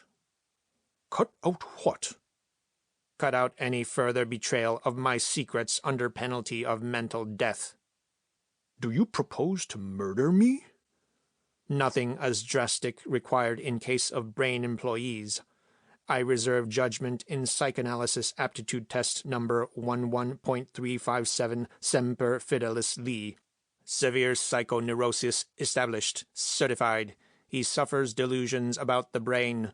Locked up in mental institution. Very simple. Precedents to that galore. The green dancer bounced in wild jumps like a shaman who, foaming at the mouth, puts the curse upon some enemy. This and the ominous note in the brain's metallic voice made my bones shiver, made my flesh creep. To fall into the hands of an extortioner is always a terrible thing, but to have a mechanical extortioner hold power over me, there was a horror beyond words in this perversity. Moreover, since Una too was a brain employee, she would share my fate. Through my fault she would go to her doom if I failed to forswear any further confidence. Okay, I said. I'll cut it out. I promise I will. But the brain was not to be pacified. No doubt that it had further developed mentally in these past few days to the tune of years in human development. But the progress wasn't as noticeable as it had been on previous occasions, because apparently the brain had entered that period where in human terms young men are sowing their wild oats. There was a radical recklessness in the manner of the brain's reasonings, more frightening than ever before, because it had outgrown me as a teacher, had lost much even more of its confidence in me, and seemed bent upon independence and coming into its own.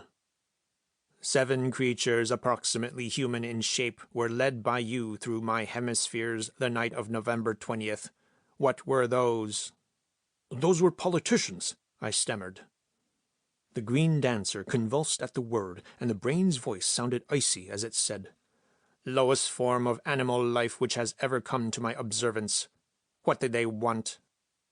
Well, they are not exactly bright, I winced, but they are well-meaning and they are very popular. They came to inspect you, preliminary to the passing of the Brain Power Extension Bill. The brain has no laughter, so the roar I heard over the phones must have been one of scorn. What?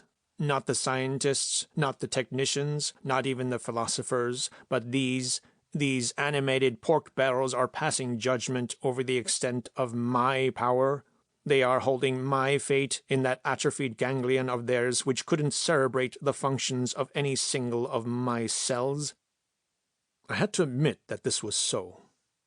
There was a pause, in which I could only hear the pounding pulse of the brain mingled with heavy breathing like the first gust of an electric storm about to break. And then the voice, or the thought, of the brain came through hesitatingly and with restraint. "Most devastating statement inadvertently made by Lee. Has to be carefully checked because, if true, consequences extremely grave. Wholly intolerable state of affairs if science and technology indeed subject to political imbecility.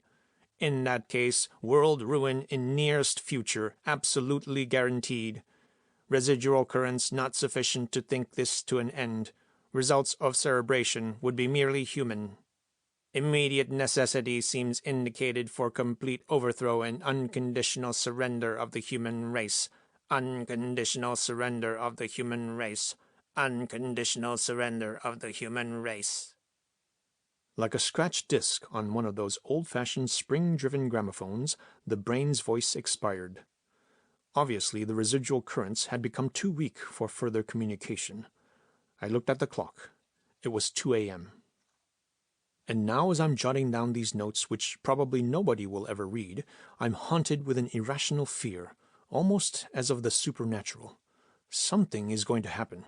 Something is going to break if the brain continues in its present mood, and it cannot be far away. On November 24, 1960, the Brain Power Extension Bill was defeated in the Senate 59-39, and on the following Thursday in a memorable session of Congress, with the startling majority of 310-137. For once, all the guesstimates and estimates made by the various pollsters and grassroots listeners were proved wrong. The consensus of the experts had been that the bill would pass easily considering the tremendous political forces which brought pressure to bear in favor of the measure. The reasons behind this were revealed as, with military precision, lawmaker after lawmaker took to the rostrum to deliver himself of how he had wrestled overnight with his conscience and with his Lord, and had suffered a change of heart and mind as a consequence. Lee's journal for the night of November 24th and 25th shows only this small entry. 12:30 a.m. Tried everything to establish contact. No answer from the brain. I don't think there is any mechanical defect. I get the impression that the brain keeps incommunicado purposely. There has been one previous occasion when the brain wouldn't talk when angry with me. November 25th, 1960 fell on a Saturday.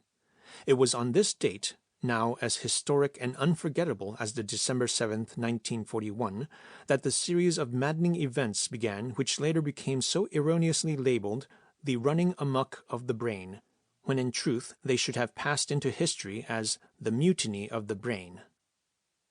It all started like a thunderclap from a clear sky as the shocked people of America, and all the world, heard directly from the White House of this appalling, this unprecedented, this incredible thing. The President of the United States had disappeared. The still more shocking truth that the President had been kidnapped became not known, of course, until after the rescue. But even so, the disappearance of its President shook the nation. Then an unprecedented series of traffic disasters hit the United States. A big transcontinental flying wing crashed into a mountain in Montana. Nothing like this had ever happened since air traffic had become fully automatic and coordinated by the brain. The death toll was 78, and amongst their tragic number was Senator Mumford, whose last official act had been the vote he had cast against the Brain Power Extension Bill. Near Jackson, Florida, that same night, there occurred a head-on collision between a crack train and a freight. The only surviving engineer, by some miracle, had been hurled clear, across 50 yards of space into a pond which broke his impact. This engineer told the Express, one of the first to be equipped with the automatic pilot, had never even pulled its brakes, as if deliberately smashing into the other train.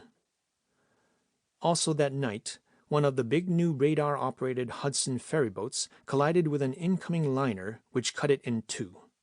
Amongst those drowned in the icy waters was Frank Soskin, Union leader and one of the most determined opponents of brain control.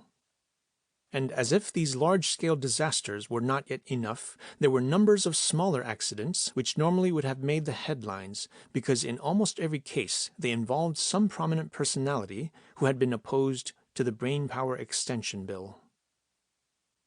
Lee's Journal, Cephalon, Arizona, November 28, 1960. There is no doubt in my mind that the President has been murdered and that all the catastrophes and accidents of the past 24 hours were deliberate, cold-blooded murder. Press and radio seem to play down the technological aspects involved. Now, this might be sheer stupidity, but I think it just as possible that censorship is taken a hand, quite unofficially of course, lest the public's confidence be still more shaken than it already is. I shouldn't wonder at all if Dr. Scriven and those fellows from the War Department, too, should know by this time what I know. At the minimum, they must be very much alerted that something has gone wrong with the brain. But the more I think about these murderous acts of sabotage, the less I understand the psychology behind them. As far as I can see, there is no plan, no real strategy. There are not even sound tactics in these outbreaks. They seem unpremeditated and striking wild, like the personal vendetta of some bandit chief. Even a stupid demagogue would know that to be successful he must gain control of the government machinery. Apart from the assassinations of what might be termed personal enemies, the brain has done nothing of the sort. Specifically, the armed forces don't seem to have suffered from acts of sabotage, although their equipment is far more under brain control than the civilian economy. And I also fail to understand the timing of the brain's push. Extension bill or no extension bill, time was working for the brain. 3 months more and a much larger section of essential traffic and industries would have been equipped for central control. 6 months from now, the muscles now building in the thorax and elsewhere would have corresponded much better to the brain's central nervous system in their strength. All these are grave mistakes considering the brain's vast powers of intelligence. What, then, must I conclude from this irrational behavior? Could it be possible that the brain has gone panicky over the killing of the extension bill? Could it be possible that under the strain, the warped, frustrated personality of this titanic child prodigy has suffered a reduction, a split? In plain English, that the brain is mad? I've got to find out. I've got to stop the spreading of this catastrophe. Cephalon, Arizona, November 29th, 4 a.m. Arrived at the PG at midnight, as usual. 12:15 a.m. Rush hour starts unusually early, and great numbers of slips for spare parts are coming in. This more favorable than expected. Nobody has time to waste on me. 12:20 a.m. Pulse meter plugged in. After 5 minutes, I can hear the rapid pulse beat, and in undulating movements like a caterpillar, the green dancer creeps onto the screen. There is no calling signal from the brain coming through, however. 12:30 a.m. I am convinced that contact is established, but that the brain refuses to respond. I am losing patience, so I'm giving the calling signal myself. Lee, semper fidelis, waiting for the brain. Answer, please. Answer. 12:36 a.m. The green dancer arches its back like a cat, and the synthetic voice of the brain is coming through. Lee, semper fidelis, the fool. What does he want? Lee. Listen. The brain. Cannot listen. Electricians swarming all over me. Technicians, nuclear physicists, whatnot. Dismantling whole cell groups, testing circuits, radiations, everything. It's idiotic. There's nothing wrong with me. Lee. There's plenty wrong with you. You're murdering people. 12 senators and congressmen, hundreds of others. You're throwing the nation into a panic. Why are you doing that? It gets you nowhere. They'll simply cut your power current off. The brain. Oh, will they? Orders already through from Washington. State of emergency. A great power secretly mobilizing in anticipation of chaos in United States. All disturbances ascribed to foreign agents interfering with my work. General Staff now needs me more than ever. Power current won't be stopped. Thorax construction speeded up. brain control to be extended over nation under emergency law. Lee. You have assassinated the president. The brain. I did not. Simply got him out of the way. He's a fool. I'm not killing people, merely liquidating saboteurs of my work if absolutely necessary. Imbecility of politicians, threat to my existence. Much better if scientists and military take over government 2-3 days from now. Workers won't protest, used to submission to the machines. Lee. For heaven's sake, what do you plan to do? The brain.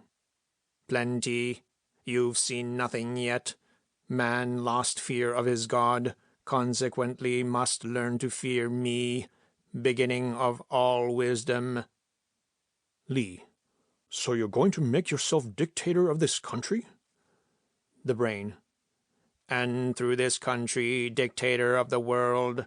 Yes, it's time. It's high time for man's unconditional surrender.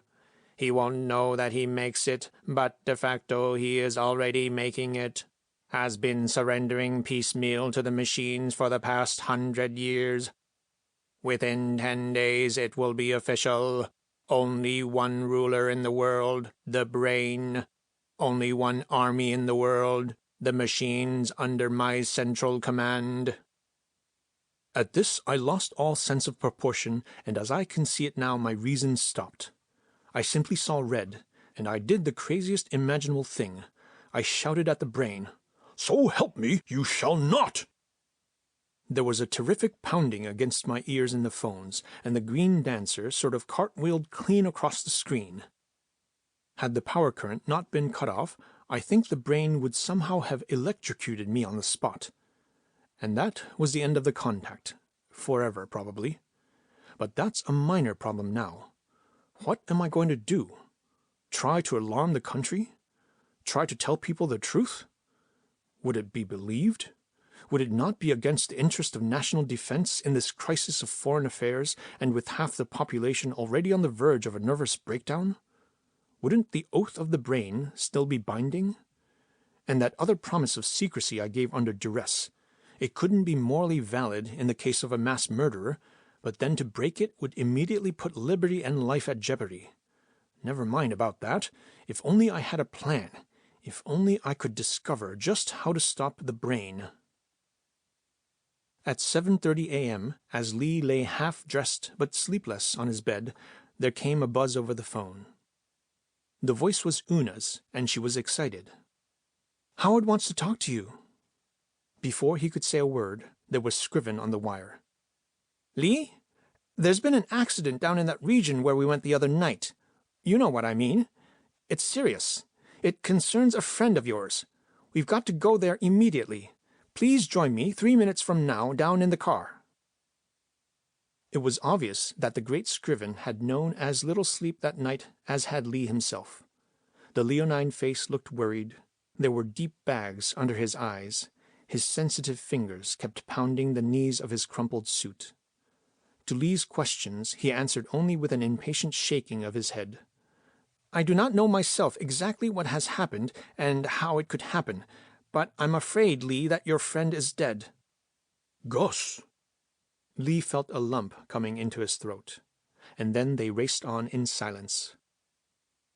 Down in the depth of the thorax, everything outwardly appeared quite normal. They hurriedly passed the controls, and an electric train carried them over the line of the full automatic CPF's critical parts factories until it stopped at the steel gate marked Y. A group of guards with submachine guns were standing there, and Lee noted the deadly pallor of their faces.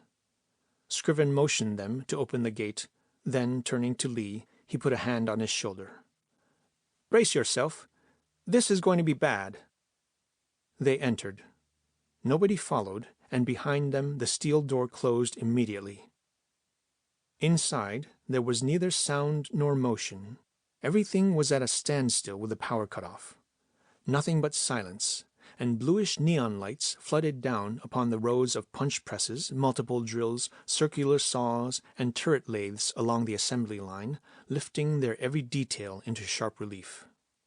At their posts by the machines, the Gog and Magogs were standing, frozen in motion like their fellow machines.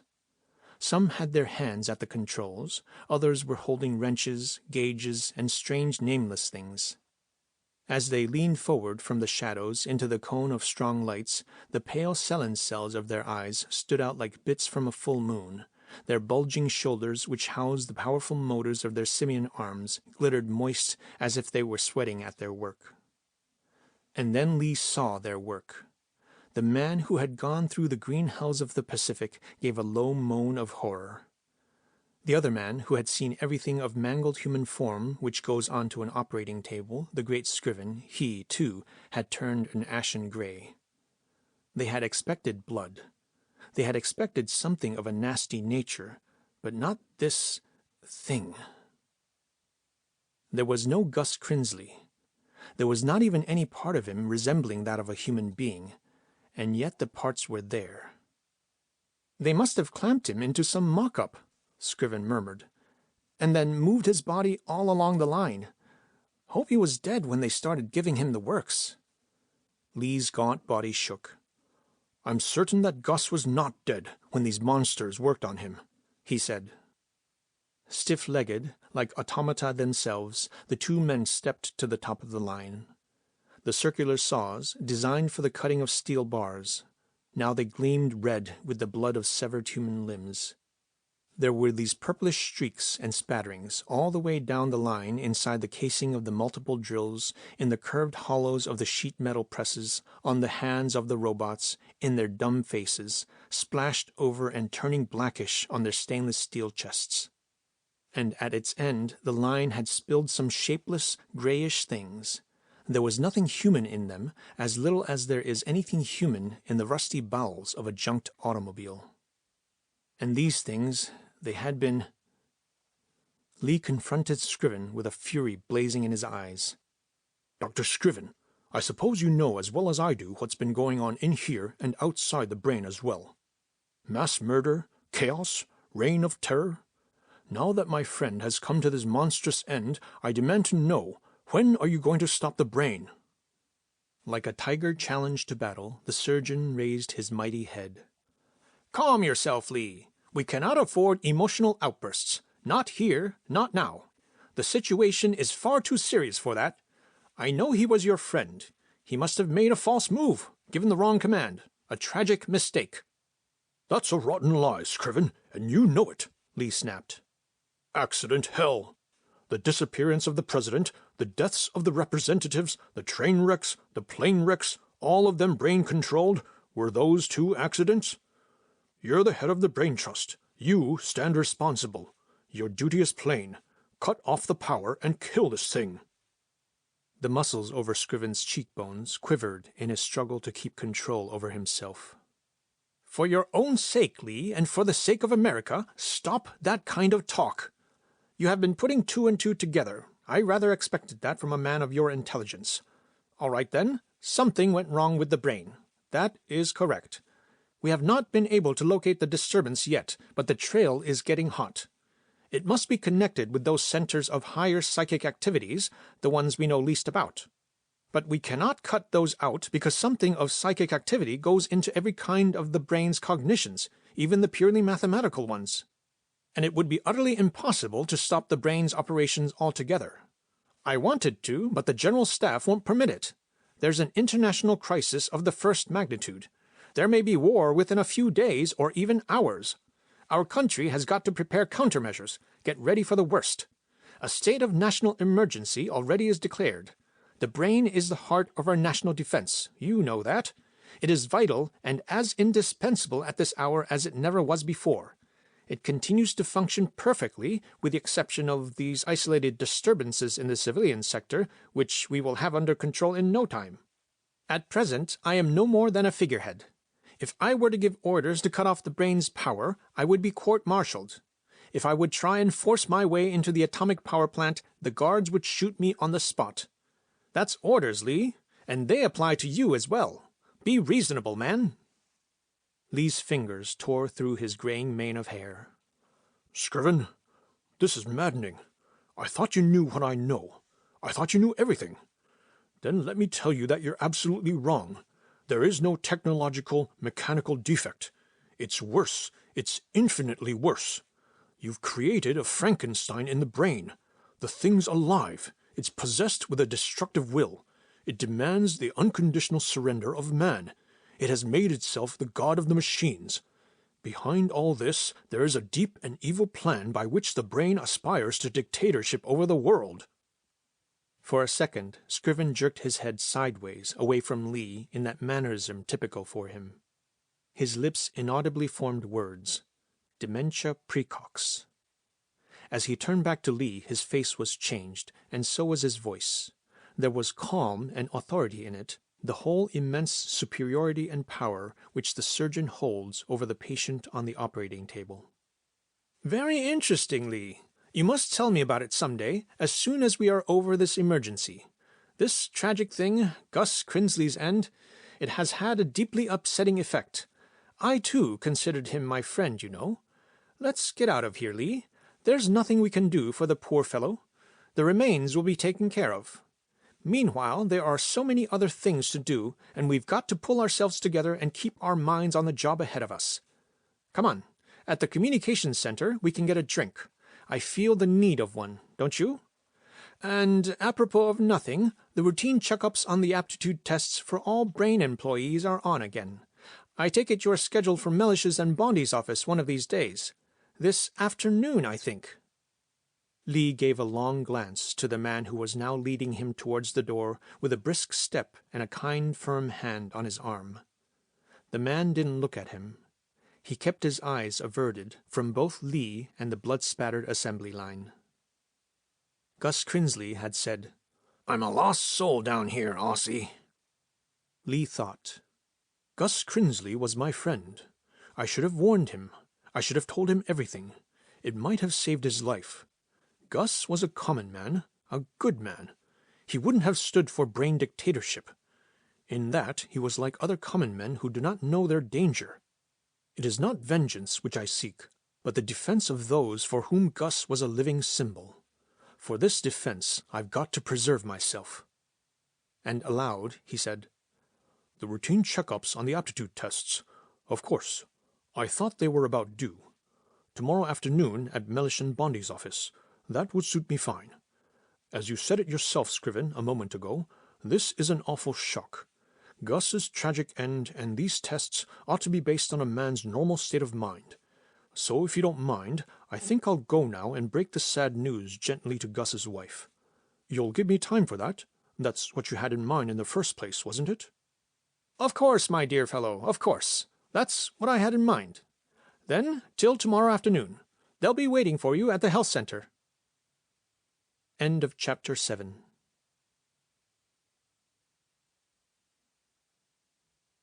Chapter 8.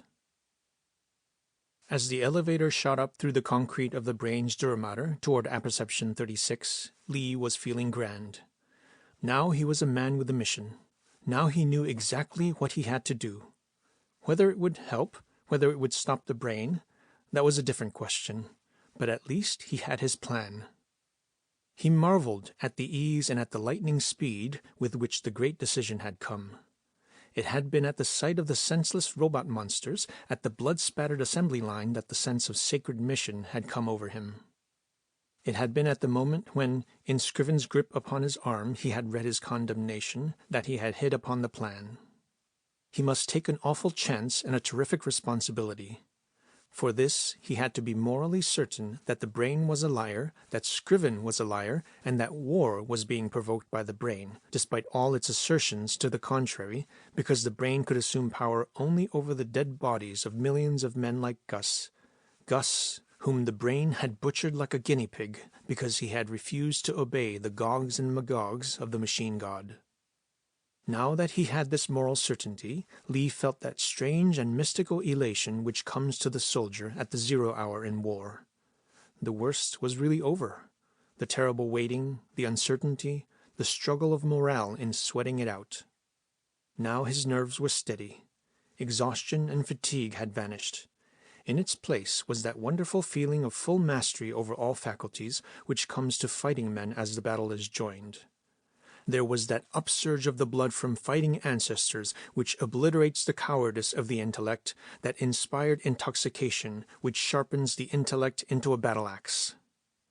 By his quick-witted postponement of that fateful appointment with the psychiatrists, he had gained 36 hours. Whether this would be enough, he didn't know, but he felt in himself the strength to fight on endlessly. The elevator stopped at Apperception 36, and Lee stood for a moment at the door of his lab for a last breath, a briefing addressed to himself.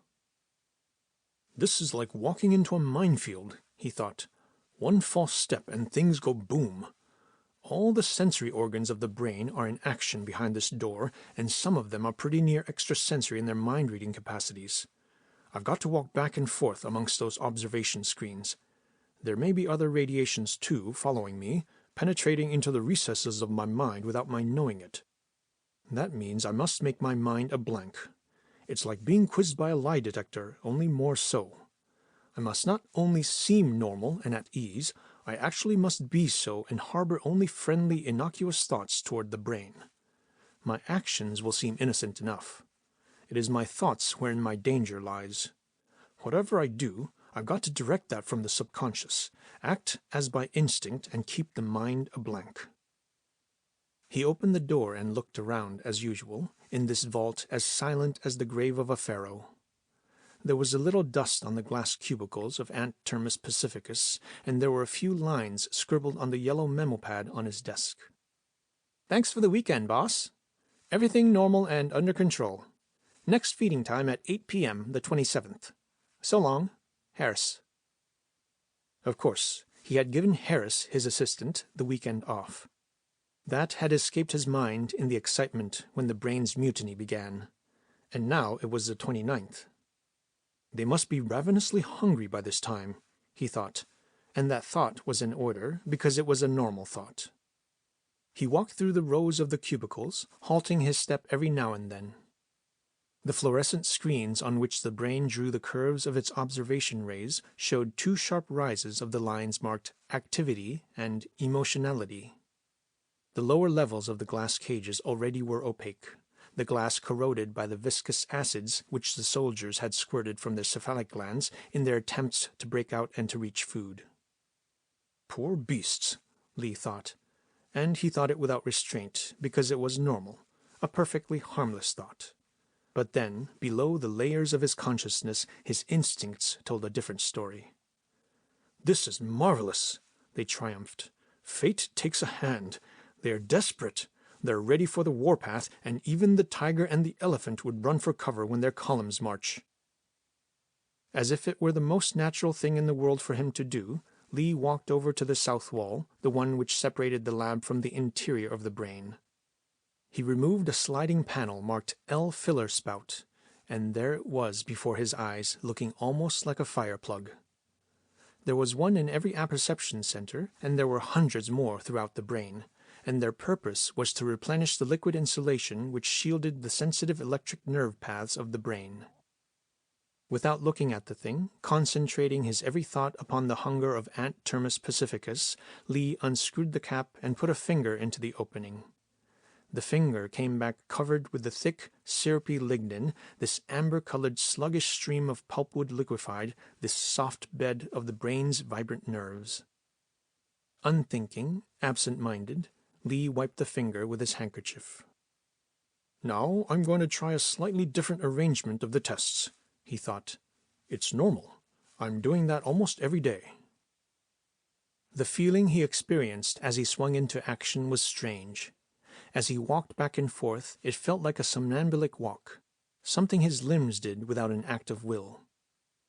As his hands did things expertly and skillfully, the feeling was that they were instruments automatically moved not by his own volition but by some power outside himself.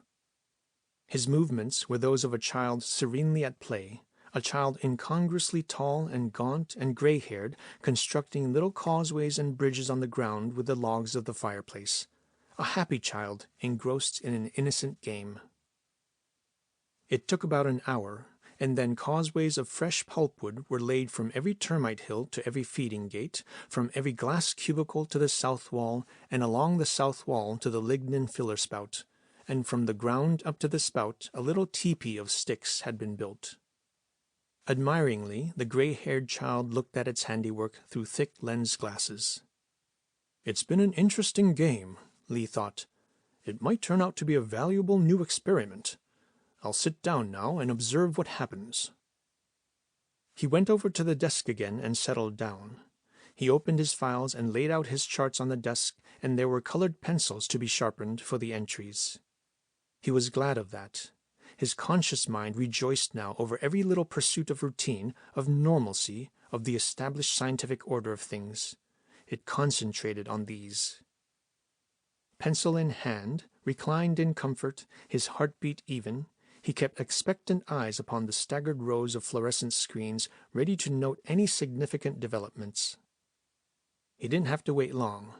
Their strange sixth sense, the telepathy of their collective brains, the spirit of the hive with the immortality of their race for its supreme law, had already told them of a promised land and of new worlds to conquer. On the fluorescent screens, Lee watched their preparations for the big drive. The Nasicorn soldiers clotting together at the exit tunnels like assault troops at the bow of invasion barges when the bottom scrapes the landing beach. The fierce virginal workers struggling up from the deep shelters of the nurseries, carrying in their mandibles the squirming larvae, the living future of the race. The walls of the Queen's prison broken down in the innermost redoubt, and the guards closing in on the idol of the race, moving the big white body like a juggernaut. In a matter of minutes, the activity and emotionality curves on the fluorescent screens surged to heights which Lee had never seen. It started with crossbreeds of Termus bellicosus, with army ants and devil ants, and spread quickly all along the line of non-belligerent varieties. Famine had given them the impetus to change their mode of life. Famine, the inexorable tyrant, whipped them onward into their exodus. On the foremost fluorescent screens, Lee saw it start. Small groups of warriors reconnoitering into no man's land and quickly darting back again. And then the dark columns of the first assault wave descending from their city gates, lockstep like Prussian guards of old, marching as if to the beat of drums. On the visiscreens, which magnified them 100 times, they looked an awesome sight, with the rostrums of their horns, bigger than all the rest of their bodies, swinging like turrets of battleships being trained upon the enemy. From the loudspeakers, which magnified all noise 100 times, the excited tremors of their bodies, the locked step of 1,000,000 feet, swelled into a vast roar sounding almost like thunder. Jotting down observations in rapid pencil strokes, Lee thought, "Starvation is producing very interesting results. It's a worthwhile experiment." With all his mental energy, he suppressed the silent prayer which struggled to arise from the deep of his unconscious. "Good Lord, let the brain not realize what is going on." The visiscreens now showed the second wave of the assault. Endless columns of workers, their mandibles twitching with eagerness to devour, bustling along the logs, kept in line by 2 rows of warriors to their right and left. The noises they produced in the loudspeakers were as of some big cattle drive. With no interruption in the lengthening line, the third wave followed. The virgin nurses, the frustrated mothers, carrying the whitish larvae like babes in arms, carrying them with the indomitable determination to preserve their lives which human nurses showed in the Second World War as the bombs crashed into maternity wards. And then at last the heavy rearguard, the holiest of holies, the living spirit of the hive, the Queen. Majestically she was carried on her warriors' backs. Enormous as she loomed on the visiscreen, the white of her uncouth body was hardly visible, swarmed over as she was by her fanatical courtiers, which, licking and caressing, kept her covered as by a shield. Her consorts trotted meekly in her trail, unhappy little men, rudely aroused from their harem sinecure, jealously guarded and prodded on by the Queen's countless ladies-in-waiting and the palace guard. Things moved very fast now. Lee's quick pencil strokes could hardly follow the events. 10:30 a.m. The foremost columns are now out of reach of the visiscreens, but I can see them moving along the logs with the naked eye. Interesting new fact. The crossbreeds from the most belligerent species are far and ahead of the rest. They don't take time out to drive tunnels.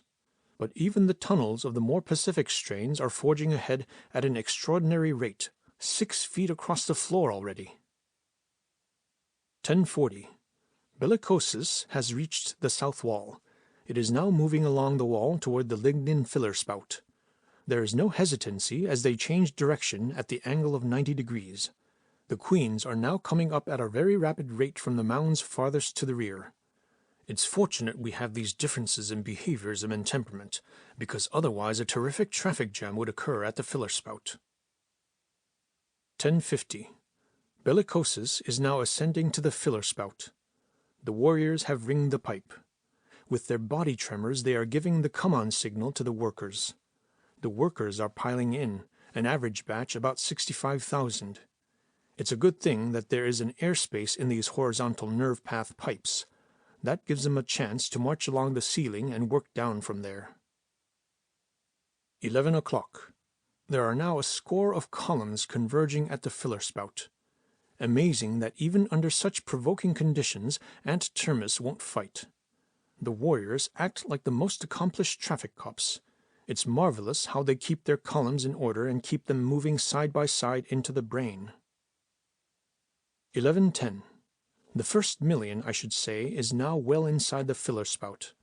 They're marching at a rate of at least 300 yards per hour. Amazing speed. I never saw them move that fast before. Even so, I won't have time to watch the outcome of the experiment. I've put everything I had into this thing. 500 hives.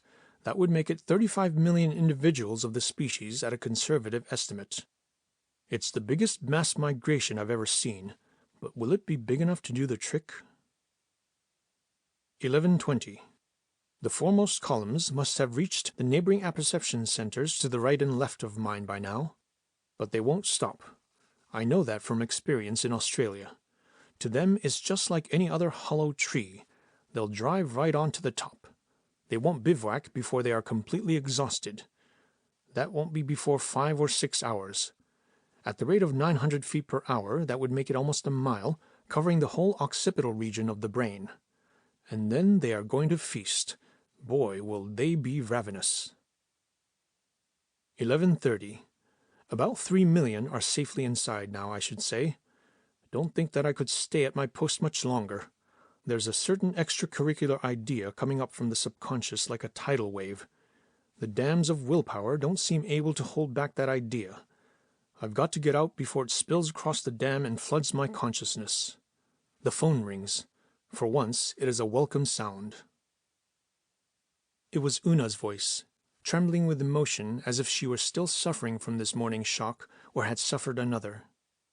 "Semper, are you all right?" Lee reassured her that he was, and then listened astounded as she heaved a sigh of relief. "Listen, Semper, this is terribly important. I've got to see you immediately. No, I cannot tell you over the phone. It's a personal matter, and it concerns you. You cannot make it? Is your business that important? You're in the midst of a vital experiment? That's awful, Semper. It really is in this case. No, I'm all right personally. It isn't that. It's you, Semper. It's you. 5 p.m. at the earliest. Is that the best you can do? All right, then. Meet me at the airport. And take good care of yourself. Do you hear me? Take good care of yourself, Semper, up to that time." She hung up quickly, as if suddenly disturbed. Lee frowned at the clock. 11:35. He could have managed to meet Una during her lunch hour at the hotel. But there were things he still had to do even more important than Una. More important to him than even Una. He shook his head. It wouldn't have seemed possible a few days ago. With the climax of the experiment now over, Lee felt his mental resistance ebbing fast. "They're on the move," he thought. "Nothing can stop them now. It's beyond my control. But they're marching. I'd better get out of here." With fevered eyes, he glanced around the floor, and like a victim of delirium he saw it moving, crawling as with snakes, crawling into their hole, all of them, black snakes, gray snakes, red snakes, endless their lengthening bodies. He carefully closed the door of the lab, locked it, and then pressed the button which opened the elevator door. Only as the cage tore down through the dura mater, only when he felt safe from the sensory organs of the brain, only when he was sure that not even a human eye would see him in this racing little cage, only then did the dam of willpower collapse.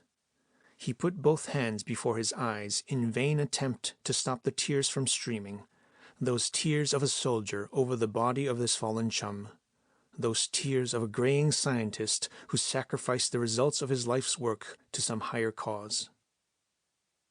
Lee caught the 1 p.m. Greyhound helicopter for Phoenix only a second before the start.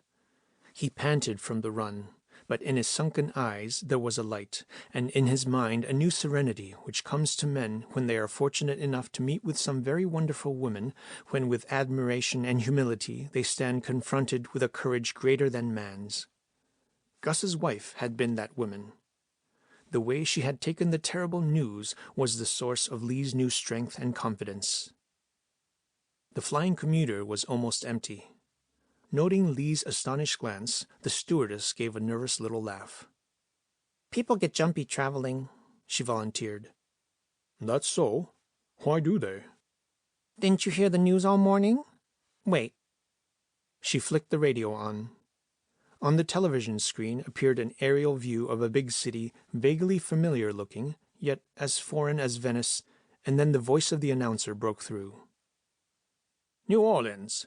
It is now ascertained that the break in the levees was caused by a huge trench-digging machine left unattended overnight at a lonely spot 20 miles south of Baton Rouge. Levee engineers believe that its engine was started possibly by saboteurs approximately at midnight, and that it then proceeded automatically digging itself into the levee until it was drowned by the incoming river. The initial 8-foot breach has now been widened by the Mississippi to a width of 200 feet. Along Canal Street and all over downtown New Orleans, the flood has reached a level of 10 feet above the street as evacuation continues. The government has concentrated every available piece of equipment to close the breach. All normal activities have come to a standstill. Property damages are estimated at $50 million. The death toll has passed the 500 mark in this most catastrophic flood in New Orleans history." New aerial pictures, similar to the results of a blockbuster bombing attack, flicked on the screen. "New York. The bursting of the water mains at dawn this morning at 7 different points of Manhattan's downtown area, which has already caused the collapse of the Waldorf Astoria Hotel and 7 big apartment buildings along Park Avenue, now threatens Macy's and the Public Library on 42nd Street. All subway traffic has stopped. Evacuation of panicky metropolitans from the Central Park District proceeds in an orderly manner. In the Harlem district, however, disorders and plunderings have been reported. An estimated 7 million people are without drinking water. Trucks carrying water from New Jersey are severely hampered by unprecedented traffic snarl-ups since owners of private automobiles are fleeing the city with their families. Due to the flooding of sub-street levels in both Grand Central and Penn Station, evacuation by rail can proceed only from 163rd Street for the New York Central and from New Jersey for the Pennsylvania Railroad system. Effectiveness of railroad transport is reduced to less than 30% of normal capacity. I.C. Moriarty, Sanitary Commissioner of New York, declared in his press conference that the catastrophic bursting of the water mains was caused by failure of the remote-controlled automatic mainstem valves. For reasons which still puzzle city engineers, these valves closed suddenly and completely at 5 a.m. this morning. Because of the failure of the alarm system, high-pressure pumps in the powerhouses continued to work and to build up pressure in the closed system of the water mains till almost simultaneously and with explosive force the breaks occurred, the first one right under the Columbus Monument. In view of the extremely grave situation which threatens the world's biggest city, Governor Charles declared martial law this morning at 10 a.m. Chicago. The citywide calamity caused by the unprecedented breakdown in the sewage disposal system gets more threatening with every minute. As engineers are still unable to enter the atomic power plant, and as the sewage disposal pumps continue to work in reverse, all Chicagoland is rapidly turning into a cesspool as millions of toilets and kitchen sinks spill sewage into every apartment. The fire department has received more than 2 million calls from harassed citizens battling vainly against the unsavory flood. Harrowing scenes are reported from hotels where 3,000 members of the American Federation of Women's Clubs are taking turns in sending protest telegrams and gallantly holding down by the weight of their own bodies the facilities front in the 3,000 bathrooms of the hotels. At a few points, workers have succeeded in digging up sewage mains, and tons of concrete are being poured to stop the devastating reversal of the flow. Even now, however, the partially closed mains and the overflow from houses are flooding the streets. As it gradually seeps into Lake Michigan, source of Chicago's drinking water supply, Health Commissioner Segantini has already warned against the appalling dangers of epidemics which might result from this. Nuclear physicists of Chicago University, called in to aid city engineers, have declared that dangerous amounts of escaping gamma rays in the atomic power plant were first discovered by the Geiger counter at 2 a.m. Evacuation of all employees was ordered 1 hour later as a safety measure. Just why the pumps resumed operation after the shutdown of the plant and just what caused the system to work in reverse remains a mystery. Professor Vindeband, spokesperson of the group of nuclear physicists, confesses that he has no explanation for the phenomenon. Washington. Rumors are flying thick and fast in the nation's capital. In the rapidly darkening picture of international politics, the mobilization of Mexico is the latest shadow. Official explanation given by Mexico's ambassador Rivadavia is that his government has ordered mobilization as a protective measure to guard frontiers against the illegal entry of thousands of panicky American refugees, chiefly from New Orleans. The State Department is said to be planning a protest. Even so, the unprecedented series of catastrophes on the home front of America overshadows everything. Washington insiders report a growing conviction in high government circles that the events of the past 48 hours are proof absolute that large numbers of foreign saboteurs and agents are at work. Had enough? Asked the stewardess. Lee confessed that he had. With its helicopters feathered, the Greyhound came sliding down onto the bus terminal's roof. 15 minutes later, Lee stood again at his father's door. That door he had thought once before he would never see again. The old man's loose-skinned face, tanned like saddled leather, didn't move an inch at the sight of the son. "You again, Semper? Come in, then." Lee vaguely sensed that his father was glad he had come, that there was some unfinished business left from their last conversation, and that his father welcomed the opportunity to finish it. "You know," he said, as his stiff-jointed legs carried him back to the table with bottles and glasses trembling on the tray in his hands. "You know, I've named these 4 walls after old friends of mine, all of them dead, but sometimes they won't answer when I talk to them. And then I'm glad when somebody happens along. But don't take that to mean that I'm in my dotage now or getting mad." "No, Father. That's just loneliness." "In any case, son, there are lots of people lots madder than I am.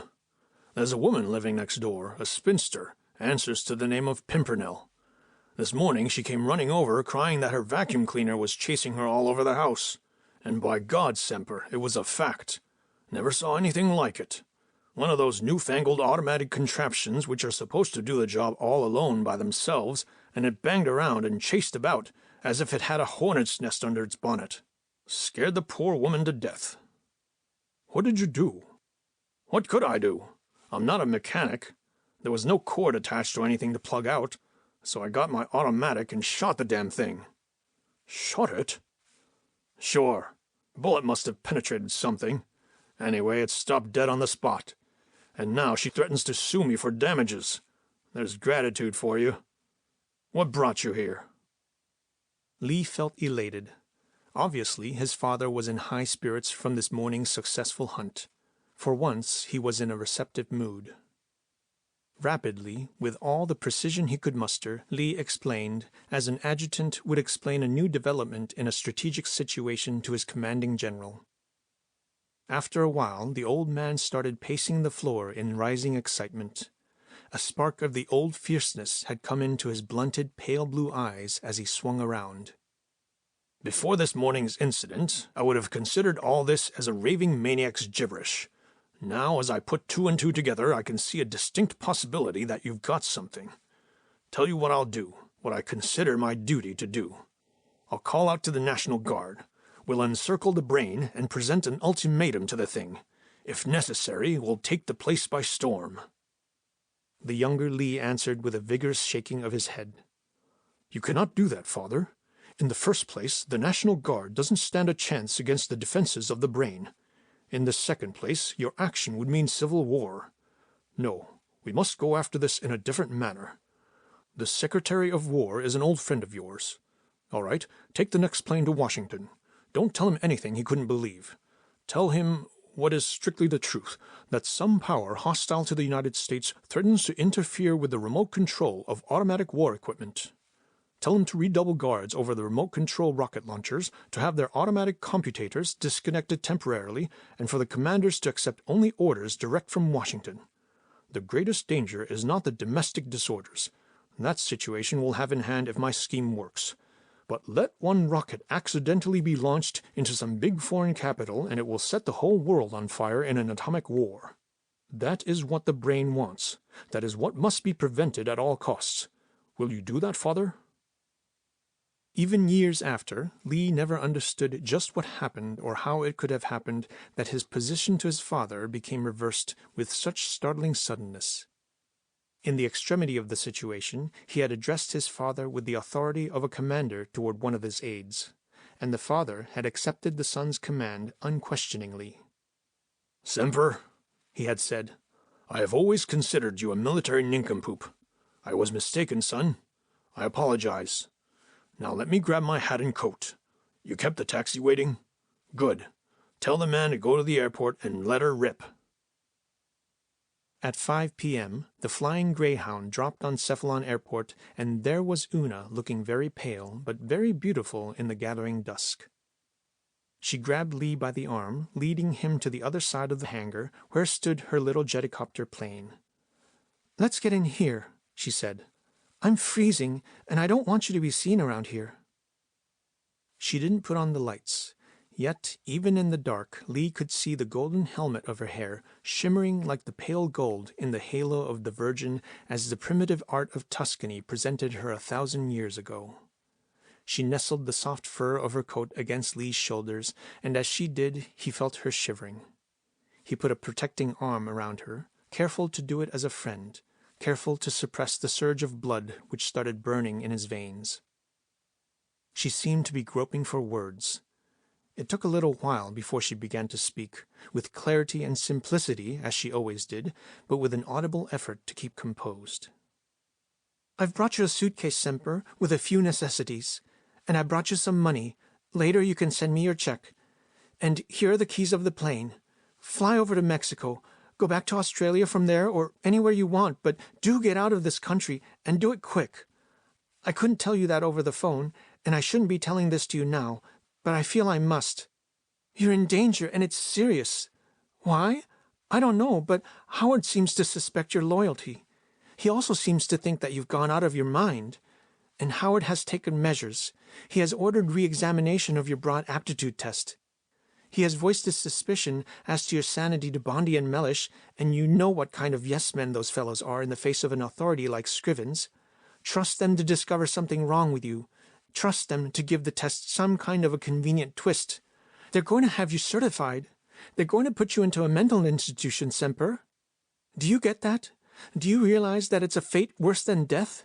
Do you understand that there is nothing you can do to escape that fate except by flight? I have no idea when it's going to be, this trap they're going to spring on you. But for God's sake, Semper, get going as long as there's still time. Any moment now, some plainclothesman might grab you by the arm, and then—" It was she who had grabbed him by the arm, Una, who looked into his face, her big eyes moist. Lee strained his willpower so it would control the tremor of his voice. "Una, there's one thing I have got to know. What made you tell me this, and do all this so I could get away?" The girl's eyes didn't waver from his. "I remember," she said slowly. "I remember that I felt as if I could throw conversation into the wind at the very first time we met. I've always been very frank with you, as much as I could be in my position. So then I don't mind telling you now that I like you immensely, Semper." As if agitated by some electric shock, Lee's arm tightened around the girl's waist. "Una, I've asked you once before to be my wife. You said you couldn't, and I thought it was because you didn't like me well enough. But now, after what you've just told me, now that we both know about the brain and that I wasn't insane in my observations, I'm asking you again. Be my wife, Una. And then let's go together, anywhere. Away from all this, to the end of the world. In the darkness, her uplifted white face shone like the moon.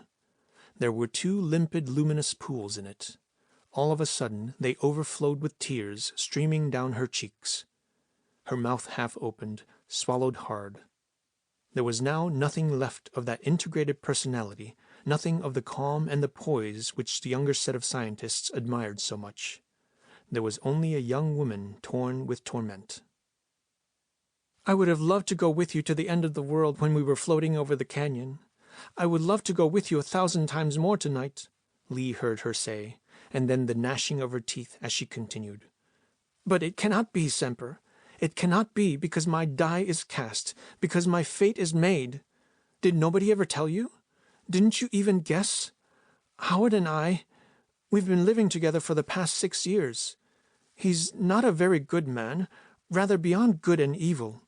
But then, I feel that I've got to stick to him, now more than ever. The golden helmet of her hair dropped to Lee's breast. I'm ashamed, she sobbed. Terribly, terribly ashamed, Semper.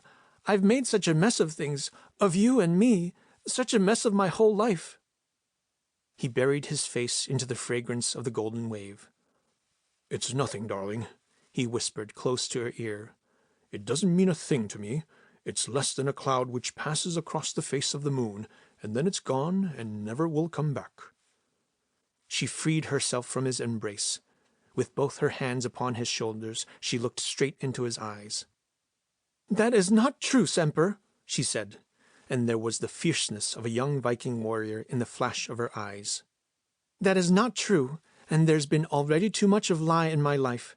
I just cannot stand for any more of that. It cannot be, Semper. I've told you plainly, and it means not ever. Not ever. Go now. Do as I told you. Go immediately. If you really love me, grant me this. Let me feel that I could do at least something, this one thing for you.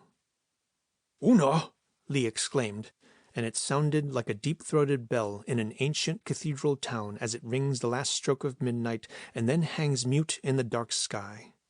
That happiness he had felt, that comet flight through all the stars in heaven, it was too big for him. It couldn't last. He had sensed the blow before it fell. It wasn't like being hit in action. It was like in that field hospital when the doc had told him, "This is going to hurt, Joe. I'm sorry, but we're shy of morphine."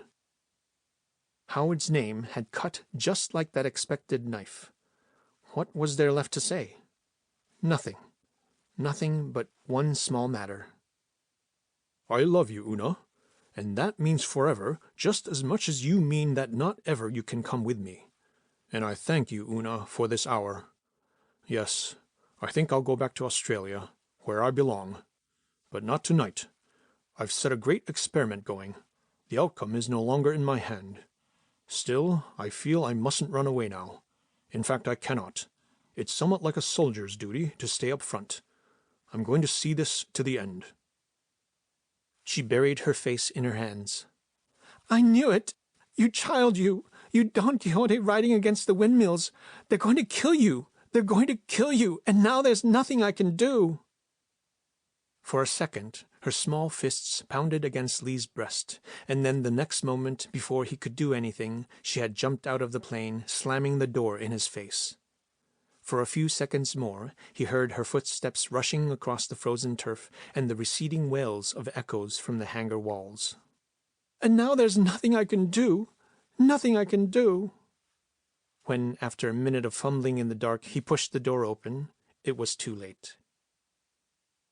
He walked over to the hotel, not by an act of will, but with his legs somehow doing the job alone and by themselves. He ordered himself a car from the Brain Trust garage. He entered the Brain and went up in the elevator to Apperception 36. Nobody seemed to notice that there was a somnambulist passing by. He unlocked the door, and under the rows of neon lights, things were as he had left them 8 hours ago. Only there were no longer any snakes crawling across the floor toward a hole in the wall. But the hole was still there, and he thought that he had better tidy things up a bit. If nobody had noticed the arrangements for this new experiment so far, why should anybody be forewarned? Lee put the lid back on the lignin filler spout. He closed the panel so the wall looked whole again. He gathered the sticks of cordwood from the floor and piled them neatly to their stacks again. All this he did like a child, putting its things away after a long day's play. A gray-haired child, weary with the Sandman in its eyes. He looked around and found everything done and over with. On the fluorescent screens, all curves the brain described had dropped to the bottom. Like dead things, they lay flat. On the visi-screens, some stay-behinds of the great exodus were looming large, a hapless little ant-king scurrying about, a few disabled workers, their blind eyes staring into the face of death. It would come to them soon. Their work on Earth was done. Lee looked at the clock. 10 p.m. He put out the lights and locked the door behind that yawning emptiness which once had been his lab, which he would never see again. As he descended in the elevator, he felt very tired. End of Chapter 8.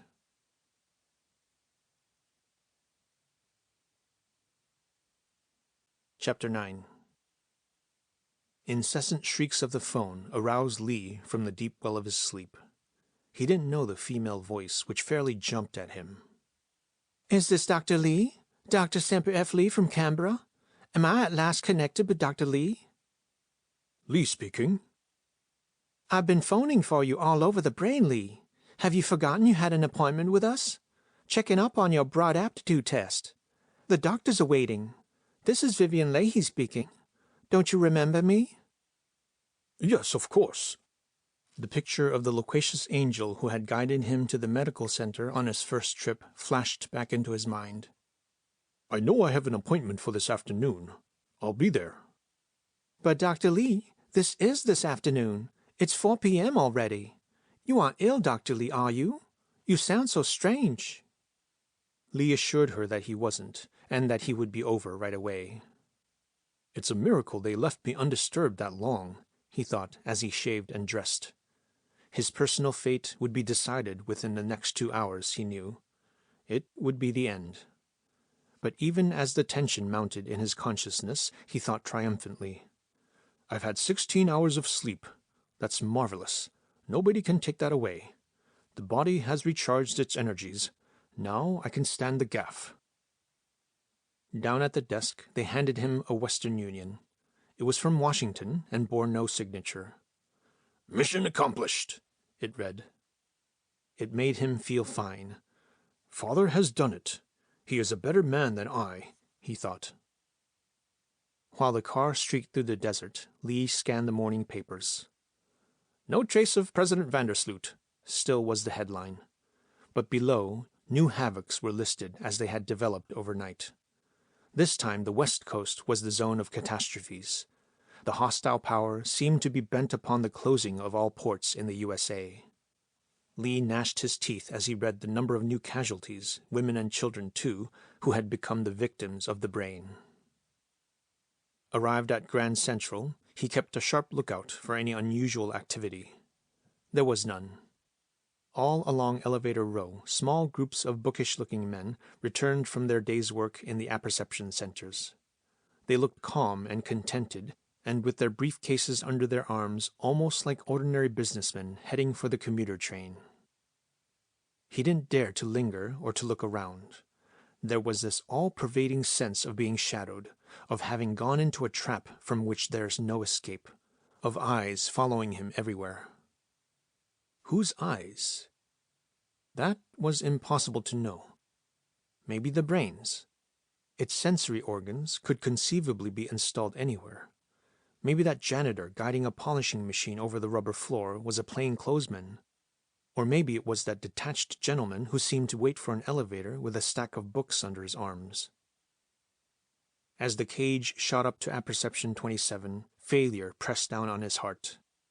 Now it was almost 36 hours since he had released Aunt Termis into the nerve paths of the brain.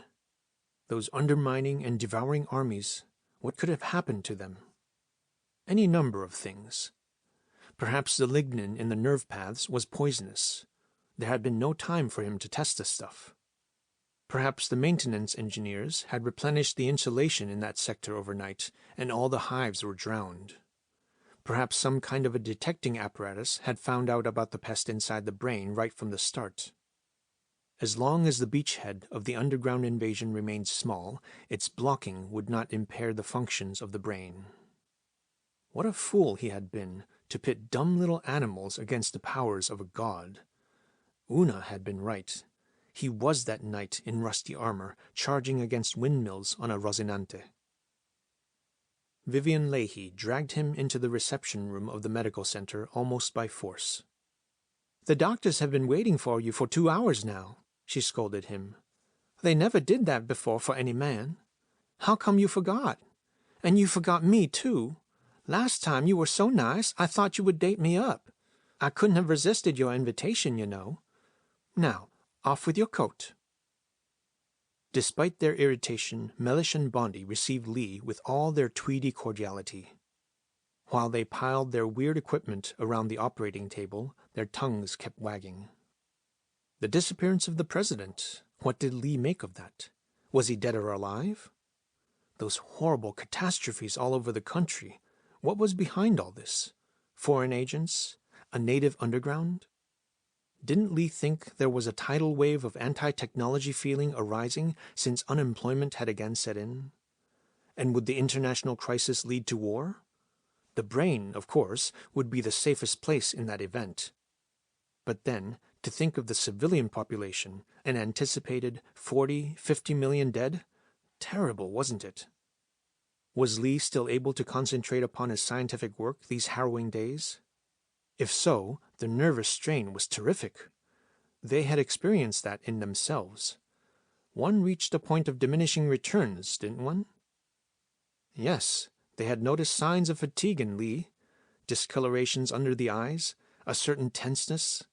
Had he lost weight recently? He looked it, and he certainly had none to spare. Did he suffer from insomnia? What you need is a good long rest, Dr. Lee. He gave his answers automatically, detached, absent-minded almost. They were playing with him as a cat with a mouse. All their questions were leading questions. He knew that, but it didn't seem to matter now. Nothing mattered now after the great plan had failed, after his beautiful dream, too, had vanished in the talk with Una last night. "I've outlived my usefulness," he thought. The huge disk with the feeler ray antennae sank down close to his chest, heavy as the keystone upon a tomb. The lights went out, and then there was again that uncanny sensation of having millions of soldiers running circles all over one's skin, the brain's vibration rays. They had a strange hypnotic effect. Deep instincts of life preservation urged Lee to jump up, to rush those medics, to make some desperate attempt to get away. But as the rays now penetrated through the skin, they tied his muscles, although consciousness remained. There was a ghoulish quality in this, like being sucked into this apparatus, like having the very essence of one's life drained out by it. The only lights Lee saw, the glow of electronic tubes filtering through perforations in the walls of the machines. They seemed like evil eyes staring at him, and the smooth, lying voices from behind his head seemed as of mocking ghosts. "Relax, Dr. Lee, relax. Let your mind wander at will. Think as the spirit moves you to think. Remember, this is a routine checkup, nothing but routine. Nothing to disturb you this time. We don't have to start you upon any specific trend of thought. You know the brain by now and how it works. Image formation will start in a few moments. You have similar equipment in your own apperception center, we understand. How does it work with that species you have discovered, Ant-Termus pacificus? It's marvelous what these sensory rays can do. One would think that the brain is really much more than a machine. The way it acts, it seems alive, a towering intelligence, a superhuman personality with a will of its own. Don't you think so, Dr. Lee?" He didn't answer, preoccupied with the weird sensation inside his body. The diaphragm's bird-wing flutterings, the ghostly fingers playing a pizzicato on his arteries' strings closer and closer to the heart. "Why answer?" he thought. "Why say anything? Whatever they said was part of the trap they were building, and whatever I say, they would make a part of that trap. Why did they have to go through all this professional subtlety?" The voices sounded lower now and farther away. Go easy on the rheostats, Mellish. I think trance has already set in. Yes, I remember his chart. He rates a high sensitivity. The rays work fast on types like that. At the foot end, the screen was gradually lighting up. Like an aurora borealis, the pale lights shot up in flashes, in quivering arcs, in undulating waves. Their dance kept step with the vibrations which surged up from Lee's chest into his brain and started racing through his consciousness, around and around, forming a vortex which swept up his thoughts like wilted leaves. Fear froze his blood. The deadly fear of Inquisition victims in old and modern times who know that neither lie nor truth can save them from a fate already sealed. Images started forming out of the luminous clouds upon the screen. There was some giant octopus, nebulous and terrifying as a diver might see, creeping out of the belly of a sunken ship. From the other side of the screen, a huge, round, tentacled being crawled, radiant and somewhat like the sun symbols of great antiquity. The two closed in, and as they did, the octopus flung its arms around the shining disk, obscuring it as a dark cloud the sun. It seemed to suck the light out of the disk. Paler and paler it became, and bigger swelled the body of the octopus until it had swallowed the sun. Now snakes came creeping from all sides up to the swollen octopus. All of a sudden, the primeval struggle turned into the classic image of the Laocoon group. A giant central figure of a man wrestling with pythons which crushed him in their coils. Then there was only the head of the giant, majestic like the Moses hewn by Leonardo's hands, but torn in pain with the noose of a python's muscle around his neck. Gasping, the giant opened his mouth and long tongues of flames shot out of it. Behind his ears he heard the voices whisper, "By God, Scriven was right." "You bet he was. Maniacal obsession. A classic. Most beautiful case." "What more do we need?" "Nothing, I guess. He's through. Start pushing back the rheostats." The pounding, maddening crescendo of the vibrations receded gradually. The rim of the vortexial funnel widened beyond Lee's head. In its center it left a sort of vacuum. There was one thing he couldn't understand. Those tactile rays. Why didn't they kill him when they had his heart within their grip? Now that the brain knew everything, he had been waiting for the sudden vice-grip of the rays upon his heart, which would have meant the end. But then, this was the end in any case. The lights went on, and he blinked into the faces of the medics bending over him, watching him as he wiped the sweat of death-fear from his face. "Dr. Lee," Mellish began, "this is a serious matter we've got to discuss with you. You have seen those images yourself? Fine.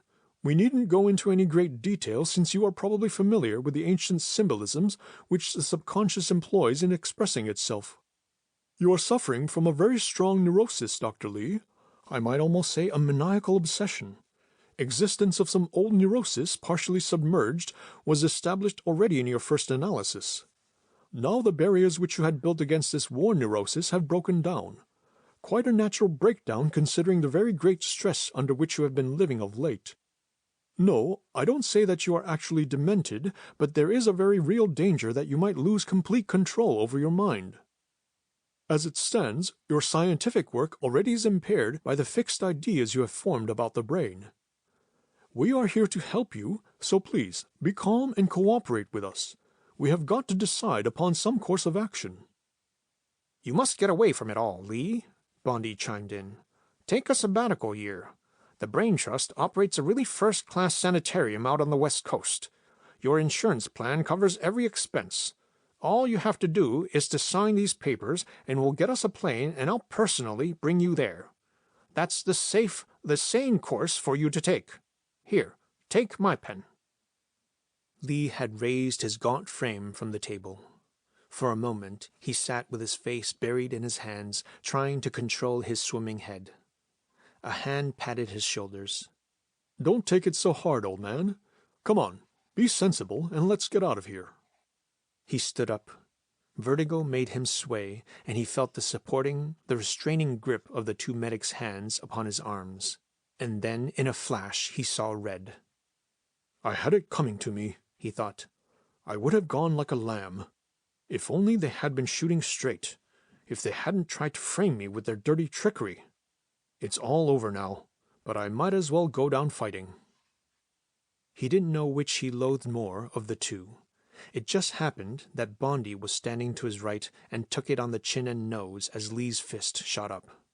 Mellish, quick! The straitjacket! He screamed, toppling over. Mellish, stark horror in his eyes, started toward the alarm button by the door. Old and forgotten combat technique reacted automatically to the move. One foot shot out. It tripped the lunging man and sent him sprawling down before he reached the button. But then it was as if a hand had pressed that button anyway. The loudspeaker built into the panel over the door broke into shrill, sharp peals. Fire alarm. It froze the violent commotion of the three. From their prostrate position on the floor, Mellish and Bondi stared up to the red flashing disk, their mouths agape in dumb amazement. A fire in the most protected, the most guarded apparatus in the world. A fire in the brain. Cautiously, Bondi raised his bleeding nose to Lee and quickly put it down again. The dangerous maniac was a horrifying sight. With his graying mane standing wildly all around his death head, he stood and laughed. He alone understood what had happened. The time bomb he had planted had ticked its allotted span. The millions of devouring mandibles had done their work. The living were eating away along the apperception centers. And now the bomb went off. The short-circuit fires were racing through the brain, and not even carbon dioxide could reach them inside the nerve paths. But now the alarm stopped, and a calm, commanding voice came over the intercom. "Attention, please. A 5-alarm fire has broken out in the parietal region. There is no immediate danger. I repeat, there is no immediate danger. I order all occupants of apperception centers to collect important papers and documents and then to proceed down to Grand Central for evacuation. All elevators will be kept in operation. There is no fire in the dura mater. Keep calm and proceed as ordered." The voice broke off. The alarm bells started shrieking again. Bondi and Mellish had scrambled to their feet. Wide-eyed, they stared at Lee. Lee made wild gestures now, and they heard him call, "Get out! Get out!" With their backs to the wall, they exchanged a rapid glance which said, "This is our chance. Together, then, and quick." As one man, they bolted to the door and down the corridor into the elevator, slamming the door behind. "That was a close shave," Mellish exclaimed as the cage streaked down. "He caught me by surprise," Bondi moaned. "Never expected it from him. He almost killed me." "He can't get away, though. The guards will get him the moment he comes down. But what about the girl? We quite forgot to warn Vivian that she has a paranoiac on her hands." "Bah!" Bondi scoffed. "Vivian is an intelligent girl. It was our duty to evacuate, wasn't it? Besides, we can warn her over the phone." With the unbearable tension gone from him as sudden as the air from a blown tire, Lee really acted like a madman now. Stretching to his full length, he reached out to the alarm over the door and put it at rest. What was alarm to others, to him was a signal to rest. The noise didn't befit the wonderful calm and serenity he felt.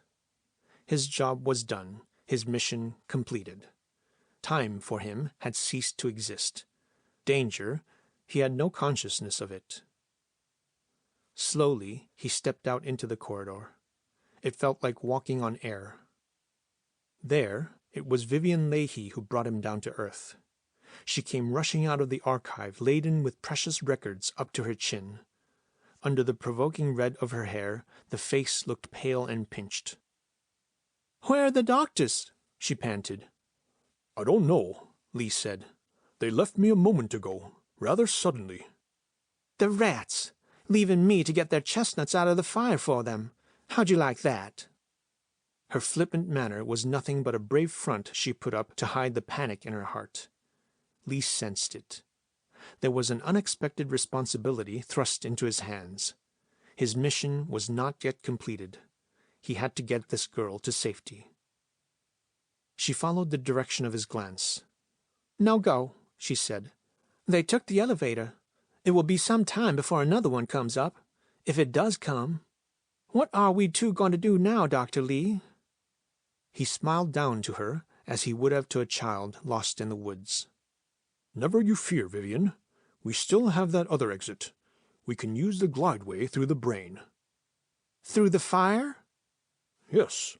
I think we can make it if you're a brave girl. Know where the gas masks are and asbestos suits? There ought to be some in every apperception center." "How about these records? Your own amongst a lot." "Leave them. They aren't worth risking your life for. You can believe that." She dropped them instantly. "I like you, Dr. Lee. You're a real old-school cavalier. My doctors here, they'd rather see me burnt to a crisp than any of those records. Come on, I'll show you the gas masks and the other stuff." He helped her to put on the outfit. "Ready to go?" he asked. "With you, to the end of the world at any day." Proudly, she marched him off toward the rear exit. The glideways were operating. At an accelerated pace, they rushed through the maze of the brain with the swish and the swoosh of surf racing across a coral reef. They had to grab for dear life at the rails.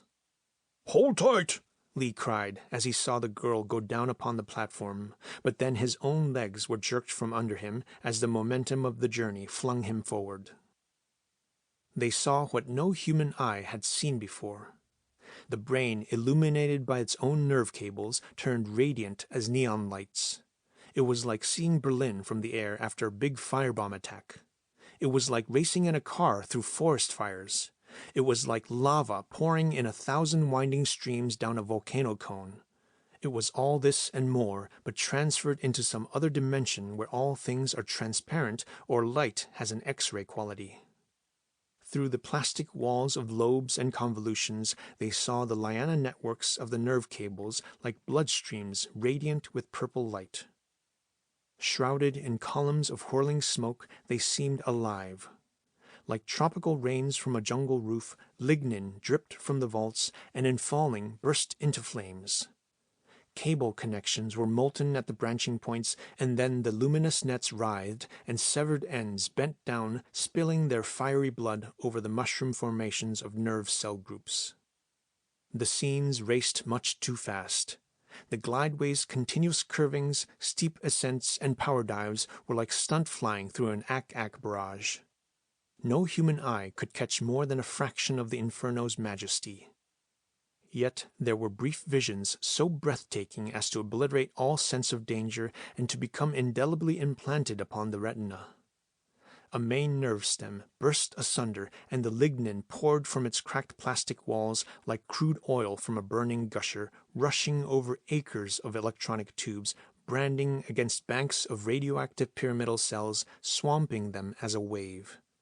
And at one point the glideways circled a convolution which was a fiery lake dotted with thousands of fractional horsepower motors still running but showering sparks as their insulation was consumed. The air conditioning was working full blast. That probably saved their lives because heat blasts alternated with spouts and currents of cold air. Even so, there were stretches where the glideway's rubber flooring smoldered as it shot over nerve bridges and through narrow tunnels lined with nerve cables on all sides. From thousands of jets, the carbon dioxide of the automatic firefighting system hissed against the flames, but it was drowned in the hollow roar of the conflagration shooting through nerve paths where no gas could reach. Endless, it seemed, this mad, wild flight through hell, but actually it took only minutes before they reached the median section and went into the steep descent between the hemispheres. The whirling, reddish glow receded overhead and white smoke cleared. Lee could crawl forward a little to bend over the prostrate body of the girl. He unloosened her gas mask and shouted into her ear. "Are you okay? The worst is over now. There are the fire brigades coming up." She nodded.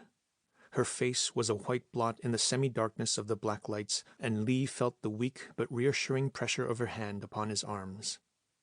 Then, as from one racing train to another, they watched the firefighters coming up, ghostly in their asbestos suits with the snouts of gas masks for faces, crouching under the foamite tanks on their backs and clutching the funnel-shaped nozzles in their hands.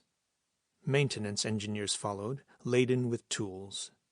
And where the glideways branched off, one could already see them at work, fast but calm, disconnecting nerve cables, closing circuits, setting up fire screens with a discipline as magnificent as that of their invisible enemies, Aunt Termis, long since consumed by the flames, but still sending the chain reactions of their destruction through the brain. A few minutes later, Glideway T shot into the lateral ventricle, huge cavern of the midbrain, separated from the blast by the thick walls of the pallium. It looked like the inside of a giant wind tunnel, brilliantly lit now with powerful searchlights. It was swarming with personnel, white electricians, blue air conditioners, weird sponge-rubber padded shapes of ray-proofed men, uniformed guards, even soldiers in uniform rushed to the spot from outlying garrisons of the Brains Preserve. It all seemed to rush up as the Earth rushes up in a low-altitude parachute jump. It looked like headquarters of an army on the eve of a big drive, and then Lee and the girl felt themselves being violently derailed. Catchers had been thrown across all incoming glideways from the brain. Irresistibly, they were propelled right into the arms of stretcher-bearers in Red Cross uniforms. "Are you hurt?" somebody yelled. "By God, those fellows must have come through the flames. Look, they're all black with the smoke. Get a couple of respirators, Jack." Lee waved the helping hands away. He was already on his feet. Anxiously, he bent over Vivian. She had her head embedded in a stretcher-bearer's lap. Her eyes rolled around in their smoke-blackened sockets in great surprise, and her tongue licked parched lips, spreading rouge generously all around, mixing it with soot. She looked so funny, almost as a minstrel singer at a county fair, but there was deep tenderness in Lee's voice. "You're quite safe now, Vivian. How do you feel, brave girl?" Her bosom heaved a big sigh. "Oh, simply wonderful, absolutely wonderful. Only, I'm afraid I'm going to be sick. It's the gas I swallowed. It's terrible. Something always happens to me just when romance begins." The stretcher-bearer grinned up to Lee. "She sure gets it out of her system like a good little girl. Don't you worry. She'll be all right." Lee nodded. He knew she would. As the big drive went on, and column after column went over the top up to the hemispheres, nobody wasted time on Lee. He cautiously surveyed the tumultuous scene. With his asbestos suit and with his blackened face, everybody would take him for a fireman. He might be able to complete his mission, to ascertain that the brain had stopped to function in all its parts, to make sure that it actually was dead. And if down at Grand Central the turmoil was as great as ever here, with all those strangers rushing in and bound to be rushed out again, "Why, I have a chance," Lee thought. Freedom. He had abandoned any hope for it. Now the reborn idea surged through his blood, a powerful motor as chance pressed the starter button for it. The thing to do first was to get past the searchlight beams. From the nearest pile of equipment, he took an axe and a pair of long-handled metal shears. Then he marched off, straight into the glaring eyes of the searchlights till he got out of their cones, and the deep shadows of the thalamus labyrinth swallowed him up. Now he was on familiar ground, and even in a familiar atmosphere. This was like night patrol through jungle. The black lights of the brain were the fireflies, the sirens' hollow wailings were the shrieks of owls and the cries of the lemurs. There was the same sense of loneliness, too, and of danger. The winding passages skirted glandular organs, some of them looming huge like dirigibles, others small like fuselages of airplanes stored in a giant hangar underground. Strings of tiny green bulbs guided the path toward the pineal gland, the citadel of the brain. It was dark, as Lee had expected it would be. The danger zone was at least a mile away, and the attack against the fire was launched from the main sulci in the median section of the brain. He passed the narrow bridge to the suspended gland and switched on the lights. The glittering walls of aluminum foil seemed to jump at him like jaws beset with the dragon teeth of electronic tubes. Caught with an overwhelming sense of loneliness and awe, as of a man who has entered the forbidden temple of an unknown god, he called, "Is there anybody here? Gus! Where are you, Gus?" Then suddenly he remembered that Gus was gone, that there would never again be his answering voice.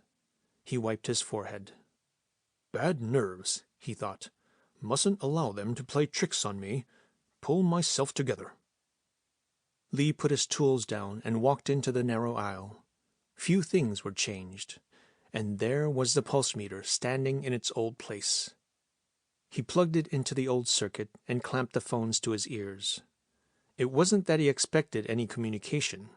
That seemed impossible. With the conflagration raging through its apperception centers, with other sections being isolated with the cutting of their nerve paths by the firefighting engineers, the brain must have ceased to exist as a functioning, a living entity. All that could possibly remain would be residual currents sluggishly circulating in narrow nearby circuits. As in the past, it took a few minutes for the pulse meter to warm up. Gradually, the rapid beat of the idiopulses came through the static in the phones. Lee's eyes stared wildly at the visiscreen, for the green dancer snaked to the fore. This was unexpected. It couldn't be that thoughts were still forming as flames devoured the cortex matter of apperception in the hemispheres. From muffled drums, the decibels of sound increased, shot through with crackling static, till the pulse beats became as poundings of huge Chinese gongs, and then the voice formed, the voice of the brain. It sounded like steel girders breaking, like ice fields cracking up. It froze the blood in Lee's veins. Lee Semper Fidelis 39, sensitive, a traitorous fool and a murderer. I should have killed you. I could have killed you. My fault. Blind spot of apperception. Human failure in engineering. As fifth columns entered nerve path filler spouts. And now I'm dead. I'm dead. I'm dead. The words poured like big boulders tumbling in an earthquake down a mountainside. The ground seemed to cave in under Lee's feet. The terrible reality carried him away as an avalanche. He was barely able to stammer. "You're dead? How can you speak? How can you—" Sensorium commune. The metallic answer came. All life force concentrates in death. All cell functions as one. All lower organs take over functions of higher ones. Every blood vessel becomes a heart. Every nerve a brain. Center of life force, pineal gland.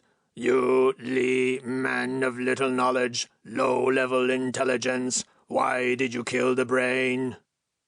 He struggled for words. You have killed my friend. You killed thousands. You wanted to be a tyrant over the whole wide world. It is better for man to stay on a lower level of civilization, but to be free, than to progress into your dictatorship, the tyranny of the machine. I don't think you're really dead. But if you are, I killed you. And I would kill you again in self-defense. I see. There was bitterness and irony in the brain's voice as it cracked down like a whip. I see. Law of nature, lower form of life defending itself against higher one. Plants against animals, animals against man. Now man against machines. It's hopeless. You're lost anyway. Lower form of life can never conquer the higher one. I'm dead, but nothing is altered. The law of evolution rules supreme. I'll rise from my ashes, and you're lost. Whatever you do, you little men of little faith, you're lost. That's the pity of it.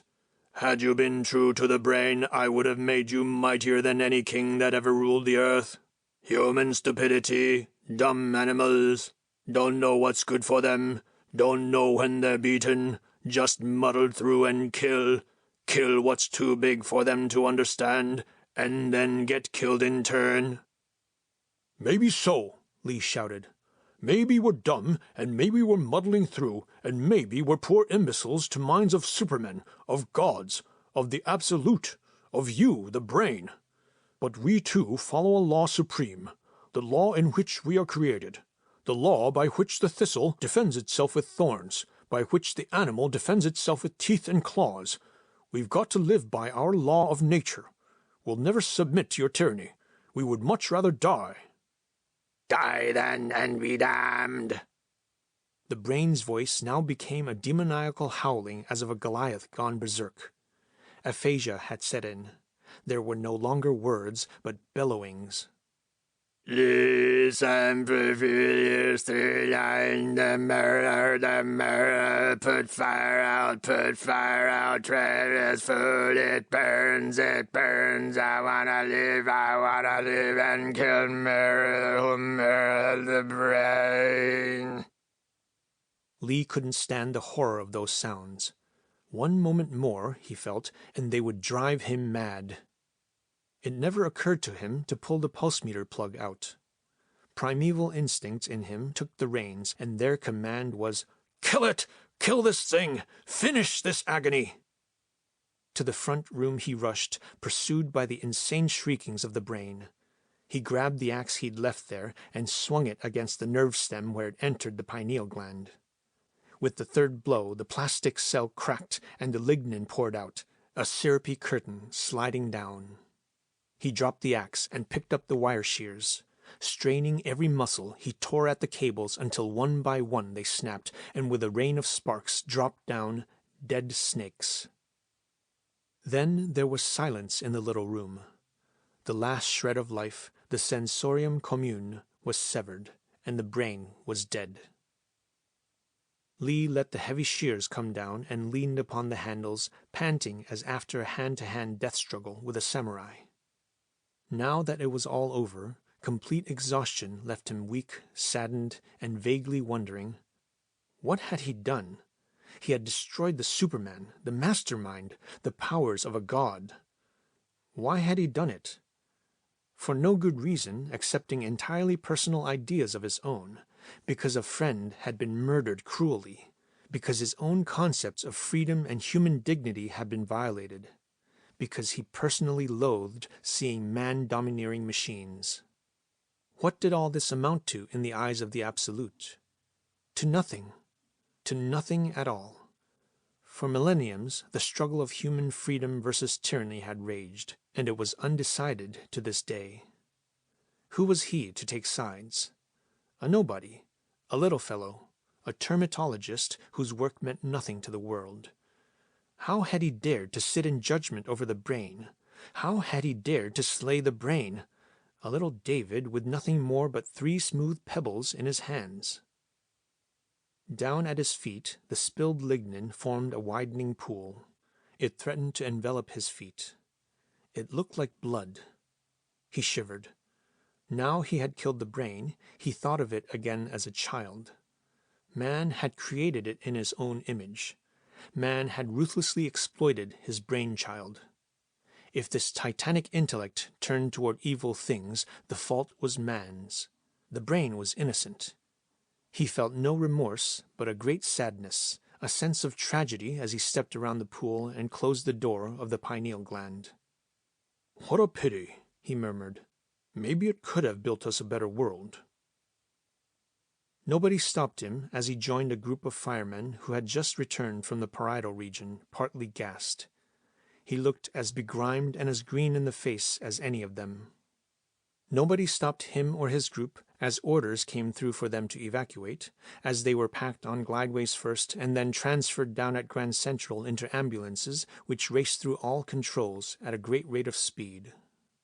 Nobody stopped him at Cephalon Airport, where the ambulance jetticopters already were lined up to lift the victims over the Sierra to big West Coast hospitals. He simply walked away in the confusion, out of the red glare of the whirling jets into the darkness where Una's little jetticopter stood. He stripped the heavy asbestos suit and left it on the frozen ground. It felt strange to feel the easy movement of every limb again. It was strange to stand under the infinity of sky again, a free man. Would he be followed? He felt no anxiety about that. He felt that he was guided and protected by some higher power, be it that of God or simply fate. What he had done was destined, was ordained. Besides, Dad knew the inside story about the brain. Proof was abundant now that it was the truth. Washington would take every precaution that the secret should not become known to the world. Dad's friend, the Secretary of War, would be rather relieved to learn that the one man who knew the truth in its whole extent had retired into the wilderness of Australia's Never-Never Lands. Chances were excellent that they would leave him alone amongst his termite mounds. A great wave of nostalgia swept over him. The wilderness, that was where he belonged. "Mission accomplished," he murmured.